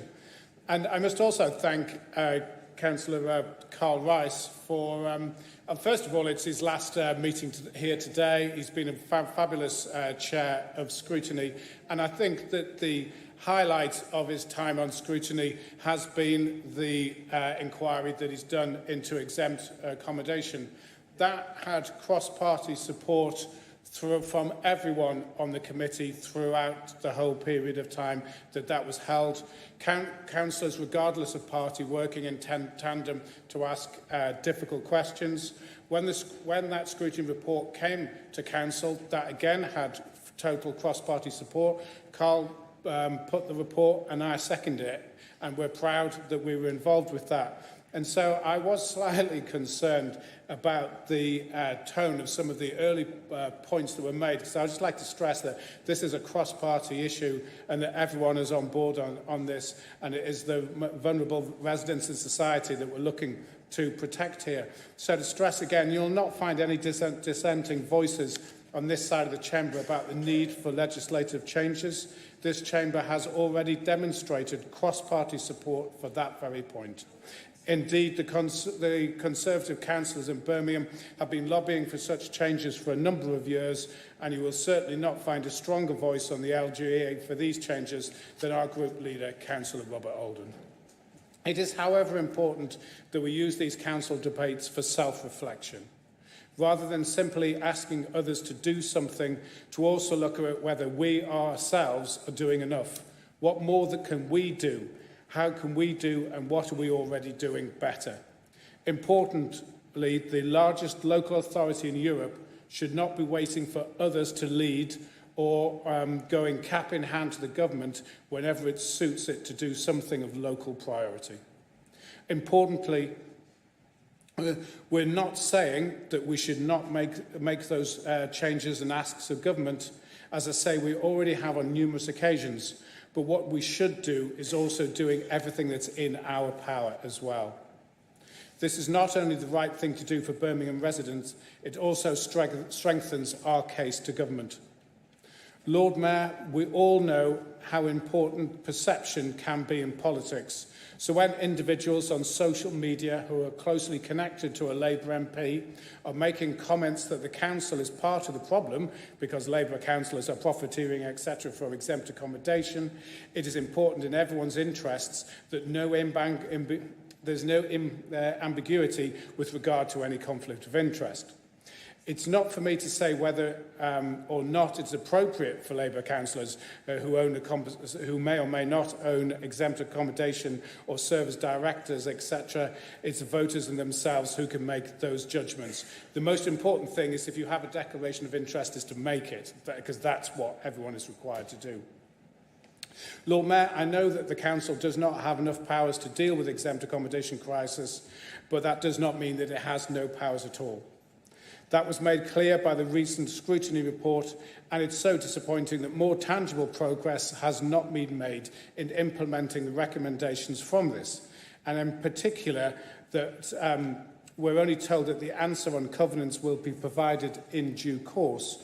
Due course, Lord Mayor, as many of us know, is a term that does not provide confidence, and it doesn't give a full instruction from full council that needed to be followed up from the agreement that we all made. Councillors in this chamber know... Your time is up. Okay, can I just wrap up with my last paragraph, Lord Mayor? We fully support the changes called for, and that we continue to do our bit to lobby ministers until those changes occur. Thank you very much, Lord Mayor, for the time given there. Thank you. Thank you.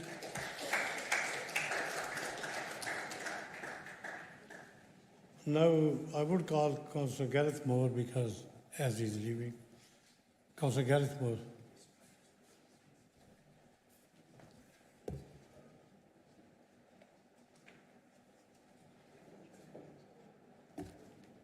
Thank you, Lord Mayor, and certainly I'd just like to confirm that I have no financial interest in exempt accommodation. It feels rather strange to be talking about this topic again, given that we were discussing it only in December last year as a result of the scrutiny report that Councillor Carl Rice brought before us.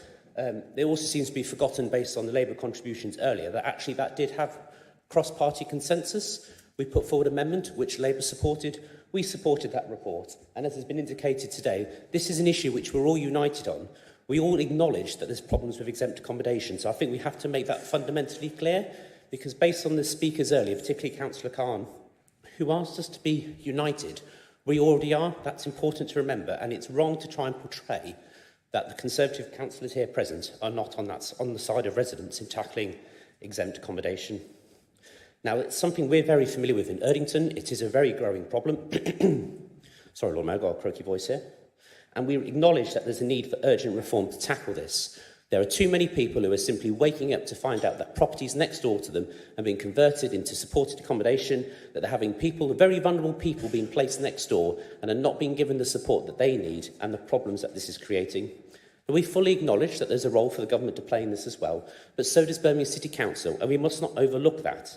And that's one of the important things why I very much welcome Councillor Carl Rice's report, because it highlighted all the things that as a council we can do to tackle the issue of exempt accommodation and the poor quality care being provided, particularly also in terms of housing benefit and around planning as well. And it's disappointing because Labour's motion today makes no reference to this report really at all, and other than a brief mention by Liz Clements, wasn't mentioned at all until the Conservative speaker spoke.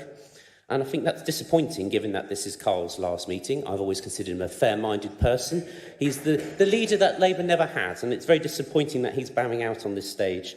And I certainly do hope that his contributions will certainly be remembered on this side of the chamber if they are unfortunately forgotten by those present. Now, my big disappointment is that we've heard earlier that voices need to be heard, that we need to listen to residents and we need to act on this issue. But as I referred to earlier, there is something that this council can do about that, and that's around the issue of covenants. Now, Councillor Alden touched on it previously. We have a situation where there's a council estate in Erdington, which these properties, former right-to-buy properties, have covenants on, which means that they have to retain as single-family dwellings, and they're being converted into exempt accommodation. And this council has a role by enforcing those covenants. And we have a motion here today asking for action to be taken. Yet in December, when we discussed this, action could have been taken. Everyone in the room agreed that we should be enforcing covenants. That amendment was accepted. Yet we have a situation where the legal services of this council are continuing to not answer that question about whether it will or will not enforce that covenant, despite the fact that scrutiny report was passed at council. And I find that particularly disappointing, because if this council is genuinely serious about tackling exempt accommodation, then this is a very simple win for us to do, to actually make a difference. And as we talk about wanting those voices to be heard, well, let's listen to them when we actually have something to do about it. It's all well and good to blame the government, and it's worth remembering that exempt accommodation was created by the Labour government in 2004 as part of its Housing Act, so we mustn't forget that as well. But the government does need to act, but so does this council, and it's about time that we actually did something, rather than just simply giving crocodile tears and constantly complaining about the need to tackle exempt accommodation when there's stuff that can be done. So I do hope, for the second time we're now debating the issue of exempt accommodation, that the council will take action, particularly in relation to covenants, and actually start enforcing that. Because until we start doing something, why on earth should the government? It's about time that this council steps up to the plate and does something for the people of Birmingham. Thank you, Lord Mayor. Thank you.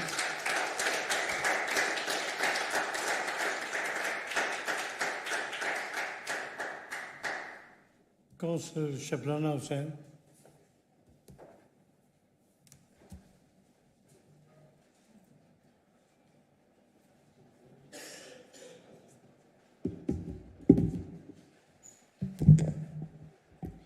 Thank you, Lord Mayor. I know that when delivered properly, supported exempt accommodation is a vital lifeline for people, whether they are struggling through addiction, have recently left prison and looking to rebuild their lives, or have themselves been a victim of crime. A well-supported accommodation in a warm, safe home can help people to get on with their lives and move on. However, too many circumstances in this city, wrong landlords are exploiting loopholes in... Well, that wasn't me. Do you want me to carry on? Right, okay. However, in too many circumstances in this city, wrong landlords have exploited loopholes in the law to make themselves huge amounts of money whilst failing to provide support for tenants and in turn make their lives misery for the local community. As a Cabinet Member for Homes and Neighbourhoods, it has been a privilege to work with alongside Councillor Thompson to continue her vital work in lobbying the government for changes in the law. Supported exempt accommodation was not a well-known issue a few years ago, but now it is a huge issue in many of our communities. The Birmingham Mail has played a crucial role in raising awareness of the issues through the brilliant reporting from communities across our city. Birmingham City roles tricky. We want to do so much to support our communities to tackle this issue, but we have to acknowledge our powers are limited. It is crucial that the government listens to councils like ours and make changes to the laws, so we desperately want to see. Meanwhile, we will continue to do everything in our powers to crack down local landlords, support vulnerable tenants and protect our communities. We are investing $590,000 to improve conditions in HMOs and exempt accommodations across the city, tracking the road landlords, supporting vulnerable tenants and protecting our communities. We will be working with West Midlands Fire Services, West Midlands Police to prioritise inspections on suspected illegal HMOs, particularly above shops. Our inspectors will look for examples of poor fire safety, damp, mould, overcrowded, dangerous electrics and gas. Crucially, enforcement actions will be taken against the offenders. We want to put powers into the communities, which is why we are bringing mandatory HMO rating scheme similar to the food hygiene scheme, with score based on the compliance visit inspections. Finally, we will be working with planning to maximise our use of regular regime to tackle issues related to high-density HMO accommodations, helping to stop the spread and protect our family homes. There is a lot more work to be done in Birmingham, but through this motion we can send a clear message to the government. Time is to act now. Thank you, Lord Mayor. Thank you.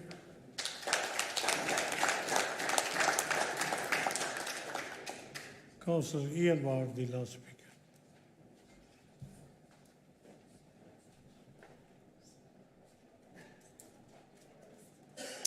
Thank you, Lord Mayor, and could I also thank everyone who has spoken on such a vital issue this evening, as exempt accommodation is in this city and elsewhere. Like others, I'd like to thank the Birmingham Mayor, and in particular Jane Haynes, for highlighting and working with us on an issue that is increasingly important to people in neighbourhoods right across the city. As speakers have already made clear, this council has taken what action it can to halt the growth of supported exempt accommodation, raise the standards of care that people living in supported accommodation are given, and crack down on rogue landlords and protect communities. And we've raised the profile of this issue, leading national calls for a government inquiry that will hopefully give us greater powers to ensure that all homes funded in this way are safe, well managed, and provide good quality and effective accommodation and support. However, there is only so much that we can do. We need the government to give us more powers and funding so that we can bring an end to the scandal of poor quality supported exempting accommodation once and for all. Lord Mayor, I note that in their amendment, the Conservatives point out that since 2016, the West London Out of London project has placed 109 individuals into Birmingham in short-hold tenancy, licensed or exempt accommodation. They're right, of course. But what they fail to acknowledge is that the current regulatory powers in place for controlling exempt accommodation do not make it a requirement for referring agencies to advise the council when placing residents in the city, nor do we have powers to refuse such placements. This is a particular element of our lobbying to government and was included in our submission to the Select Committee inquiry as we asked for more powers to control inward referrals. With regard to enforcing covenants, it's not the first time a Conservative motion or amendment has suggested we do something we're already doing, and there have been some misleading comments from the Conservatives on this issue. So let me be clear. Our officers are looking at every possible way to restrict the growth of this sector, and we are actively exploring approaches to covenants with legal services. This includes their use for council properties sold under the right to buy, which do currently include a covenant stating the property must be used as a single private dwelling house. The Conservative amendment also suggests we draft a statutory instrument to present to government that would bring in the legislative changes needed. Again, they need to keep up with what we are doing in this area. Our legislative requests have been captured in our key policy asks submitted to government as part of our evidence for the Select Committee inquiry. Not only that, but we have worked across other local authorities, the LGA and a wide range of stakeholders to agree common asks of government. The Conservatives claim they are also lobbying the government. Well, if they are, their own government is not listening to them. So on this side, we'll not be supporting the Conservative amendment because it is a rehash of what we are already doing. There's nothing new in the amendment and no new ideas from the Tory side. So, Lord Mayor, we will continue to highlight this issue, work with partners and other local authorities to force the government to act and ensure that unscrupulous landlords who put profit before people and communities are driven out of Birmingham. Thank you.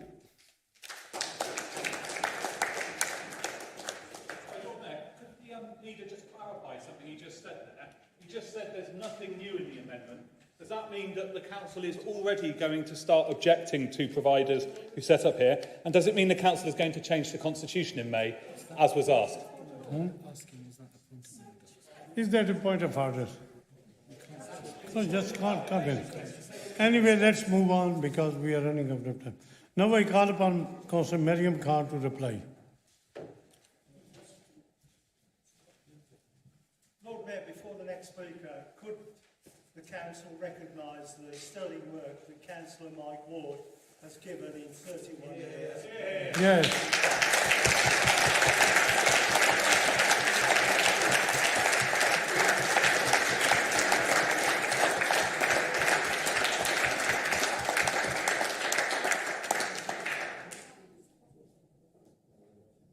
Yes, Councillor Mariam Khan. Thank you, Lord Mayor. Lord Mayor, today we've heard important contributions from across the Chamber covering in depth the issue of poorly managed supported exempt accommodation. What is clear is that Birmingham is facing a crisis.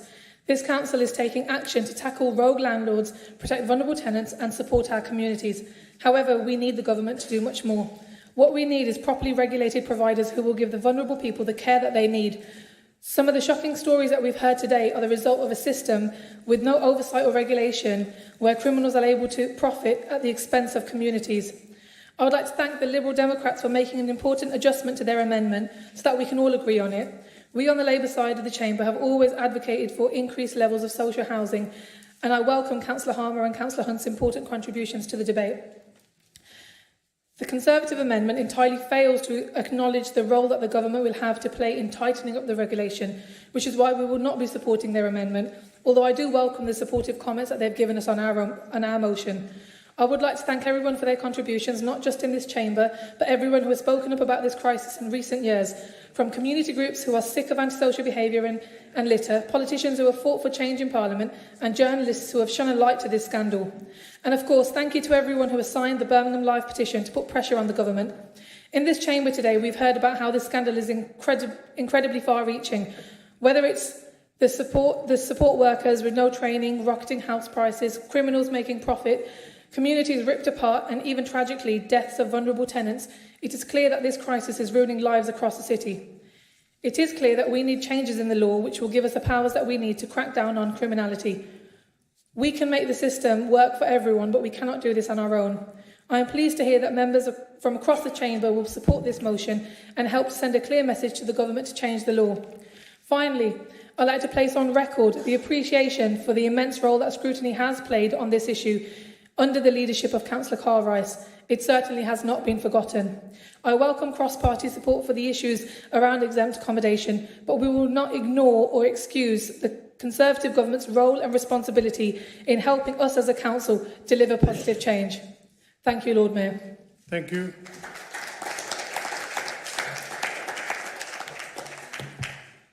We will now vote on the first amendment proposed by Councillor Roger Ahmed and seconded by Councillor John Hunt. All those in favour? All those against? So this amendment is carried. We will now vote on the second amendment proposed by Councillor Robert Alden and seconded by Councillor Mackey. All those in favour? All those against? That is lost.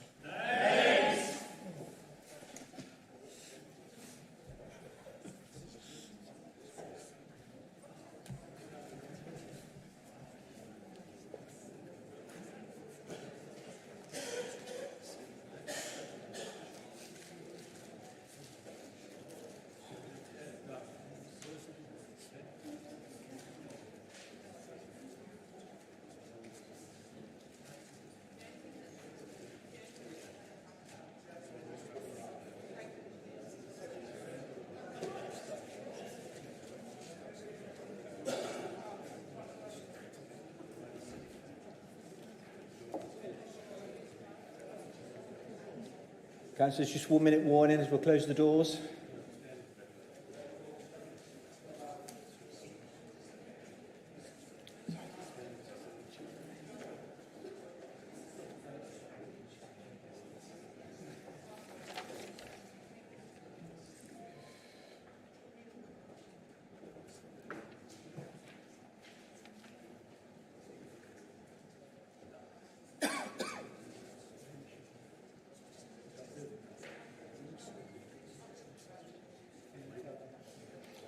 Councillors, we'll go through the roll call again.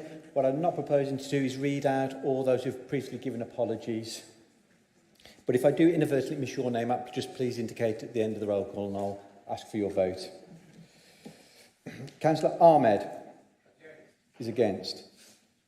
Councillor Aklak is against. Councillor Aitken is against. Councillor Akhtar, apologies. Councillor Deirdre Alden.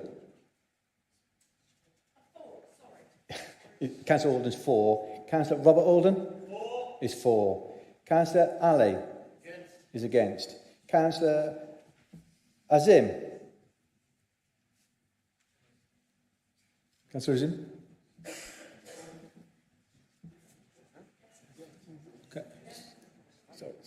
Sorry, I didn't catch your vote. Against. Councillor Barry is for. Councillor Baz is abstaining.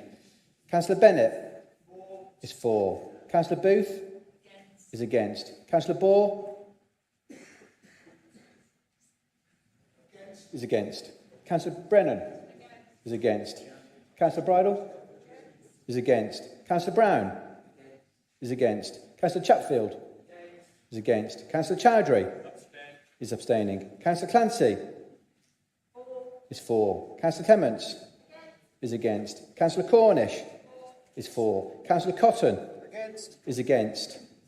Councillor Davis is against.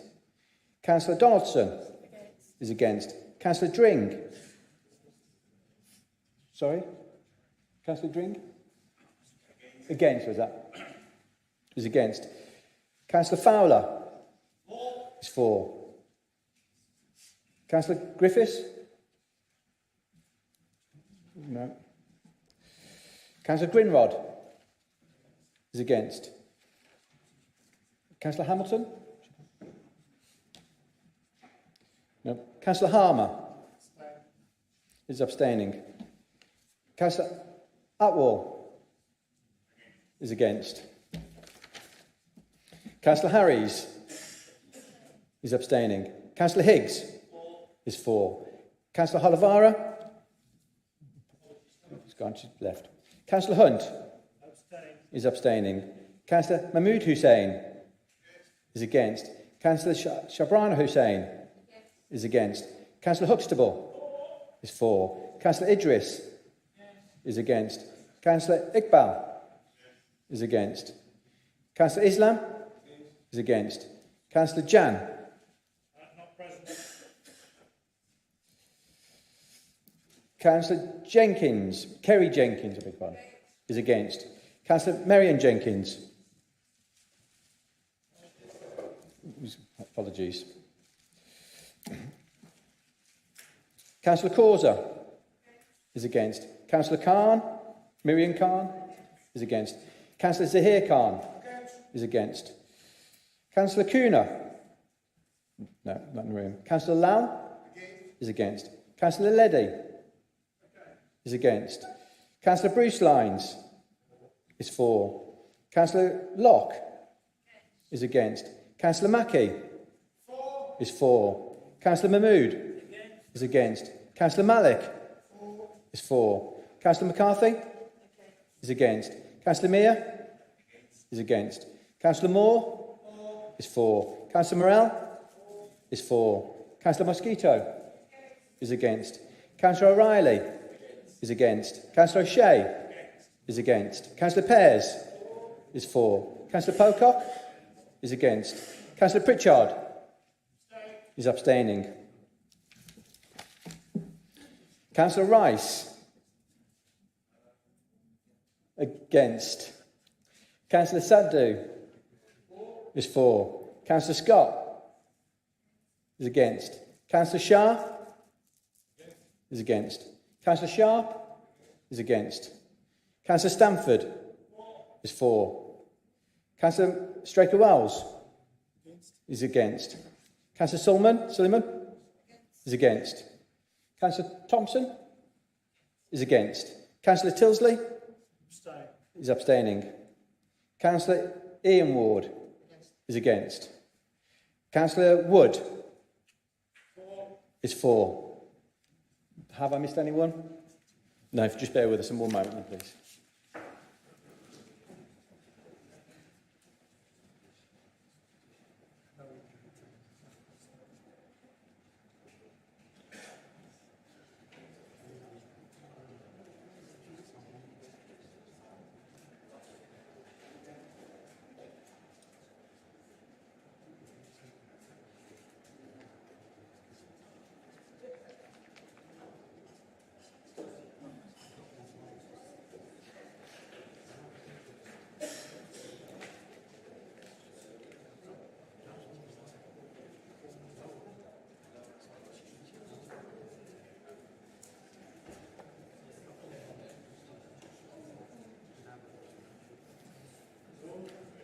Who voted for the second amendment?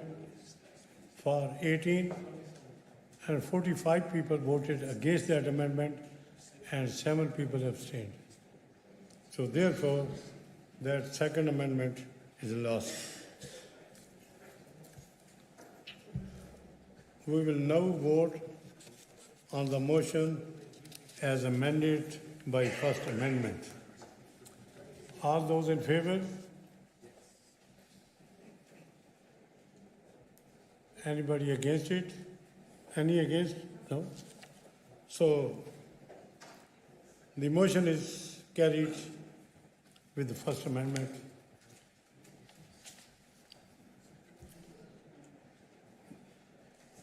Thank you.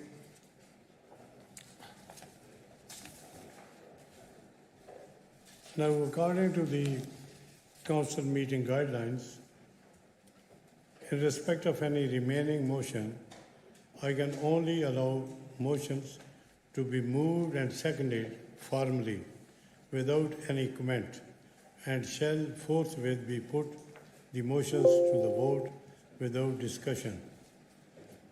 And after that, I shall close the meeting. So, motion 11B.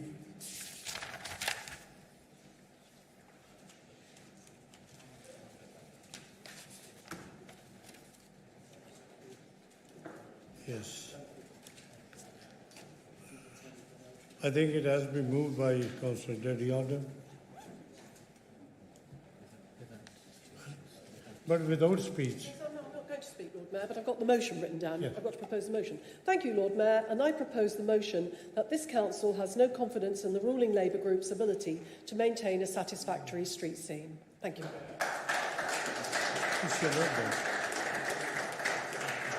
Then Debbie Clancy to second it.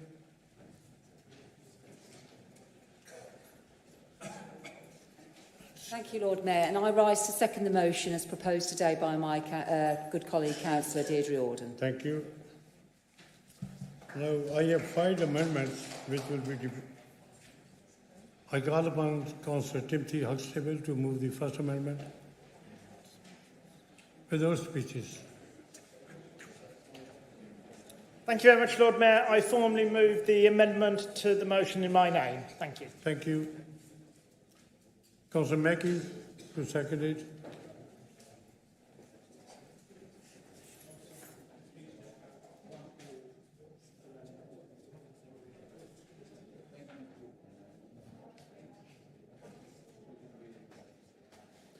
Thank you very much, Lord Mayor. I formally second the motion, the amendment put forward in the names of Councillor Timothy Huxtable and my name. Thank you. Thank you.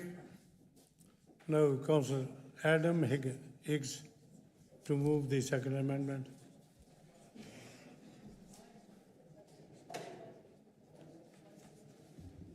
Thank you, Lord Mayor. I formally move the amendment in my name. Thank you. Councillor Zahur Malik to second the second amendment.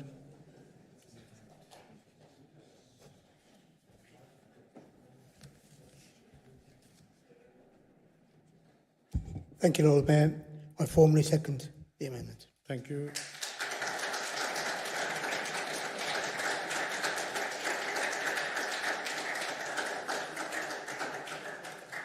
Now I call upon Councillor Peter Fowler to move the third amendment.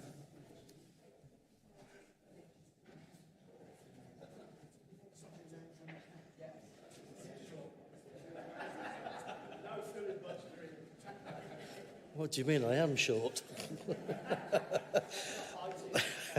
Only 5'8". Lord Mayor, thank you very much indeed, and I propose to move the amendment to the motion 11B in my name. Thank you, Lord Mayor.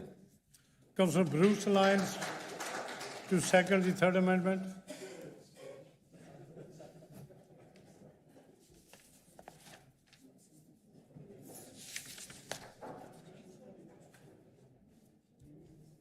Thank you, Lord Mayor. I formally second the motion put forward by Councillor Fowler.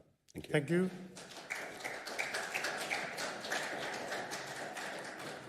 Now I call upon Councillor Matt Bennett to move the fourth amendment.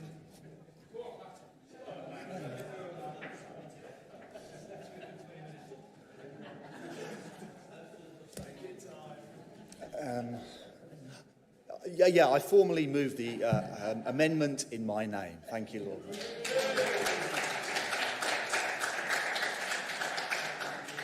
Now I call upon Councillor Simon Morrell to second the fourth amendment.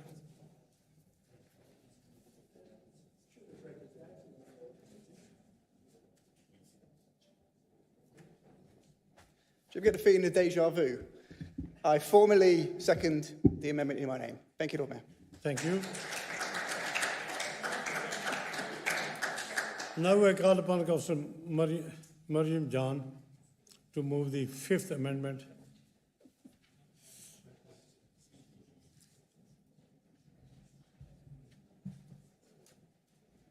Thank you, Lord Mayor. I rise to propose the amendment set out in my name and that of Councillor Zakir Chowdhury. Thank you. Thank you.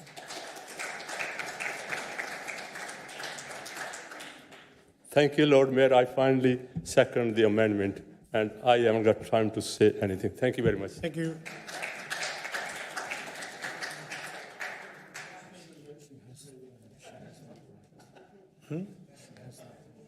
She has right, but then she has to speak. No, she has to speak up. We should go on voting.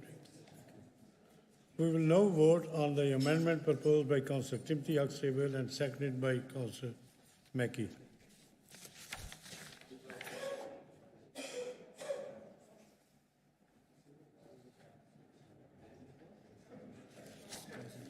All those in favour? All those against? That is last. That is last. We will now vote on the amendment proposed by Councillor Adam Higgs and seconded by Councillor Zahul Madak. All those in favour? All those against? That is last.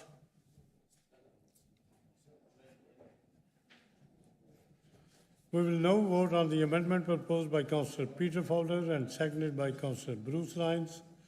Those in favour? Those against? That is last.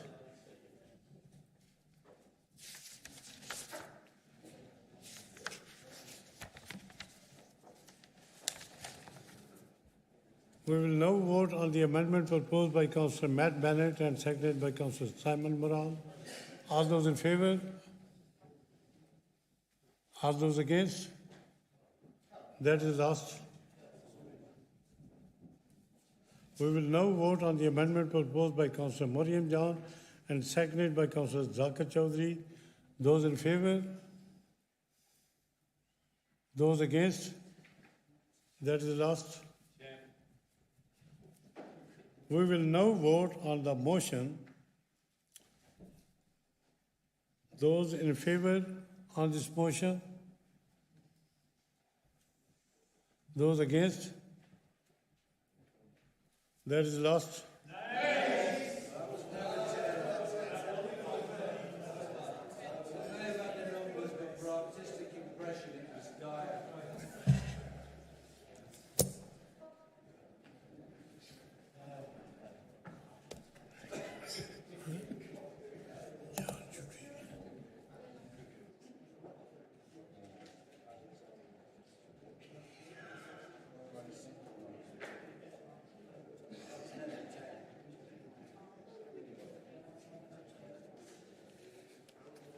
Right, Councillor, we'll just allow the whips to check outside, and hopefully this will be the last time I have to do this.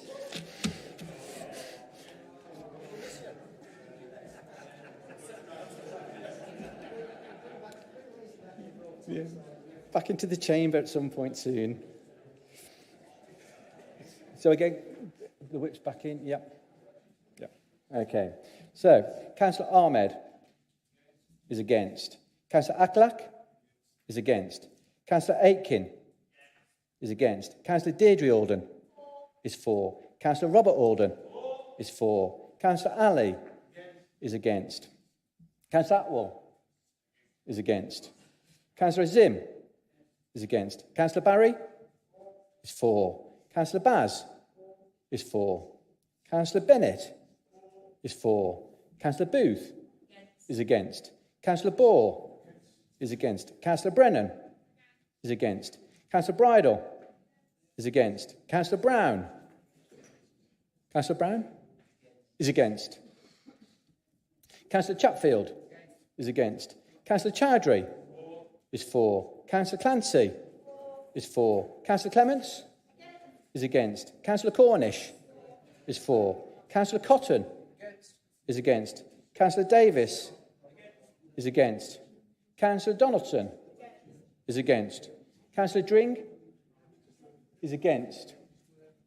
Councillor Fowler is for. Councillor Grinrod is against. Councillor Harmer is for. Councillor Harries is for. Councillor Higgs is for. Councillor Hunt is for. Councillor Mahmood Hussain is against. Councillor Shabrina Hussain is against. Councillor Huxtable is for. Councillor Idris is against. Councillor Iqbal is against. Councillor Islam is against. Councillor Jan? Councillor Jan? I can see you. Councillor Mariam Jan is for. Councillor Kerry Jenkins is against. Councillor Marion Jenkins is for. Councillor Causa is against. Councillor Marian Khan is against. Councillor Zahir Khan is against. Councillor Kuna is against. Councillor Lal is against. Councillor Leddy is against. Councillor Bruce Lines is for. Councillor Locke is against. Councillor Mackey is for. Councillor Mahmood is against. Councillor Malik is for. Councillor McCarthy is against. Councillor Mia is against. Councillor Moore is for. Councillor Morell is for. Councillor Mosquito is against. Councillor O'Reilly is against. Councillor O'Shea is against. Councillor Pears is for. Councillor Pocock is against. Councillor Pritchard is for. Councillor Rice is against. Councillor Sandhu is for. Councillor Scott. Councillor Scott is against. Councillor Shah is against. Councillor Sharp is against. Councillor Stamford is for. Councillor Straker-Wells is against. Councillor Suleiman is against. Councillor Tilsley is for. Councillor Ian Ward is against. And Councillor Kenwood is for. Have I missed anyone? Nope, just bear with us 1 second.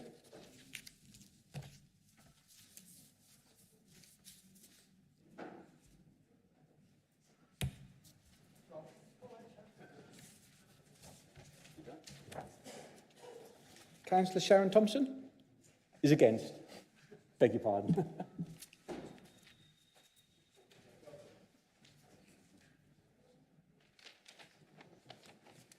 Always have to miss out one cabinet member.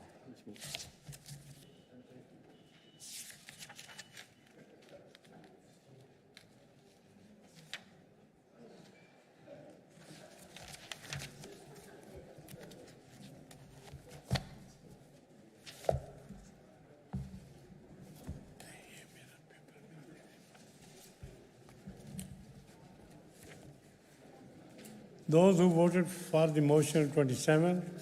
Those who voted against the motion, 46. Hence, the motion is lost.